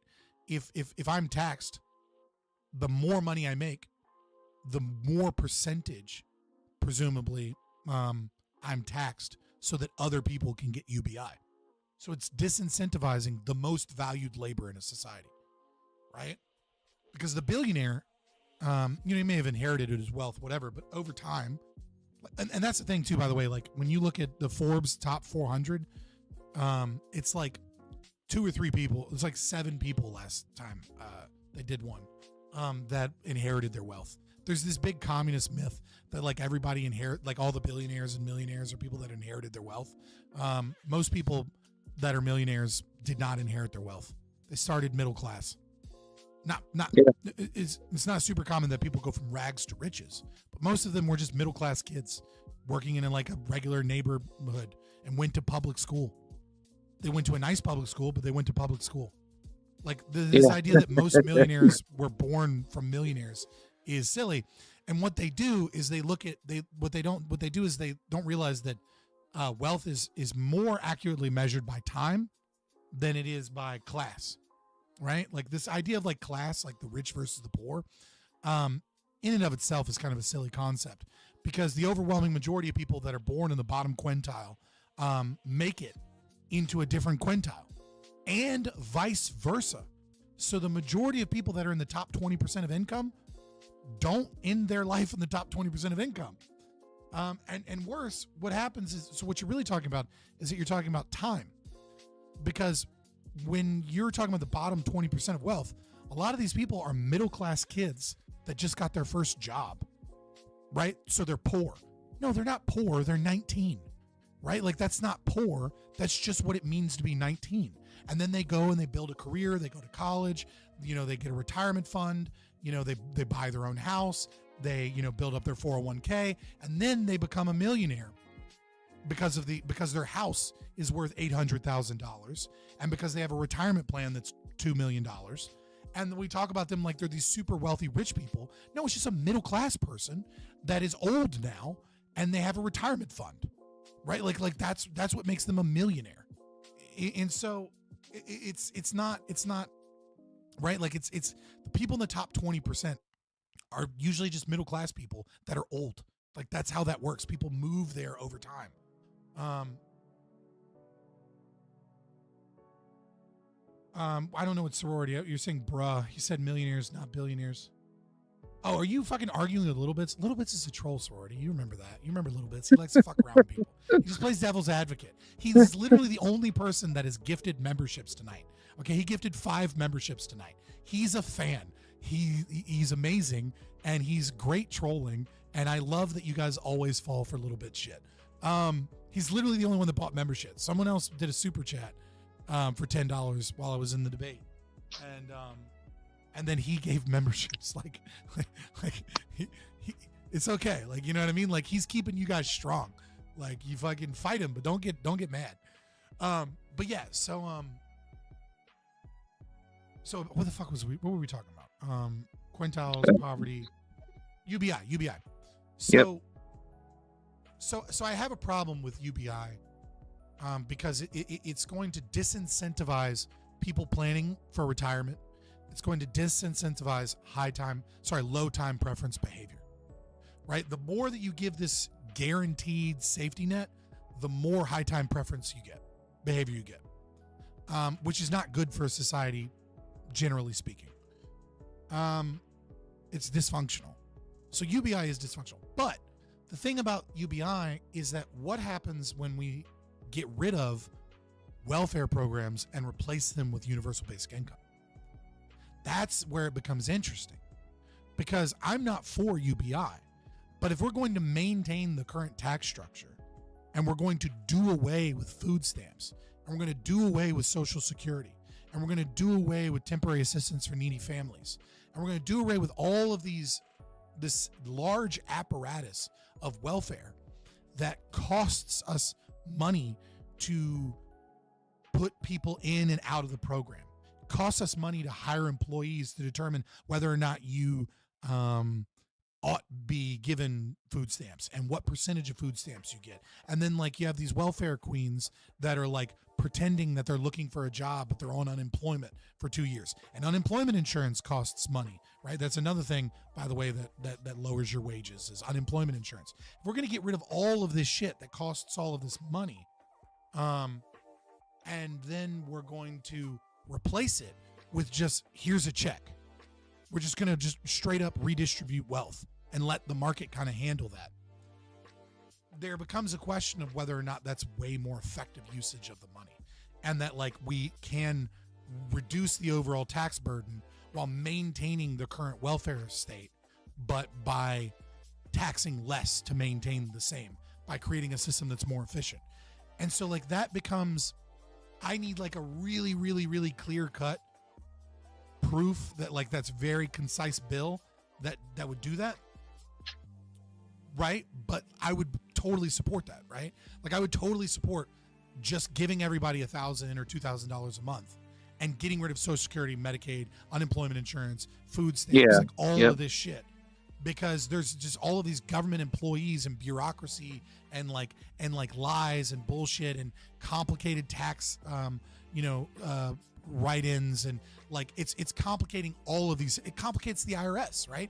And it complicates like you have these companies that corporations are spending money to file their taxes with tax lawyers because the tax code's complicated, and part of that is that, right? Like there's all of these unaccounted for costs that exist that don't exist in UBI. And so UBI is a better thing to do. But obviously the right answer is no welfare. But you can't get no welfare, but you might get Andrew Yang's freedom dividend. Yeah, I was just gonna say, like, I watched that one video that Milton Friedman had in the past with talking about having like a negative income tax for. Yeah, it's basically UBI. Yeah. Like, I don't know. Like, could that be like a good mechanism of like, contributing to incrementalism to diminish like all the state. Yeah. Because like I was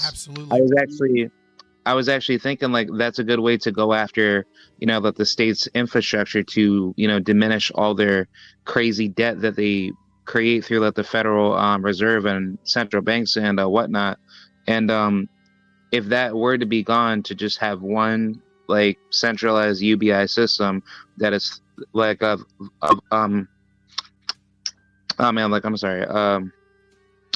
a centralized UBI that is being purely funded through a negative income tax type of structure to basically give you, X amount of money for that type of rate.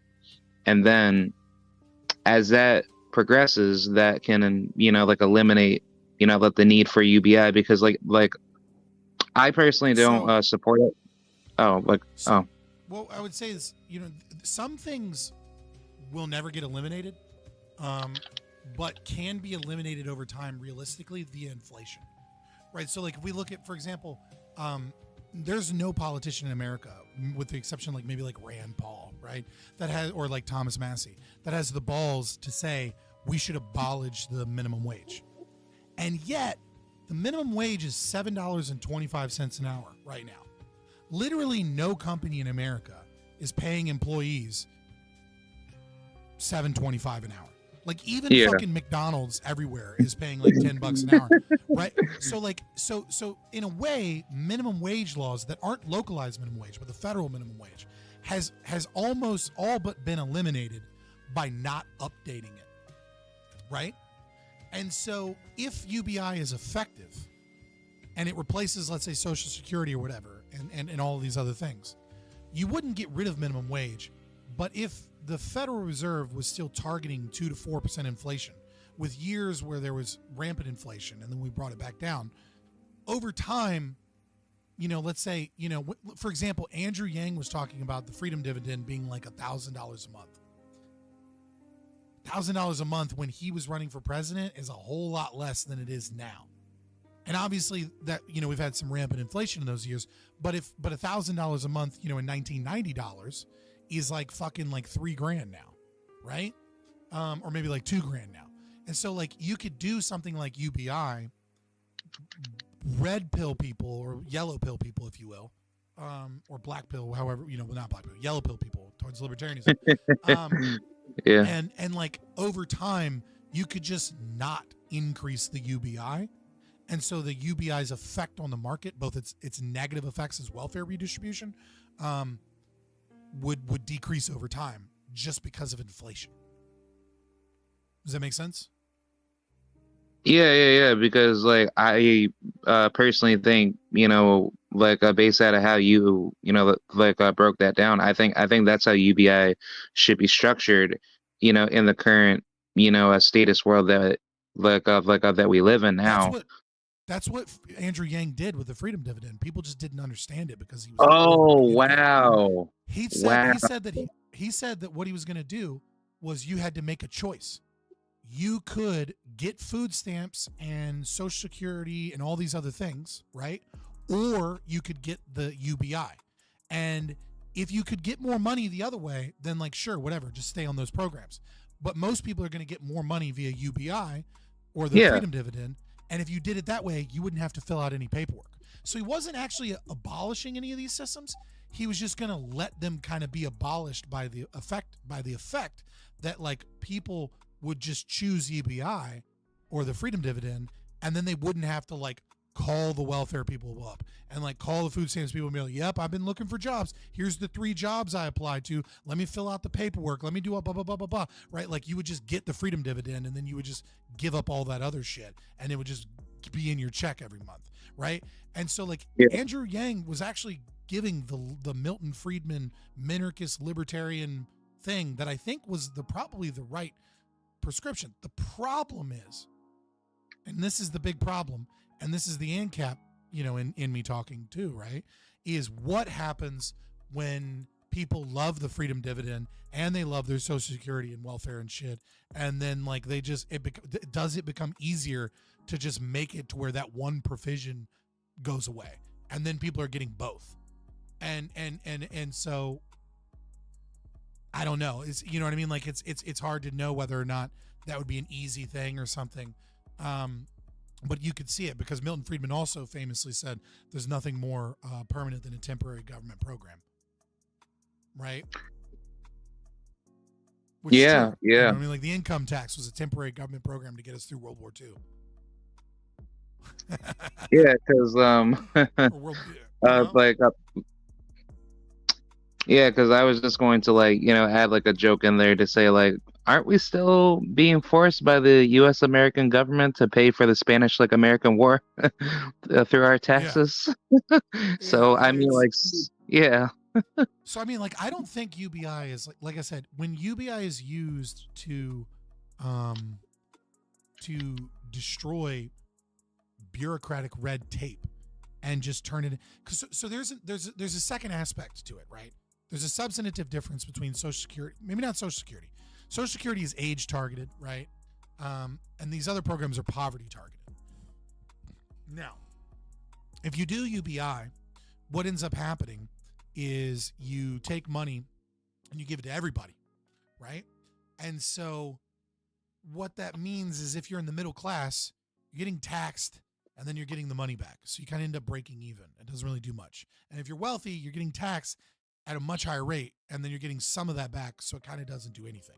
So there's this argument, well, it doesn't really target people. It's like, well, the less money you have, the more it's going to give you because you're going to be getting less in tax. So it is a targeted towards the poor in a way, right? Like there's this claim that a lot of people will make that, oh, it's not targeted to help those most in need. It's like, well, those most in need typically don't have jobs, right?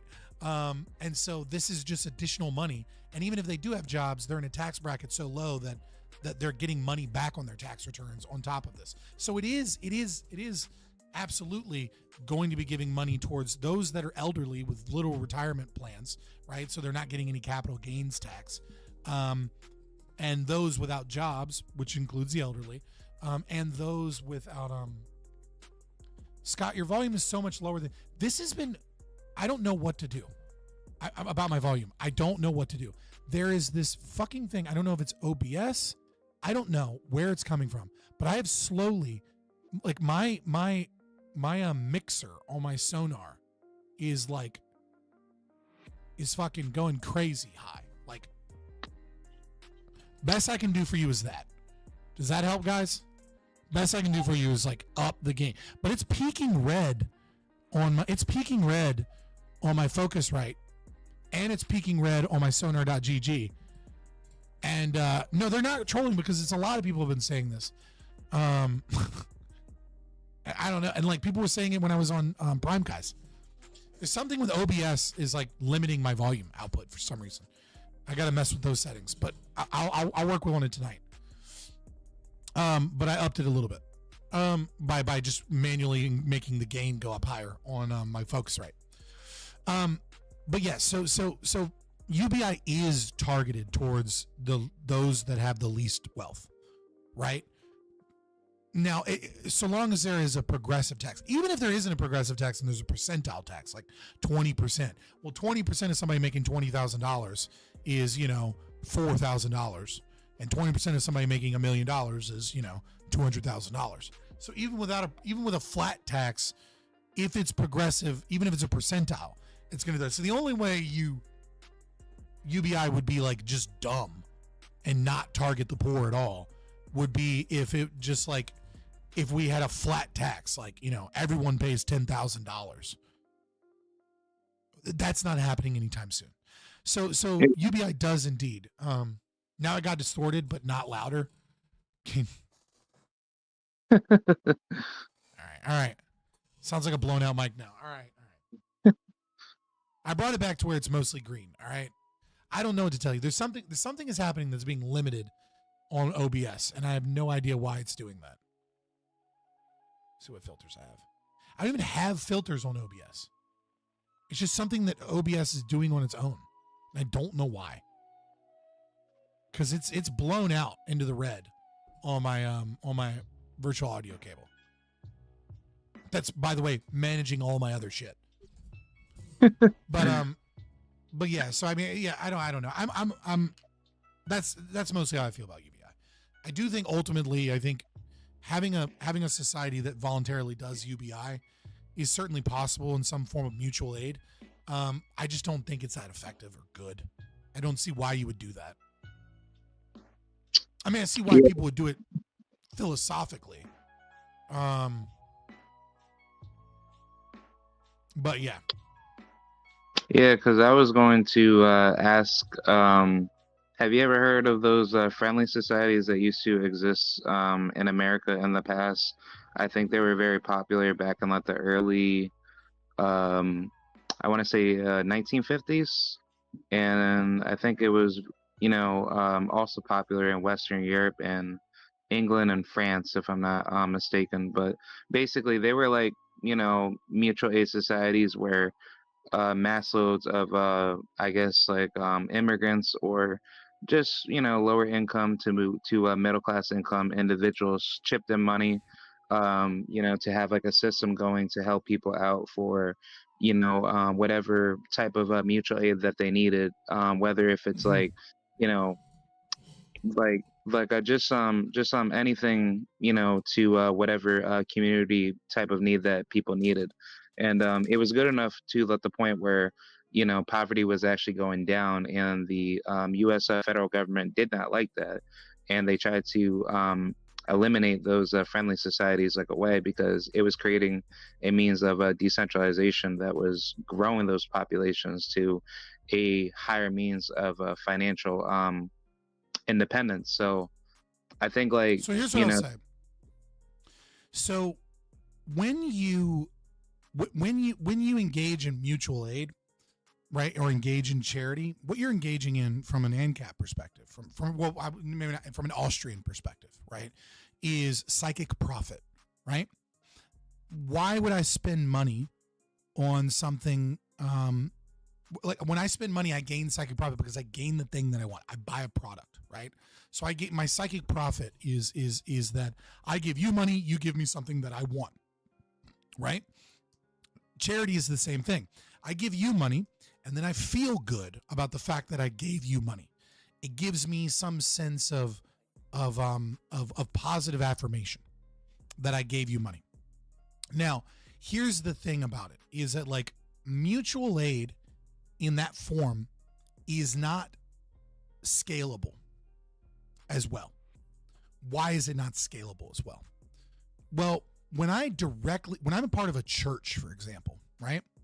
It's a lot easy. I get a lot more for my time in a church, helping other people, when I see the direct people, I know them by name. I help them. I'm active with the church. When I get into a society of 10,000 people, all of a sudden that tax for that UBI, for mutual aid, it doesn't feel as good, right? It doesn't feel as good as volunteering my time at the church to help, the Consuelas who are going through a rough time that are a part of our church community, right? So I do agree that there are, these polite societies, these mutual aid societies work very well. My thing is that in a scalable society, that mutual aid is going to work in some pockets, right? It'll work in some pockets, like your local church community. Or, I have a video, very, very old video on YouTube now called the Richmond Trade Association.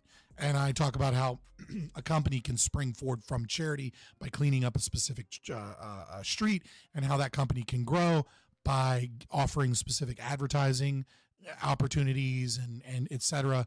And then it becomes like a business thing where people work in and make connections, and then it grows towards bigger things to gain advertising for the good things that they do, et cetera. That is one way of doing it, right? But UBI, taxes, things like that, they don't scale that well. And then the bigger they get, the more bureaucracy is needed to manage them, and the more and more like a state, and the more centrally planned it has to be, and the less it kind of works. So I do agree that this can work in a small society, and that it's good. But the reason it works is because people see see what's going on around them, and they feel good. So it doesn't feel like a sacrifice, because it feels like it's in their rational self-interest, because their direct community is absolutely helped by the relationships and the networking and the feel good of the praxis that they're involved in. But when you're in a society of 100,000 people, all of a sudden, paying 10% of my paycheck to build the roads sounds real fucking shitty, right?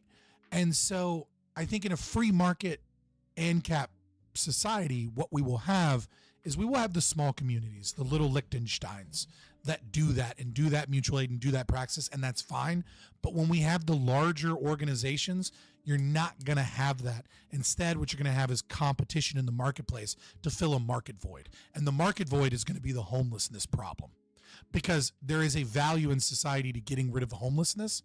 And now there are going to be companies that compete for how to gain a profit off of getting rid of homelessness, because people value it. And like my example of the Richmond Trade Association is one example of how that could work.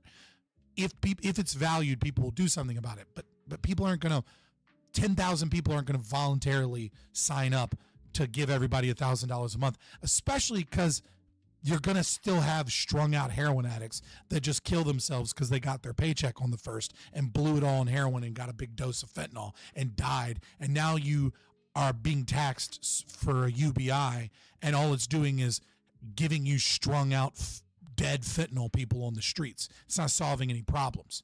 Whereas the targeted praxis of mutual aid societies that are smaller, that help the Consuelas, for example, that's not a sacrifice, right? Like that's you're part of a church community, and you gain because they gain, and they gain because you gain. And there's an understanding here that we're brothers and we're working together towards a common goal.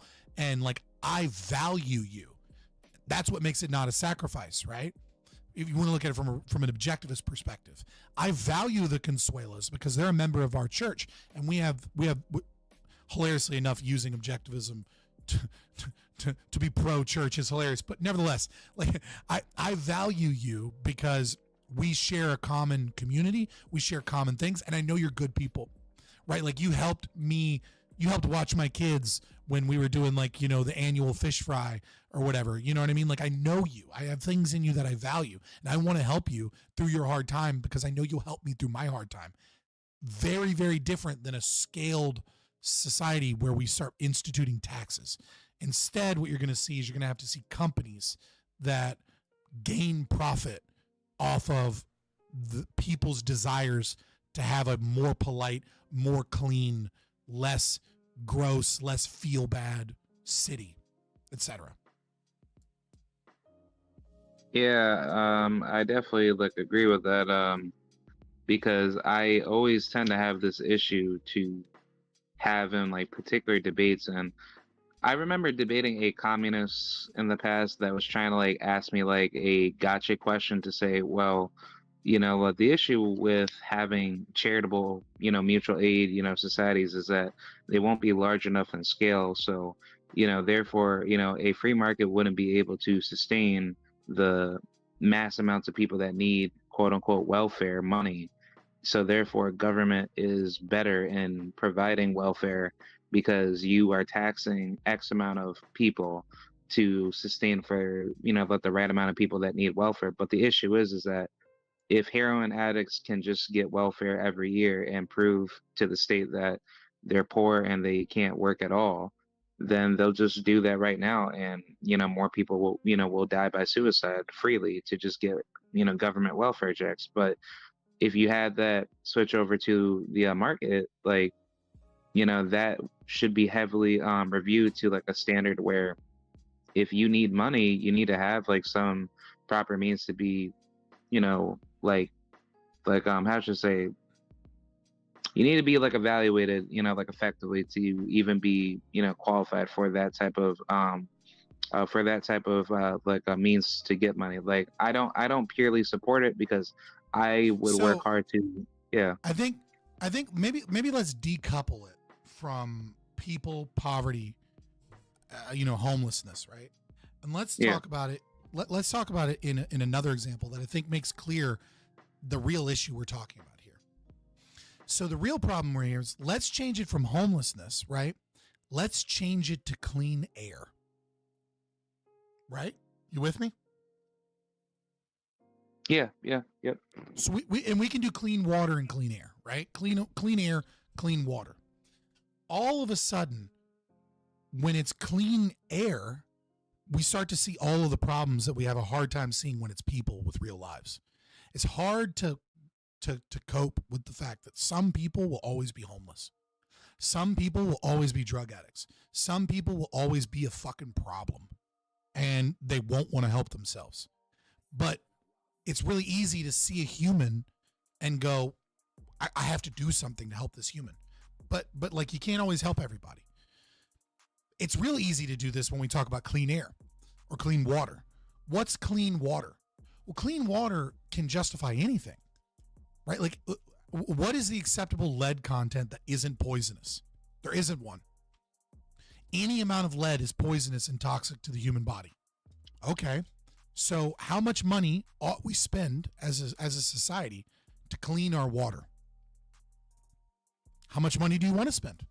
Because I can get the water 99% pure, or 99.9% pure, or 99.99% pure. I can never get the water 100% pure. I could spend every single solitary bit of GDP specifically devoted to having clean water and still not have pure, clean water. Still, there would be some level of poison in the water that affects people negatively.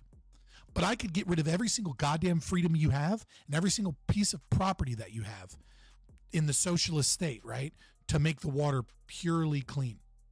So that what we're really understanding is that we're trading some level of taxation, some level of whatever, to make our water cleaner, but not the cleanest. Because the cleaner and more pure our water gets, the more money it takes to get the water even that bit higher clean, even that bit more cleaner, right? The less return we get, right? So 99% is really fucking easy. We just put a fucking a Brita filter at your house. You know what I mean? That's 99%. That's not that fucking hard, right? But 99.99%, now we need a water treatment facility with chemists and you know what I mean? And really complicated technology. So it's hard to see when it's homelessness because there's people involved, right? But the fact of the matter is that in order to deal with these problems, we're spending money and we're making a trade. And when the government does it, it does it based off of emotions and rhetoric and votes and political power and the the trade-off isn't necessarily seen, right? And even if it is, it might not be seen for 10 years. And like those people that made those policies are dead, or I don't know, they wrote a book that made them millions at Barnes and Noble about, you know, their life, you know, or they're you know, they used to be a senator, now they're something else, right? Because they're very, very, very high time preference. They're just going to say whatever works to get them the votes. But when the market does it, right, it's going to do it in terms of the most efficient way in terms of our valued needs. If the water's dirty, no one's going to live there, right? And so if you want people to live there because you have some vested interest in that area as a business, or you own the land or something, you're going to have to figure out a way to get the water clean, and you're going to figure out what is the acceptable level of clean versus how much money it costs in order to sell. And the same thing is true with homelessness and drug addiction and poverty and all of these other things, that some people, no matter what the fuck you do, will always be poor. Some people will always be mentally challenged. Some people will always be a drag, a net negative on society in terms of their economic output. And we have to figure out what we're going to do about that. And that's a reality that government tackles, but does so poorly. And I think the market will do a better job of. But at the end of the day, like, you're going to have homeless. You're going to have these problems, right? Like, none of these solutions solve this. It's an unsolvable problem because the problem is inherent to the human condition, which is that people are different, right? And like, when people are different, some people have things that make it really hard for them to engage with other people, right? Like human beings are individuals. And as you know, the communists love to talk about, they're saying, you know, well, but we're also creatures of trade, right? Like, I can't be a teacher, a doctor, a lawyer, a farmer, all of these other things. Like, if I want to increase my life, then I have to trade what I have of value that based off of my differences for other people's values. What I have is the ability to talk way too goddamn long, make the occasional funny joke, and learn about ANCAP economics and philosophy.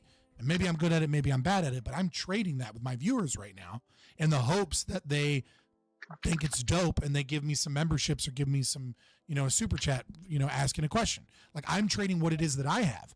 But the people here might be welders or doctors or lawyers or, you know, Walmart employees, whatever they're doing their thing and I'm doing my thing. And some people are just not going to be good at anything that is valued, or they're going to have a really hard time or bad circumstances, right? Like entropy in the universe, right? Like, some people just get cancer.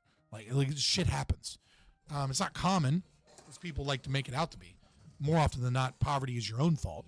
But that doesn't mean that everybody that's impoverished it's just all due to their poor decisions. Like, some people, it just fucking shit happens. But we don't want to incentivize the behavior that makes that shit happen. And that's what government programs do. And that's what UBI does. And that's what welfare programs do, is that they incentivize, or they lessen the hardship so that it incentivizes the behavior that we don't want to incentivize. Yeah, I definitely agree, because I don't want to have a community to live with where people think it's okay to be lazy when, you know, like oh man, like, I don't know how to really explain it, but it's just like nothing's easy in life, and the best way to be successful is to work hard to get to where you want to be in life. And I mean, like, I just think like, I'm okay with lazy. Who gives a fuck if they're lazy, right? What's important to know is that the default state of man is poverty, and that you're not owed anything. And so if you want something, you have to work for it. But if you want if you just want to go work a regular fucking job, 20 hours a week, and then come home and buy cheap, shitty food and play video games, and that's what makes you happy, like, dude, be fucking happy. Do that, right? But it's not dependent upon me to fund that lifestyle. But you know what I mean? Like, yeah. Like, I like to be around people that want to be successful, not not be around, just a bunch of just broken individuals that think it's okay to be lazy. like You're not in your friend group, yeah. right? Yeah, you don't want a bunch of lazy fucks in your friend group. But like, Yeah. I just mean like in your neighborhood, if there's like a fat dude that likes to play video games all day, like, who cares? You know what I mean? Like, let him play his video Like games. I have plenty of friends like like I have like plenty of friends that think like that, but like I just want to just have like a good healthy community where I have people that are successful that that want to increase like their financial status to be at a higher standard, and like I like to have people that help me motivate myself every day to to get to that next For sure. For sure. Yeah. If you're a high motivated person, you want high motivated people around you, without a doubt. But I just mean to say that, like, I think if everyone is exceptional, no one is exceptional, right? And so we ought not look down on people that aren't necessarily striving like you shouldn't look up to lazy people, or you shouldn't look up to people that do the bare minimum, right? Like, we should just recognize that people have different values. And convenience is a value many people have. And without lazy people, right, McDonald's would never exist. Now, our current McDonald's kind of sucks, right? It's full of like seed oils and shit, and it's poison, whatever. But like when Ray Kroc invented McDonald's, he cooked all his burgers in beef tallow until the 1980s, right?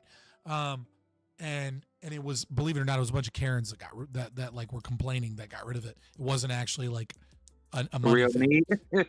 Yeah. They were complaining. It was a bunch of health Karens that made him switch to oils. But regardless, right?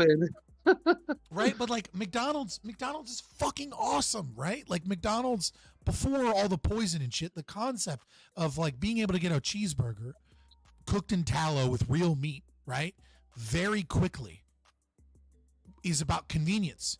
And for some, that's because people are lazy and they don't want to cook. That's a big portion of the people. But for other people, that's also the thing that means that you're a New York City hedge fund manager, and like you don't have fucking time to sit down at a table at Dorsia to try and hobnob with like the other rich people, because that's not what type of dude you are. The type of dude you are is a fucking autistic genius. You don't make relationships, you make moves, right? And the world is a better place because you see where the money goes, right? And you make those investments that allow everyone to be able to do more with their business and make the economy more productive. Like, you're a fucking hero to the world, and your autistic weird ass doesn't need to spend a half hour waiting at Chili's for your food. You need to get in and you need to get out. And before all this bullshit health reasons in the 1980s, you got your fucking little bag of cocaine, and you got your fucking McDonald's cheeseburger, and you got your Coca-Cola, and you wolfed that shit down, and you snorted some fucking cocaine, and you went back into fucking Vanguard, and you made fucking moves, all right? And the economy is fucking balanced on the shoulders of giants like you that don't hobnob, that don't deal with politicians. You do cocaine and you look at numbers, right? And like McDonald's is predominantly made by lazy people, right? Because that's what convenience sells. But god damn it, that man that moved mountains, he exists because of McDonald's, right? Like that's kind of what I mean. Like some Bernie Mac level knowledge right there. Yeah, Bernie Mac. That's what, but you feel me, right? Like, I mean, I'm just making up some shit. Like, I'm making up a story, and I'm being silly, but at the same time, I'm being serious, right? Like, we often take the things that we value and then we judge others by our own values, and that's the whole problem of government. Really, at the end of the day, is that we think we have this inherent knowledge that our values are better than others. Oh, that person's lazy. It's like, but the chain reaction of the capitalist economy is that man's laziness birthed an industry off of his value of laziness that prioritizes convenience. And that convenience means that the most productive members of society are able to utilize things that make their life more convenient so that they can produce even more. And so it's actually good that lazy people exist and that they exist in the market. and that they have Yeah. values that maybe we don't share. And sometimes it's hard to think, is the lazy man good? And this is the problem with the socialist and the Christian nationalist and all of them, is that they see the lazy man and they go, well, somebody needs to put his ass to work because he's doing the wrong thing.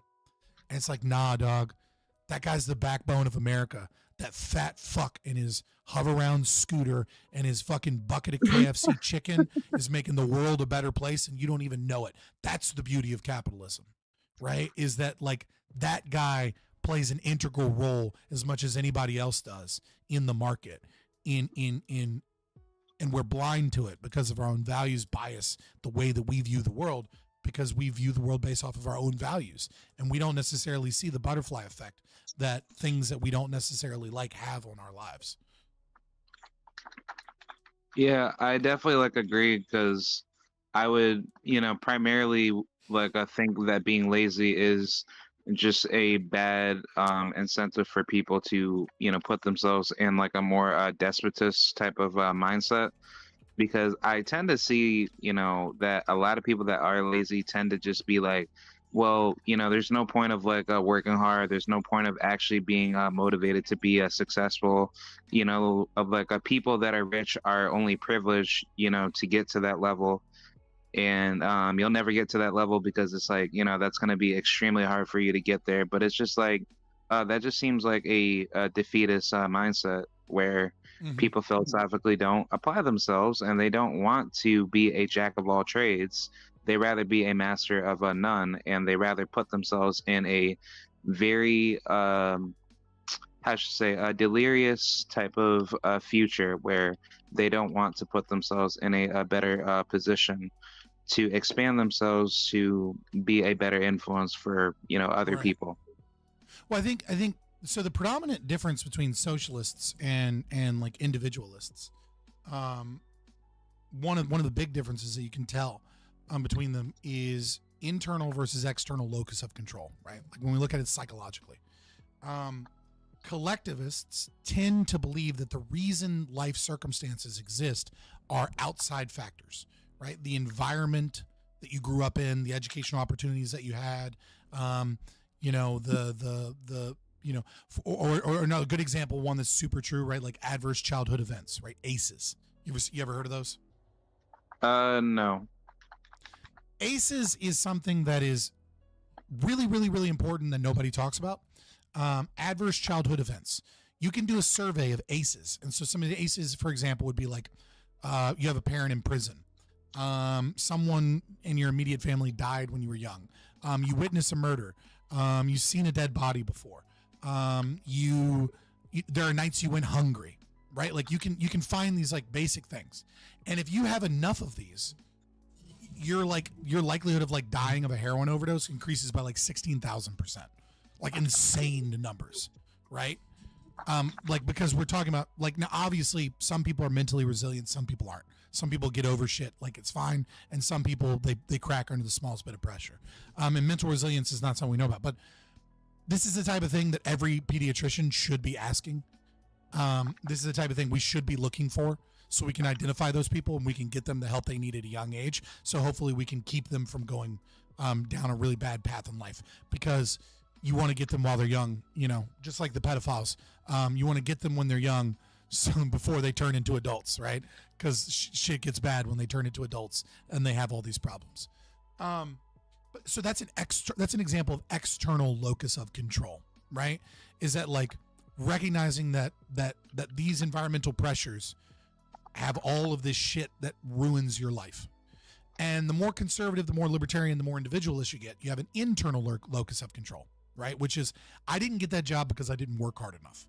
I'm where I am in my life because I made poor decisions. Or I'm a captain of industry because I'm the fucking greatest and nobody can stop me, right? Like internal locus of control could also just as easily be fucking Andrew Tate, right? Like he can be like, I'm the fucking greatest. Like that guy doesn't believe in, an external locus of control at all, right? The Matrix is trying to bring me down, but it doesn't matter. You know what I mean? Like the Matrix is coming for me.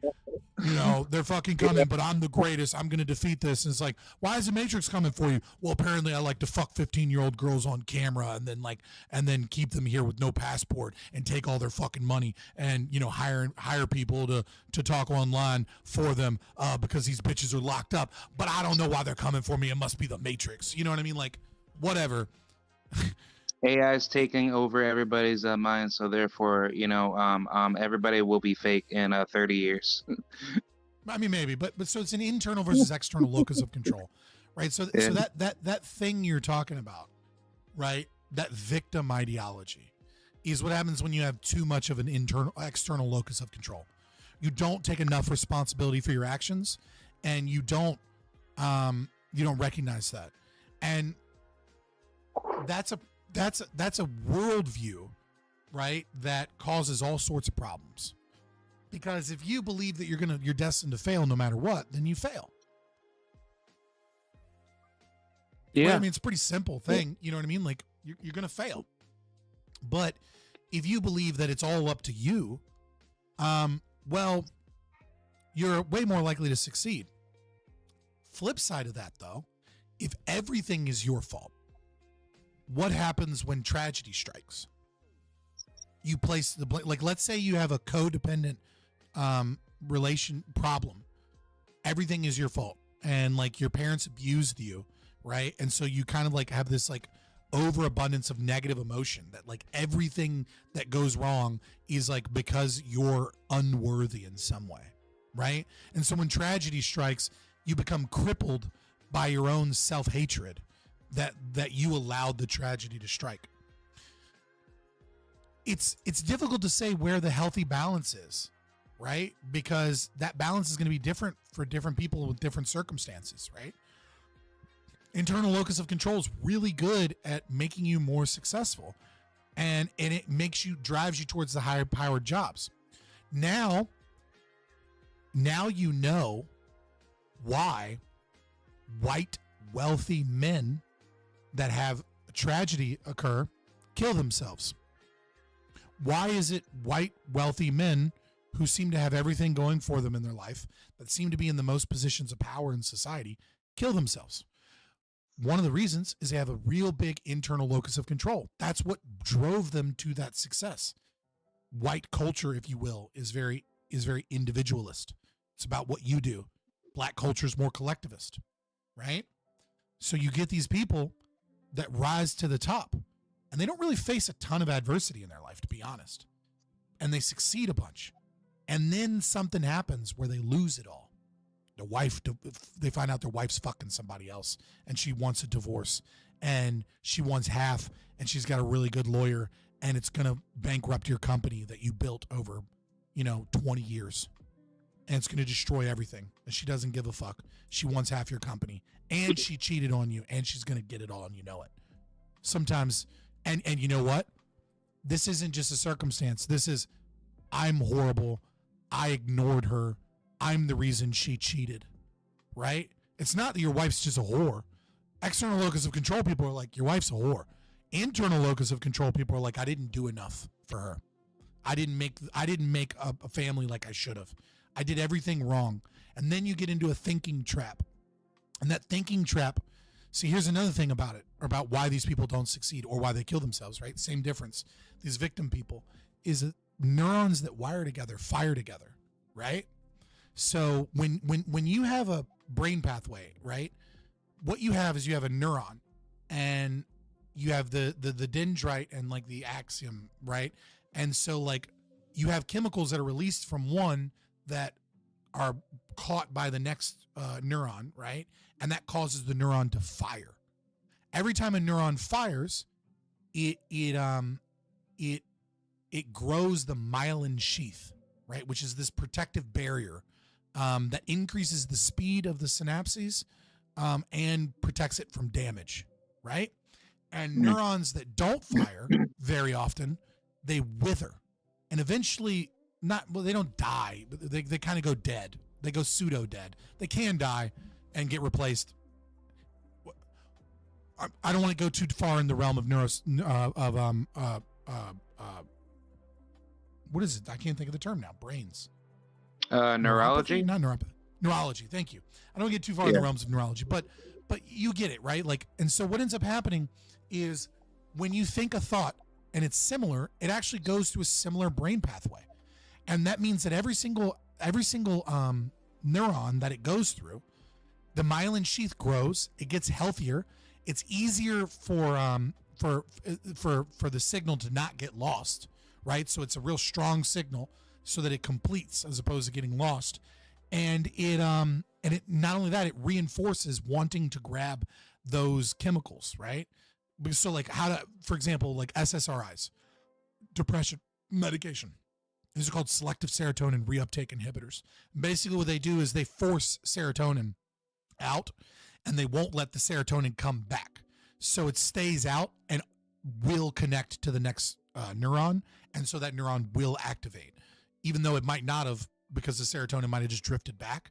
The medication keeps the serotonin out in the open as opposed to housed at one end of the neuron. So when you start thinking the same thing over and over again, it's my fault, it's my fault, it's my fault, that becomes a really strong brain pathway. And other brain pathways become more and more difficult for your brain. So your brain naturally goes to it's my fault. So the more extreme the internal locus of control is, as a person that's in poverty or going through problems, the harder and harder and harder it is to think anything else.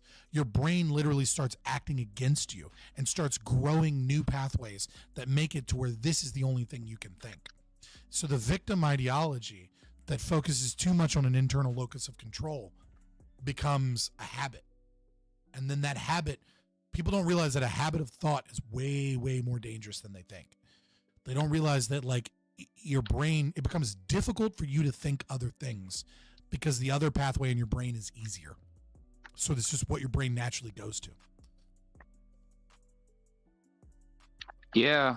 Like I definitely agree. I mean, I want to say this is probably common for people like myself that have disabilities, because I do have Asperger's, and I'm on the spectrum for autism, but it's really a minor. And well, they don't call it Asperger's anymore. Oh, really? Yeah, now it's just high functioning autism. Okay. Yeah, but yeah, I was just going to just add into to that point, for people that do have psychological diseases that causes some means of possible depression, or just psychological influxes where they don't have the proper chemical functions in their brains to operate effectively. Could that possibly contribute to a lack of self-esteem based off of how the family structure is, of how they raise, the child, right? Self-esteem is a weird concept, right? It's there's no neurological measurement of self-esteem, right? Like what is self-esteem? It's your own value of self-worth. How much you, right, and then it's the expression. I guess the correct definition of self-esteem would be the expression of your self-worth into the world, right? Well, what does that mean, right? Well, if you're extroverted, you have more self-esteem, kinda, right? Because you express your self-worth towards others more. You're more likely to be like, no, this is a boundary. You don't cross this boundary.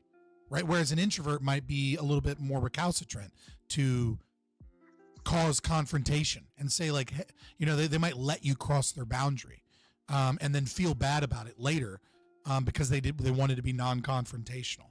Right. So there's so many things that go into the concept of self-esteem. But yes, being neurodivergent, thinking differently is going to otherize you and make it to where you navigate social interactions differently than other people. And the predator detection system that humans have will work against you in that regard, even from family, right? So our brains, through millions of years of evolution, evolved to notice differences. right? So everything is the same, and then something's different. Different is a threat, right? So our threat detection systems kind of go off when someone's different. And it's not necessarily saying like we think you're a bad person. It's just like, oh, what is that? You know what I mean? Like we're at a party and everybody's got the vibe, and then the one autistic dude doesn't get the vibe and says something weird. Everybody's like, what was that? Like our brains identify it because that's how we survive, right? Like we survive by seeing like where the differences are. It's a heuristic, right? Something's shaking in the bush. We see movement. What's in the bush? It's the unknown. It's the unknown predator, right? And there are predators amongst people. And so like we don't know if you're just weird or if you're just different and what that means. Like why are you weird and why are you different? Like, well, maybe you're weird and different because you have Asperger's and like you're actually really cool, but you just come off weird. Or maybe you're a child molester. Obviously, I'm not saying you are, right? Like, obviously, I'm not. Please don't use this to be like that, right? But you have to understand, like, our brains are made that way, right? Like, our brains are made to be like, this guy's off, and the moment he's off, it's like, ooh, I got to pay attention here, right? And like, you become standoffish. Imagine saying introversion and extroversion are directly related to self-esteem. I think they are. I don't think that's that wild of a concept, little bits. I do think extroverted people I do think that there's a correlation there, because I don't think it has a correlation to self-worth, but it does have a correlation to how you express and how you have your boundaries put forward. And I do think that there's a relationship there. There's a lot of relationships. It's just one example of many of how self-esteem is a difficult it's a difficult thing to measure, because this is a post hoc thing, right? Like it's like when girls are like, I'm INTJ, right? It's like that's not a measurable fucking thing. I mean, it is a measurable thing with self-report surveys, but like that's because Carl Jung made up a personality thing that sounded right, and then he uses that. And it turns out that one of them was right? Extroversion, introversion is probably a domain. But when scientists and researchers tried to just create a bunch of personality questions and then pick out outliers, what they found was the Big Five. The Big Five isn't perfect because it's still biased towards those questions that we view our personality, right? But it's pretty damn good. And so what we now know is with some degree of certainty is that personality is extroversion, conscientiousness, neuroticism, openness, and I always forget one. Every time I do it, there's one of the five I forget, but it doesn't matter. You get it. Openness, conscientiousness, extroversion, neuroticism. What's the fucking other one? Not important. What's important to know is that, like, you know, one of those is done via the data, and one of those, which is self-esteem, is done because it's a thing we see in the world, and then we create the category because we see it. So it's a nebulous thing. And this is the problem with psychology in general. It's a soft science, right? It's not like geology. Like, I can be like, that's lead. How do you know? Well, when it's under a fucking microscope, it's got this many fucking electrons and protons, sorry. Right? And it's like, and it's in retrograde. How do you know? Because it's missing a fucking proton. That's how I know. What are you talking about? You know what I mean? Like, it's that we know, right? Like, personality with humans, you know, we kind of just go with the flow, and we kind of try and figure shit out. But it's scientific, but it's not a hard science. Yeah, that's very interesting that you say that, because I would never think that's how people who practice psychology would actually explain that. But yeah, like, I just think it's just a very interesting. They're married to their own bullshit. Oh. Well, I mean, Alright, it's yeah. like, what is psychologists? Like, most people that go to become a psychologist or a counselor are people that are fucked up, right? They're neurotic. They want to know what's wrong with themselves, and their own family and their own trauma, and they want to unpack all that shit, right? And then they fucking, then they go into this field that's a soft science, and then they're all pro-human people, right? Like, so they tend to swing left because they deal with industries that are human related as opposed to industries that are like data, hard science, production related, right? And they're in the humanities, and it's mostly fucking women, and then they're in this domain of talk therapy and shit, and they get a huge ego about what it is that they do, and they're not grounded in reality, most of them. Yeah, that's true. Because like I've been seeing like certain psychologists on YouTube that were promoting Marxism, and I'm like, isn't that fraud, right? Oh man, yeah. I mean, leftism is a real big problem in psychology. I mean, but for the reasons I place in it, and the activists have taken over the APA. All you need to know that the activists have taken over the APA is look at the guidelines for dealing with boys, young men and boys. APA put out a set of guidelines for dealing with young men and boys, and it's all like toxic masculinity and all this other shit. It's like it's feminist, it's gender socialism nonsense, also known as feminism. Wow, that's just crazy. Like I actually never thought of that. But yeah, I'm gonna get out of here, brother. I'm gonna talk to chat for a little while. It was nice Okay. talking to you. I thought those were really interesting topics that you put forward, and yeah, I definitely like it. It's cool. DSM-5 and WPATH. Yeah, DSM-5 is I don't know. The Diagnostic and Statisticians Manual is not that bad. Because I mean, it's not that bad as opposed to guidelines. Guidelines are way worse. You missed me on Twitch? Yeah. All right, let me get out of here, brother. All right, yeah. Like I appreciate it. Like I like to definitely do this like again, and thank you. Absolutely, brother. Absolutely. I'll definitely see you around. All right, deuces. All righty. All right. Hold on 1 second, boys.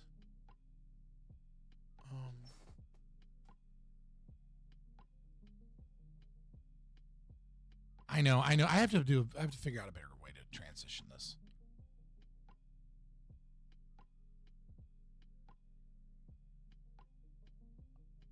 Yeah, Justin. I appreciate it. I was on Twitch for a while.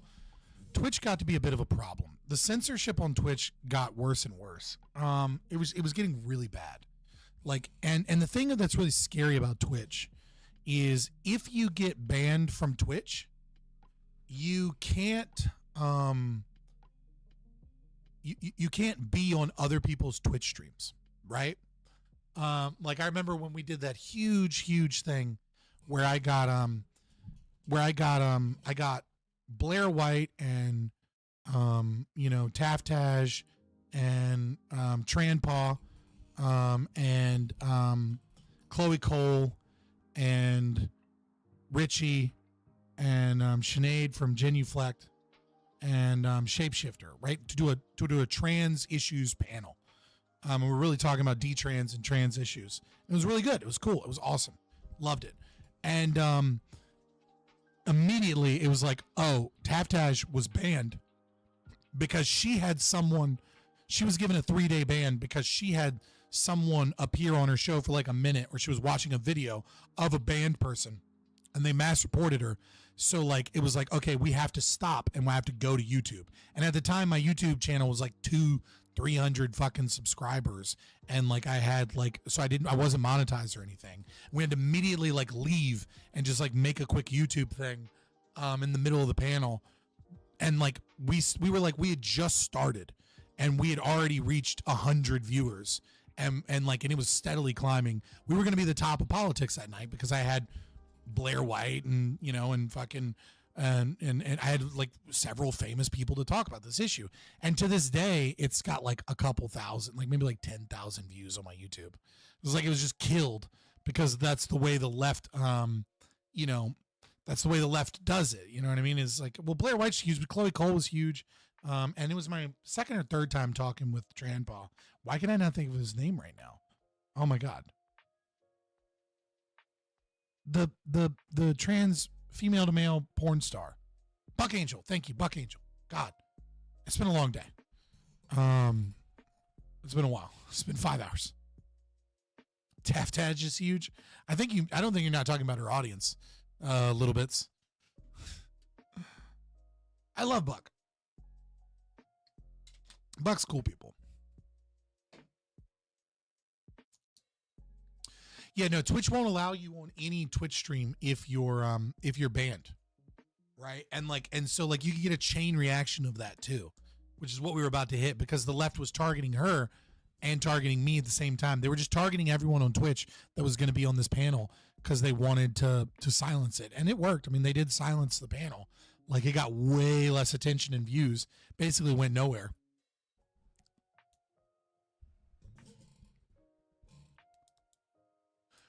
But yeah, Twitch. So that's one of the reasons that Twitch is scary. But Twitch fucks with their numbers so much, dude. I had times where people would raid me with 50, 60 people, and we'd be at 50, 60 people, and the raid would cause our numbers to drop down to 30 or 40 people, and the chat would be blowing up, and I could see 30, 40 people talking, and it would say that our total viewers was 30 or 29, and we had 40 or 50, and we got rated with 40 or 50. It's why are we not at 100? It was fuck shit that would happen all the time. We would disappear from search history, so you couldn't find us, and it's so bad on Twitch. And dude, I see so many people in Twitch and doing politics or anything where they have 200-300 viewers, and it's they have 2 people talking in chat. Twitch does nothing about this and just puts them right on the front page, and it's there's all bots, right? That it's all bot, and you're giving them massive ad revenue, and you're fucking putting them on the front page, giving them all of this we can't even get searchable, but you're putting these people on the front page, and they have 2 people talking in chat. I mean, there's so many times where my chat was more active than anybody else in politics, and I'd have and we'd be stuck at 30 or 36. The thresholds are, hold on, pause. 30, 36, 40, 42, 43, 44, okay? And then 76. These are all thresholds that I have memorized, because once you get to that number, you drop 20 viewers. If you're in one of the naughty categories of Twitch. I just know them. I see it all the time. Capital Science, I'm probably going to have to do it tomorrow, because I'm I'm past 5 hours in, and we haven't even started. So I'll probably do it tomorrow. Come in around 7 o'clock tomorrow to do it. I want to watch it, but I just don't want to commit to a 3-hour thing. Because when I react, you guys know who have been here before, when I react to shit, it usually takes me about triple the time of whatever it is. So if I start it right now, it's just not going to get finished. We're going to get to 1 o'clock in the morning, and we're going to be halfway through it, and I'm going to be all right, guys, I'm passing out. You know what I mean? That's what's going to happen. You know it. Anybody that's been here before knows it's exactly what's going to happen. So I'm just going to do it tomorrow. And I'll be in. I don't have anything to do tomorrow. I mean, I do. I have to watch my kid for a little while, but nothing crazy.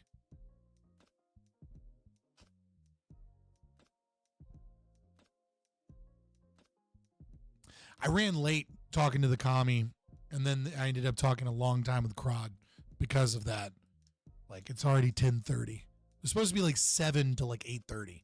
It's 2 hours later than I wanted to go, which is fine. It was interesting, and I knew as I was going on that was probably going to be what we did tonight. But I could do that, but I don't know your schedule.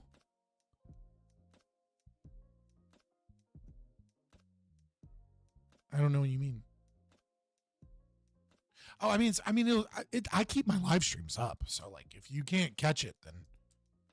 When do I typically stream on YouTube? So I always stream on Wednesdays, and I typically and most Mondays.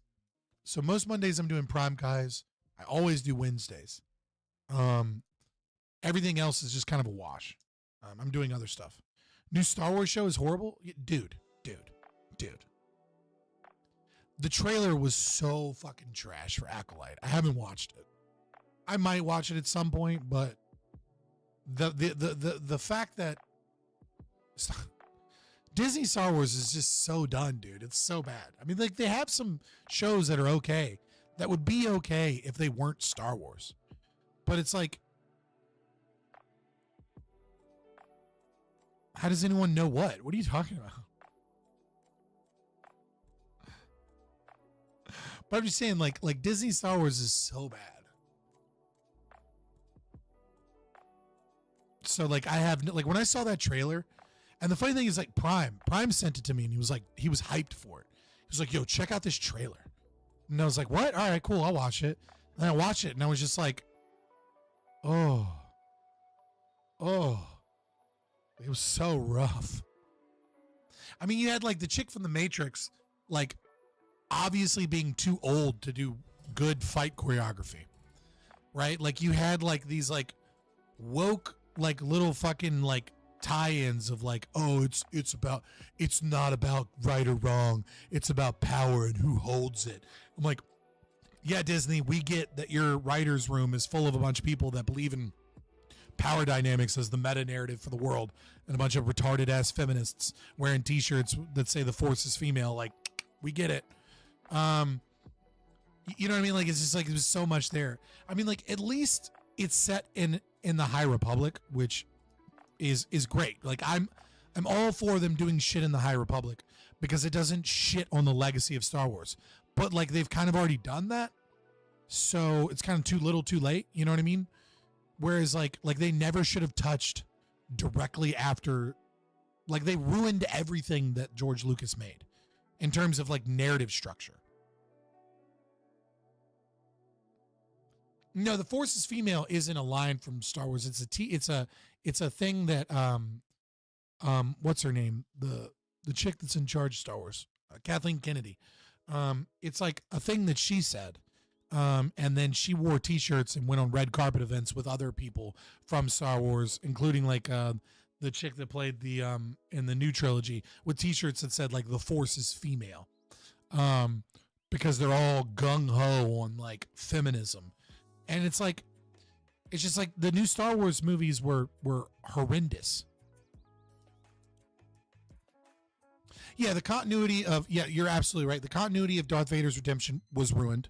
The fact that Luke saves the galaxy along with his father is ruined, right? Like the legacy of Star Wars is, as George Lucas put it to Dave Filoni, is it's about family, right? Like the blasters and the philosophy, you know, like the blasters and the X-wings and the laser swords and, like, the force jumps and all this shit. This is all window dressing for the importance of having a father figure in your life, and it's a story for young men to come of age to. Like, that's what Star Wars is it's the hero's journey told through multiple different perspectives, right? Like, you know, episode 4 is a hero's journey for Luke completed.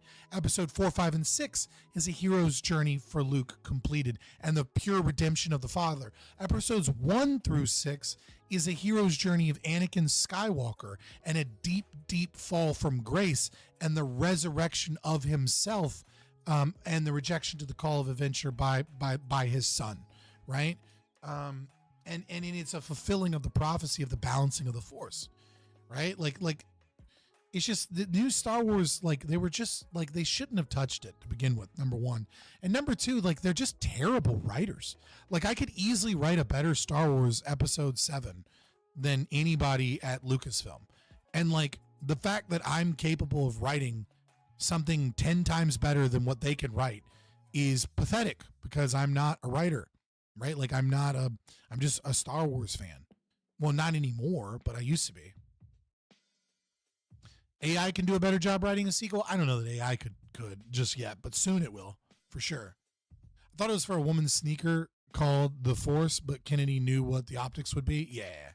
Well, I mean, she said it, but it's not like she hasn't taken it on multiple red carpets. You know what I mean? Like, nobody gives a fuck about that. What's your thoughts on X-Men 97? I haven't seen it. I don't know anything about it. I mean, like here you go. Like, if I was going to write Star Wars Episode 7, it's really simple. Right? Like if the writers are doing that bad of a job, sounds a bit, well, you still need human input to like fix it. So it wouldn't be fully AI done. But like here's really simple storyline, right? Here's Episode 7, very simple. So keep in keeping with the structure of the film, right? Keeping the same people in it, etc. Right? Here's what you do. Get rid of Snoke, right? Just get rid of Snoke. Make Ben legitimately evil, right? Give him the same kind of bitch mentality, right? Like, that's perfectly fine. His growth is in part maybe Darth Vader obsessed. That's fine. But make him like a true give him a true journey towards the dark side. They already had Lucas scripts. Yeah, right. They had Lucas scripts too. But like so here you go. So give Ben, make him evil, whatever. Then what you need to do is you maintain the same scene, right? So the same scene or similar scene where he kills Han Solo. But here's how we're going to change it, okay? So Daisy's character, right? Like, she does her thing. You know what I mean? She escapes. She gets to the planet. She does her thing, being chased by Ben for whatever fucking reason, right? And then what you do, real simple, is you can keep most of the structure of the film, right? But what you want to do is you want Han Solo to not be this goofy dude who fucked up and abandoned his child, right? Like, he should be a hero. You need to rewrite some of that shit. And then the way you give him a hero's death, right? If you're going to kill off George Lucas's characters, then you have to give them a hero's death. Okay, so what's happening is, instead of the Death Star 3.0, right, destroying the core worlds, that's what they're supposed to do, right? But Han Solo and Chewbacca, they get into an area and they lock themselves in, and instead of like Ben killing him, right? Ben is off fighting Daisy's character, right? And Han Solo, he gets in this tower, and he ends up, and he knows that like he's gonna have to like finagle and hack the system, and he's gonna change the canon so that it blows up some other galaxy or something, right? And doesn't blow up the core worlds. And then he locks Chewbacca behind a screen, and like Chewbacca has his goodbye moment, and like he fucking talks to Princess Leia over the intercoms, right? And he's telling her like what he's got to do. He's hacking the shit. He's moving the direction of the cannon. Like, he can't stop it from blowing up a planet, but he moves the direction, right? And then here we go. This is what you do. He talks to Leia, and like the alarms start blaring, and the system starts going off, and like a self-destruct sequence is being done, and he sacrifices himself to save the core worlds. And he talks to her, and she says to him, "I love you." And there's that famous line from Star Wars Episode 5 where he improv'd. He was supposed to say, "I love you too," but he improvs and says, "I know." And then he goes and gets frozen in carbonite, right? And I was like, fucking Han Solo's a badass. Redemption arc, tie up everything, give the fans the Easter egg they want. He dies. She says, "I love you." And he says, "I love you too." And then he dies. And we complete that improv scene. And we're like, yeah, he fucking loves her to the end, right? And he sacrifices himself. And then like a planet somewhere else blows up, and we see people die on this planet. Super important that we see people die on the planet, right? So then Ben Swallow is fucking fighting Daisy, right? And they fight each other, and similar thing. She pulls off some crazy shit, right? And he's wounded or whatever, and like the earth splits and they have to fight away from each other. But here's right, and then she gets wounded, and fucking the black dude, I can't remember his name right now, he fights, he gets wounded, they run away, planet splits, he gets pissed off. Chewbacca comes to save them, right? Because Chewbacca's is now a hero, right? He comes to save them. Finn hops up on the fucking Millennium Falcon.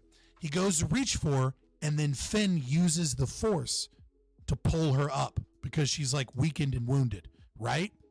And it surprises him. It shocks him. And he's like, what happened?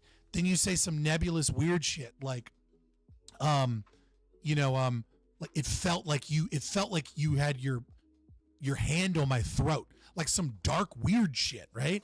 Like, what the fuck is going on? Like dark side energy shit. Like, she forced him to do it, right? Then Ben fucking narrowly escapes the planet as the planet explodes, right? Because why is the planet exploding? Because Han Solo did that shit. He made the planet explode. He moved the rocket. A bunch of people died, but not the core worlds. Ben is out in the ship, and then they have this conversation like, I don't know what's going on. Ben is in a fucking little TIE fighter thing, right? And he fucking gets angry, right? And he gets mad, and he like blows up shit in his own ship, like childlike rage. And then you see a hooded Force ghost just behind him in his getaway ship, laughing, right? And maybe even says the thing, right? Sometimes you have to say the thing for movies. Maybe you don't. We'll focus test it, right? And he says like the Force has awakened. And then maybe he doesn't. You know what I mean? Maybe the whole thing's implied. Then after we have this conversation between Finn and Chewbacca and Daisy as they go off the planet, and Finn uses the Force for the first time, and it feels like she made him use the Force, and it felt dark and it didn't feel good, right? Then we cut to Luke Skywalker, and Luke Skywalker isn't sucking fucking yak titty milk, right? Somewhere being like, I hate all of you. I've run because I'm a loser. Luke Skywalker's floating on Tython in a fucking Jedi ritual by himself, sweating. And around him is swirling darkness and purple mist and like green Force energy. And he's just and it zooms in on it's just on his face. And then it cuts. And he like opens his eyes and he says some ominous shit like he's back, right? And like when it says he's back, it zooms out, and what you see is Luke give up on the Force ritual and let this pure dark side energy escape into the fucking universe because he can't fight it back anymore. There you go. There's your first movie. What happened? I'll tell you what happened. It's real simple. The Force is literally awakening. And Luke has been holding the Force at bay because the Force wants balance.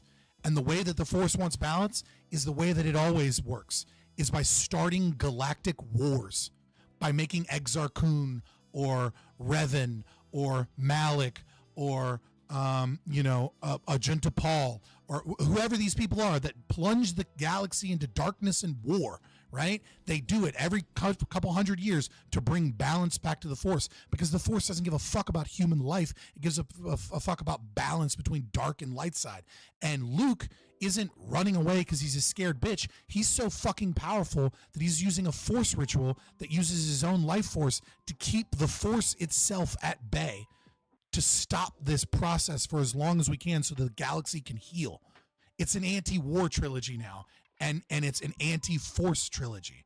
And Rhea awakens the Force in people around her, just like that chick in the Outcast in Star Wars Knights of the Republic 2, right? She awakens the Force around her. And then the next movies you have him train. And she rejects the call because she rejects what Luke wants to do, because Luke wants to have a ritual to destroy the Force, right? And she can't accept it because why? Mirror episode 5, just like you did. Mirror the episodes, because she has a Force vision. Ben is now a pure dark side being that is like able to destroy entire planets by sucking like the power from it. Make him a fucking dark side god, and he is like a serious threat. So she has to fight him, and she's got to leave, and like she gets a crew of people together, and she like makes them Force sensitive and like creates a new order of Jedi, right? They fight, they lose some type of fight, or they win some type of fight, but eventually at the end of the films of like the trilogy, she realizes that Luke is right, and she has to go do a Force ritual, and she has to sacrifice an entire planet of people by letting Ben out, so that and what she doesn't know, and what's ominous and maybe evil, is that this is all part of the same ritual, is that balance.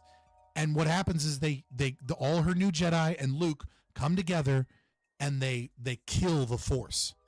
And then we're left with a galaxy at the very end where there are no more Jedi, there are no more Sith, there are no more Force users. It's just like our world. And finally, we can stop being plunged into darkness and chaos and galactic wars because the Force wanted balance. So it found some evil Sith to like rebuild the Sith Empire and fight everybody. And you make the whole thing about anti-war, and you make the whole thing about like continue George's legacy about, you know, the concept of war and how it's bad and like some of those political themes. And you can make it somewhat political. There you go. There you go, Disney. That's what you should have done with episodes 7, 8, 9. I guarantee you if they would have done that, it would have been like 100 times better. But you could have made heroes of everybody. You could have maintained the fact that they were heroes and blended them in a story. And then you could actually finish the fucking story. The story now has an end, a legitimate end, which is the death of the Force. Right? And then you could do shows, you know, in High Republic, or you can do shows later. And who knows, maybe like 20 years later, you know, you see some fucking film or something where like some kid and the Force starts to come back or something, and you could restart the whole fucking thing all over again, right? Because it's like it didn't really die, it just fucking went away for fucking a couple decades, whatever. But like what they did was trash, and what they could have done was so fucking easy. Like there's my Star Wars, right? Tell me, is my Star Wars better than Disney Star Wars? It's like it's silly. Like their Star Wars was so trash. Horrible, you make it seem like Force users need zero training. Bitch, that's what she did. She didn't get any goddamn training. She was fucking Benz, like they did that in episode 7. And then she went and got trained and her training was terrible. Right? Like they did so many bad things. Did I just make the Force a metaphor for the dialectic? Look, don't maybe, all right, but that's not the point. It's an anti-war movie. Right? Right? Like, look, don't. I'm just saying, like, make Luke Skywalker. The problem you have with that environment is that you have to make Luke Skywalker a badass. There's no way to make Luke Skywalker, like, you can't make Luke Skywalker a loser and shit on his legacy without just shitting on George. It's horrible. So either you fucking go 100 years in the future or a couple 100 years in the past, right? And like that's what you do, and you finish the story. If you're gonna be there, then you need to preserve them as heroes, and you need to finish the story. And like that's what you would do. There's something like that. I mean, I'm not saying my fucking version's great either. Like the first thing I would have done has been like, you want me to touch all of these incredibly beloved characters? I never would have done that. What I would have done if I was in charge of Disney, I would have just done Darth Bane. I would have gone to the Old Republic, way back in the back, and I would have just made a Darth Bane television series or something, right? And made a dark, gritty Star Wars on Disney Plus. That's what I would have done. A dark, gritty Star Wars on Disney Plus with Darth Bane, and tell the story. And you get to shit on capitalism with the Oro Company and shit. You know what I mean? Like, there's ways to do it. You get to have your cake and eat it too, kind of, and just separate Disney Star Wars as like something else.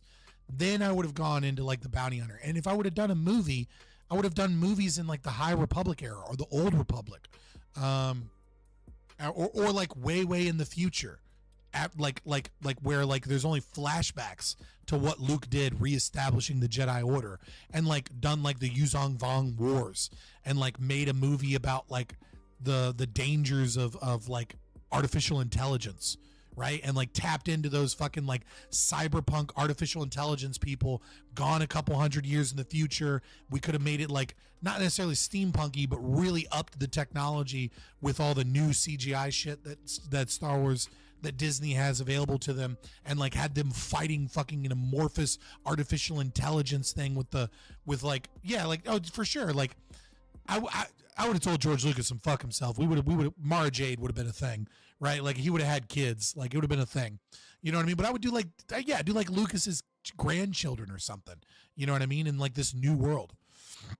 Or done a television, like if you want to get woke and you want to go female, like do a television series, kind of like Children of the Jedi, where where Luke teaches basic diplomatic skills and force abilities to Princess Leia as she like goes around trying to like secure this like crumbled empire back into a republic, and there's like all these evil forces and shit, like, you know, done a television series like that or something. Like there are ways you could do things, but what they did with this was like they tried to recreate episode 4, 5, and 6, and they did it horribly.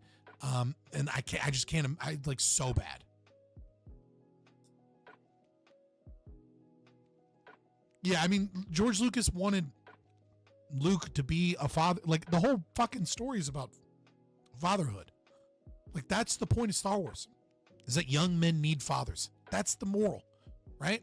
That's the moral of the story. In case you were curious, the whole moral of the story of Star Wars, as created by Luke Skywalker, is that fatherlessness is going to destroy us. That's the story. He tells it mythologically, and even if that's not his primary goal, that is like, it's about family to him. That is what happens, right? You have Anakin Skywalker, who has no father. He's born from the Force himself, and he's picked up too late, right? Qui-Gon Jinn is fighting Darth Maul. The song that plays is the Duel of Fates, because they are dueling. They're having a lightsaber duel over the fate of Anakin Skywalker. If Darth Maul kills Qui-Gon Jinn, then he has no father figure. He has no one that loves him like a son. And that's what happens, is Darth Maul wins the duel. Granted, he gets cut in half and he dies, and then he gets later resurrected. And you know, in Dave Filoni's show, Star Wars, Clone Wars, and he's in Rebels and stuff. But setting that aside, right? That's the story. And so, like, what happens? Well, you have this insignificant, this Jedi who treats Anakin like a little brother, eventually, but at first doesn't like him, thinks he's too old, doesn't get it, is wounded himself from the death of his own father, right? And trains Anakin like a brother, not like a father figure that needs to be there for him. He needs someone that loves him, because that's the difference that Qui-Gon Jinn has. That's why he isn't on the Jedi Council, because he believes he's called the first great Jedi by a lot of people. Fuck the Jinn Sarai, I guess, but he's a gray Jedi in the sense that he believes in the living Force. The Force is a living entity, and like a Jedi should show compassion and love, and like kind of just live in the moment of those positive feelings. And like the Jedi on the Council are cold and political, and they're bogged down by politics, and they're blinded by they're no longer really connected to the Force the way that they should be. And so Anakin grows up without a father figure, right? And then he goes without a father figure, and he gets angry, as young boys do, without a father. And then a person, a corrupting influence, takes over that role as Emperor Palpatine and brings about the destruction of the entire galaxy with Order 66. Then it's Luke Skywalker, who also doesn't have a father, because Anakin is his father, but he grows up in a home, right? He does his hero's journey, Aunt May and them are killed by stormtroopers, and he goes to fight, but he believes in goodness again. He believes in the fact that things can be redeemed, and he rejects the call to evil with Emperor Palpatine, and he gives Anakin Skywalker the chance he needs to redeem himself, to be the father that Anakin never had to his son, and the father that he wasn't to his son, so that he could sacrifice for his son out of love, and that sacrifice would be meaningful. And it was. And he dies content, knowing that he saved his son from the fate that he had to endure for so long, and that the galaxy could be placed. He brings balance to the Force in the end of his arc. People say that Luke Skywalker was the chosen one. He was never the chosen one. Anakin Skywalker was and is the chosen one that eventually brings balance to the Force. And the way that he does it is through the love and sacrifice for his son, because fathers need to be there. That's the story of Star Wars. What philosophy exists in the Disney Star Wars? There isn't one. It's a cheap imitation. That's why it sucks. It's not because, oh, they got woke, right? Or they had some woke themes in it. Star Wars had woke themes in it, right? It wasn't because, in continuity with the directors that it didn't fucking help. It's that there was no theme. The entire thing is window dressing. Broken families are beautiful or something. No, the actual theme of Star Wars is the Force is female. That's the theme of Star Wars episode 7, 8, and 9. The theme of episodes 7, 8, and 9 is that the individual female doesn't need no man, that men are a useless obstacle, that the patriarchy is constantly is inept, that it takes an individual female, a girl, that you can make your own destiny, right? That you can be a career woman if you want to, right? It doesn't matter that she's a Palpatine. She's a Skywalker because she says so, right? Because she makes it so. Because reality can be bargained with, if you're good enough. If you're righteous and you fight for it, you can deny reality and reshape it towards your own means. There's no and that the old guard are simply fools that stand in the way of progress. That's the actual theme of Star Wars, and it's horrible.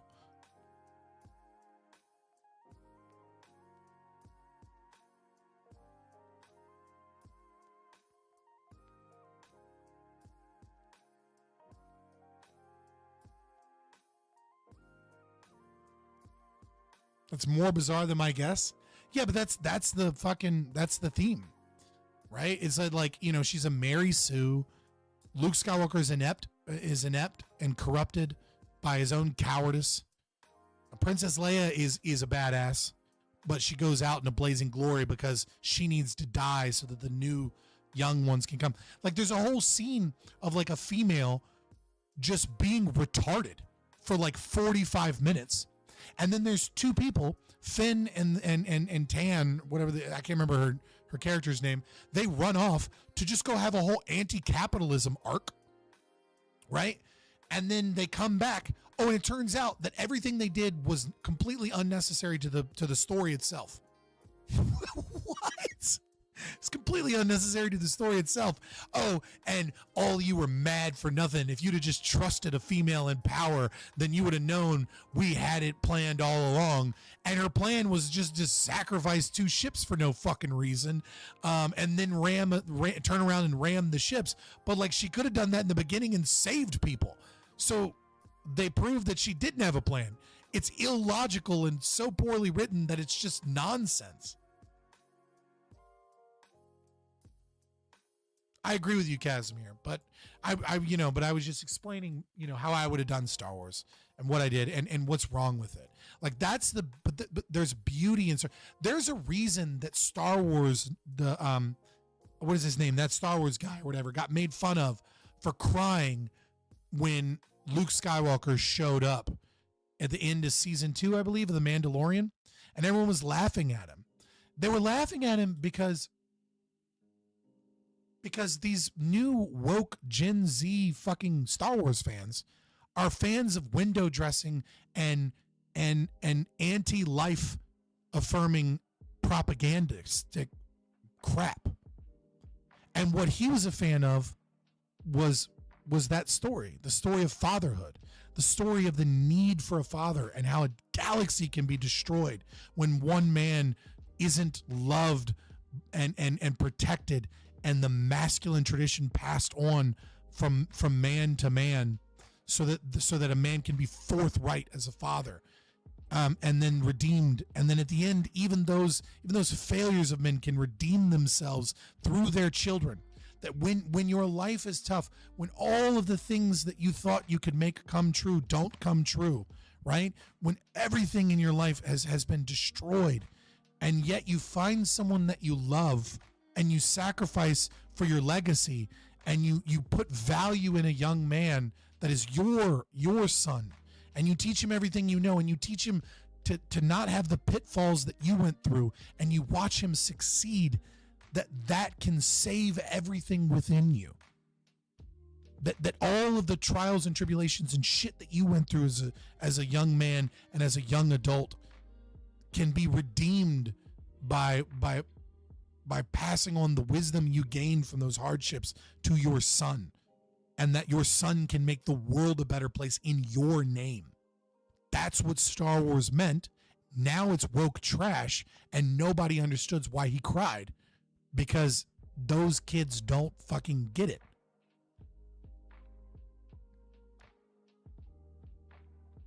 They don't understand the value in those things. So I said I was going to leave, and instead I did like a 20, 30 minute fucking Star Wars rant. But, you know, whatever. I'm still going to hop out of here. I love you guys. I'm going to probably watch the debate tomorrow night. I say like 7:30. It just depends on how busy I get with my son.